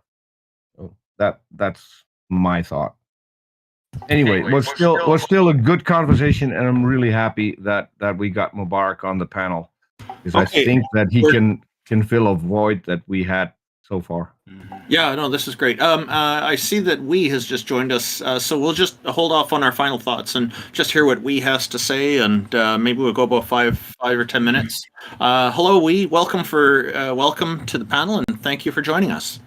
Hi. So I heard you guys were talking about so maybe the 2 topics ago, you were talking about other books and how they also make predictions, and they've been shown to be true. So therefore, their idea of a god is right. So how can two different gods be right? Either one is lying, right? It's a demonstration that the logic doesn't work out. So, for example, if someone claims that evidence for their god is because a particular holy text made a prediction, that prediction came true, and that is sufficient evidence, by that logic, we can apply that to other holy texts that do the same thing. So it's a break in the epistemology, is what it is. So they basically say, I know my God exists because my book says it makes a prediction that comes true, but I reject that holy book. Even though it made a prediction that came true, I reject that. So it's a break, and that's what that's meant to demonstrate. Also, I have a friend who's Muslim, and he keeps telling me that there's no contradictions in the Quran or Islam. So I don't even know what to say to that, because I'm not sure if there is. Well, there have been a lot of, if you search Google for contradictions in the Quran, same as searching for them in the Bible or other religious texts, there's usually many websites out there that will list what they are and cite the different verses that contradict with each other, so you can see for yourself and even double check with the books directly yourself and see that there are contradictions. And then there's also information in many religious texts that are just wrong. Like in the Quran, there's a part that talks about how fresh water and salt water don't mix. And then, of course, the apologists will talk about how it's not being, it's been taken out of context or being mistranslated or whatever. The fact is that it's in all these different English translations of it, and this is what we're seeing. So that leads me to think this one person who has an opinion about it versus professionals who've done translations. I'm going to side with the professionals who've done translations. I hope this is helpful. Also, we were talking about it earlier. You should bring up the chapter The Ant, in which Solomon has not only a wonderful conversation, but he starts laughing at how silly the ants are for talking to each other, and then he gives them orders. And so if you like a contradiction, that's not physically possible as far as we can tell. That's a good point. Sorry, go ahead, There was like what was it? There's also how there's like the suffix after the ant, which means it's like a female ant, so it's referring to every animal as a female. That's why. That's also what I heard. So it's like a she ant or she camel, and there's like stuff like that, which doesn't make any sense. So it sounds like more work needs to be done on these translations, really. So no, these are like literal Arabic translations too. So that's what they are. And then the apologists or whatever translators, they try to change the meaning so it doesn't look suspicious. That's what it is. So it's like halal if you're lying about your religion to. Yeah, I don't know how to explain it, but like. I'm just curious, if you don't mind me asking, should I put you in our list as a theist or an atheist, or? I'm like, I would say I'm like an atheist agnostic. Okay, I'll do that. Thank you very much. Did you have anything else you wanted to share with us before we move on to our final thoughts? No, all right. I'm good. Thank you. It's a pleasure to have you up here. Thank you for joining us and raising these questions. Okay, so I guess TJump, did you want to, I was going to come to you next and ask, did you have any final thoughts about today, and did you want to let us know how things are progressing with your atheist church project? Yeah, sure. So today was pretty good. I like having someone who's educated in Islam to be able to chat with. That helps a lot. Atheist church is going well. I'm filing for 501c3, but it takes like 6 to 8 months for the IRS to actually approve it, which kind of sucks how long it takes. But looking for donations, because our goal is to buy an apartment building and offer affordable housing to people, so we can have a moral church that does what Christian churches should be doing, to hopefully inspire them to actually become less useless in society. So if you can, please subscribe to the Atheist Church, give donations so that we can outclass Christian churches and make a better religion, the atheist religion. Okay, thank you, TJump. I guess, X, did you have anything you wanted to share with us today? I got here kind of late, so I'll pass, but I did enjoy having Mobarak and his knowledge of Arabic and the text. That was great. So thanks for joining us. Great, yeah. It's always great to see you. JL Warren, your final thoughts. This was a fun one today. Some good quality conversations and some wacky ones. That this was a lot of fun. It's always a little interesting at the beginning, but I think we found our groove, and so the big huge thank you to Mobarak especially. So great to have you part of the panel. I think you fill a necessary gap that we had a gap there. I think you filled that up quite well. And then, of course, Ix, Jack, Peter, Randolph, TJump, Amy, Taco, thank you all so much. Appreciate that. Of course, everybody else, whoever comes on the stage. Kind of a bummer. It's a bummer that King Xerxes won't be joining us for a while, so I hope everything works out for him. And don't forget, www.darthdawkins.com. Get your official Darth Dawkins squeak toy. Yeah, and these links can also be found in the theisthelpline.com website. If you click on About, the link at the top right corner, you'll find a link to all our hosts, including the one that JL Warren just mentioned, and also TJump's Atheist Church, and so on. Jack Burton, your final thoughts. Want to welcome Mobarak again. Thanks. Welcome to the panel, and of all the Sundays I spent on Discord in the morning, this was definitely one of them. Thank you. Amy, your final thoughts. Well, I just want to agree with Jack as a starter. It is definitely a day that ends in Y, and I'm lovely to be here with all you guys. So just very quickly, we do share common ancestry. Abiogenesis is the most likely hypothesis that we're leaning towards. Macro evolution's time. Legal and physical laws are two different concepts. We make up legal laws, and physical laws are just descriptors.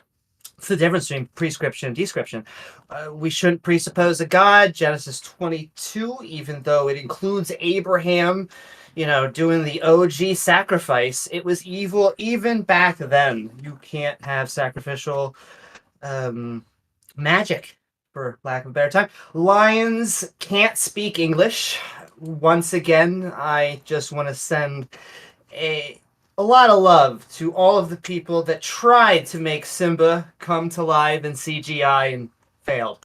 So thank you for that. But the cartoon's still good, and ants can't talk either. But I will say, welcome Mobarak, and I want to send love to JL Warren's, TJumps, and Randolph Richardson streams. You guys should all be following, and subscribing. And I want to thank Ix, Jack, Peter, Randolph, TJump, JL Warren, Taco, and Mobarak. Thank you guys so much. Okay, thank you very much, Amy. I'm just going to say thank you to Politics Discord at discord.gg/politics if you're not online live right now and need a way to get to it. They sponsor us by providing this stage and this lovely audience that comes and joins us and challenges us with their ideas, and we always appreciate it. We're also, Canadian Atheists is also helping with taking care of the website and things like that in the back end for us. So we're really appreciative of all this. The work that Taco has done to organize this is so important.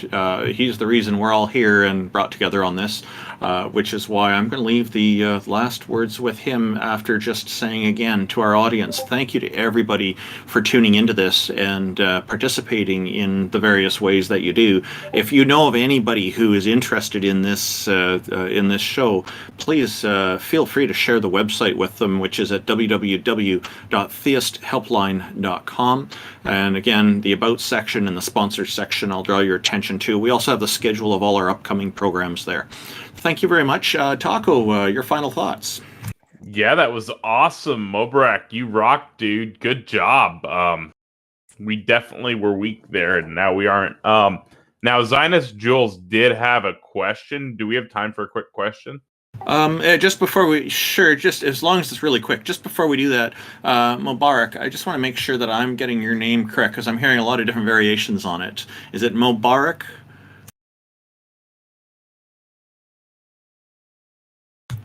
Yeah, it's Mobarak. Okay, thank you. I really don't. If you are in vicinity of how my name is, I will respond. No problem. I'm just doing my best. I always try to get it right, and we're all new to you here, so we're still getting used to it. And I had it wrong when I first asked you earlier. So, Zionist Jewels, welcome and thank you for joining us. We've just got a few minutes, but go ahead with your question, sir. My apologies, and I'm really sorry for doing this last minute. I'm very thankful for the guests on this panel. So I just wanted to ask a really quick question. I'll be off the stage. There's and this is directed to Mobarak. There's this concept that I've heard about taqiya.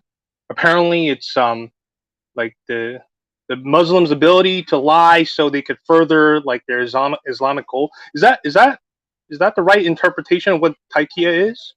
That's complicated because they will interpret it the way that they want to. As in, you can take it as in, well, that's giving them permission to lie. They'll give the apologetic, well, it only means to lie under duress. And so it's why we shouldn't rely on holy texts. But back to the panel. Yeah, the taqiya is more, it's complicated because it's the reason for it in Islam is to lie under duress. So if someone is standing above your head saying, denounce Islam or I will kill you, you could denounce Islam. But in later years, it has been stretched somewhat that you could lie to someone else to convince them that Islam is good. There's a story that is repeated. It most likely not true, but it's repeated among like scholarly circuit when it's a da'wah man, and it's a guy who had a neighbor who's Christian, the Christian was an alcoholic, and the guy is Muslim, and he keep telling him, if you convert to Islam, it will be good for you. You should just convert to Islam. But then he said, well, I like my alcohol. I like to drink. And the guy said, well, if you convert to Islam, will not stop you from drinking. So the guy converted to Islam. And he said, well, now you're a Muslim. If you drink, we're going to give you the punishment of drinking, which is you get public clashing. And if you want to leave Islam, now you're an apostate, so you will be killed. So basically, that is a sense of the taqiya, kind of, if it explains anything. That you could use white lies, within air quotes, to convince someone, because the lie, the problem from lying is less than the benefit of converting someone else into Islam. And it differs from every scholar interpretation. Some people say you shouldn't do it unless you're real under duress, and some people say you could use it basically on a daily basis. And this is the last question. I'm done. Would you say during this whole panel where we had like Muslim people on, do you think they could use taqiya under those situations? I think the specific, when I asked the person to translate the meaning of the word, and he totally denied it, which is like he just straight on lied. There's nothing else but to lie, and the only reason he lied is to make Islam look better. So yeah, I think there was some of that. Thank you for joining us, Zionist Jewels, with those great questions. Taqiya is an important concept that comes up a lot, and I think Mobarak summarized it very well for us all. Thank you, Mobarak. Yeah, when it comes to the earlier accusations about everyone on the panel lying, not everybody was even speaking at that time, but for myself, if somebody accuses me of lying, I'm going to reject it as well. That's a normal thing to do when we're actually not lying, is to reject the accusation. I don't think anybody really takes it personally, because we know people get kind of heated in these things. We're after good quality conversation, and if people can phrase things a little differently, such as in terms of I think you're misrepresenting things, or that feels to me like you're lying, you probably get a lot further with people in general than just making an outright accusation. But this is only a suggestion. You know, present yourself however you like, but my hope is that this is helpful to you. Thank you, everybody, and I guess Talk is going to close the stage now. Again, to everybody in the audience, we greatly appreciate this, and we just got a comment in our YouTube audience from Lorraine Drosophila. I'm probably getting her name slightly wrong, but I'm trying. She wrote, "Thank you, Randolph. I appreciate you posting this for us non-Discorders." Yes, we are also broadcasting this on YouTube. TJump and JL Warren are also doing that on their channels, and we are very happy to be able to make this accessible to people outside of Discord as well, and have permanent records of it on YouTube, because people do enjoy listening to these. Thank you very much, everybody, for everything. Good night. Taqiya, not just assemblable furniture from Thailand.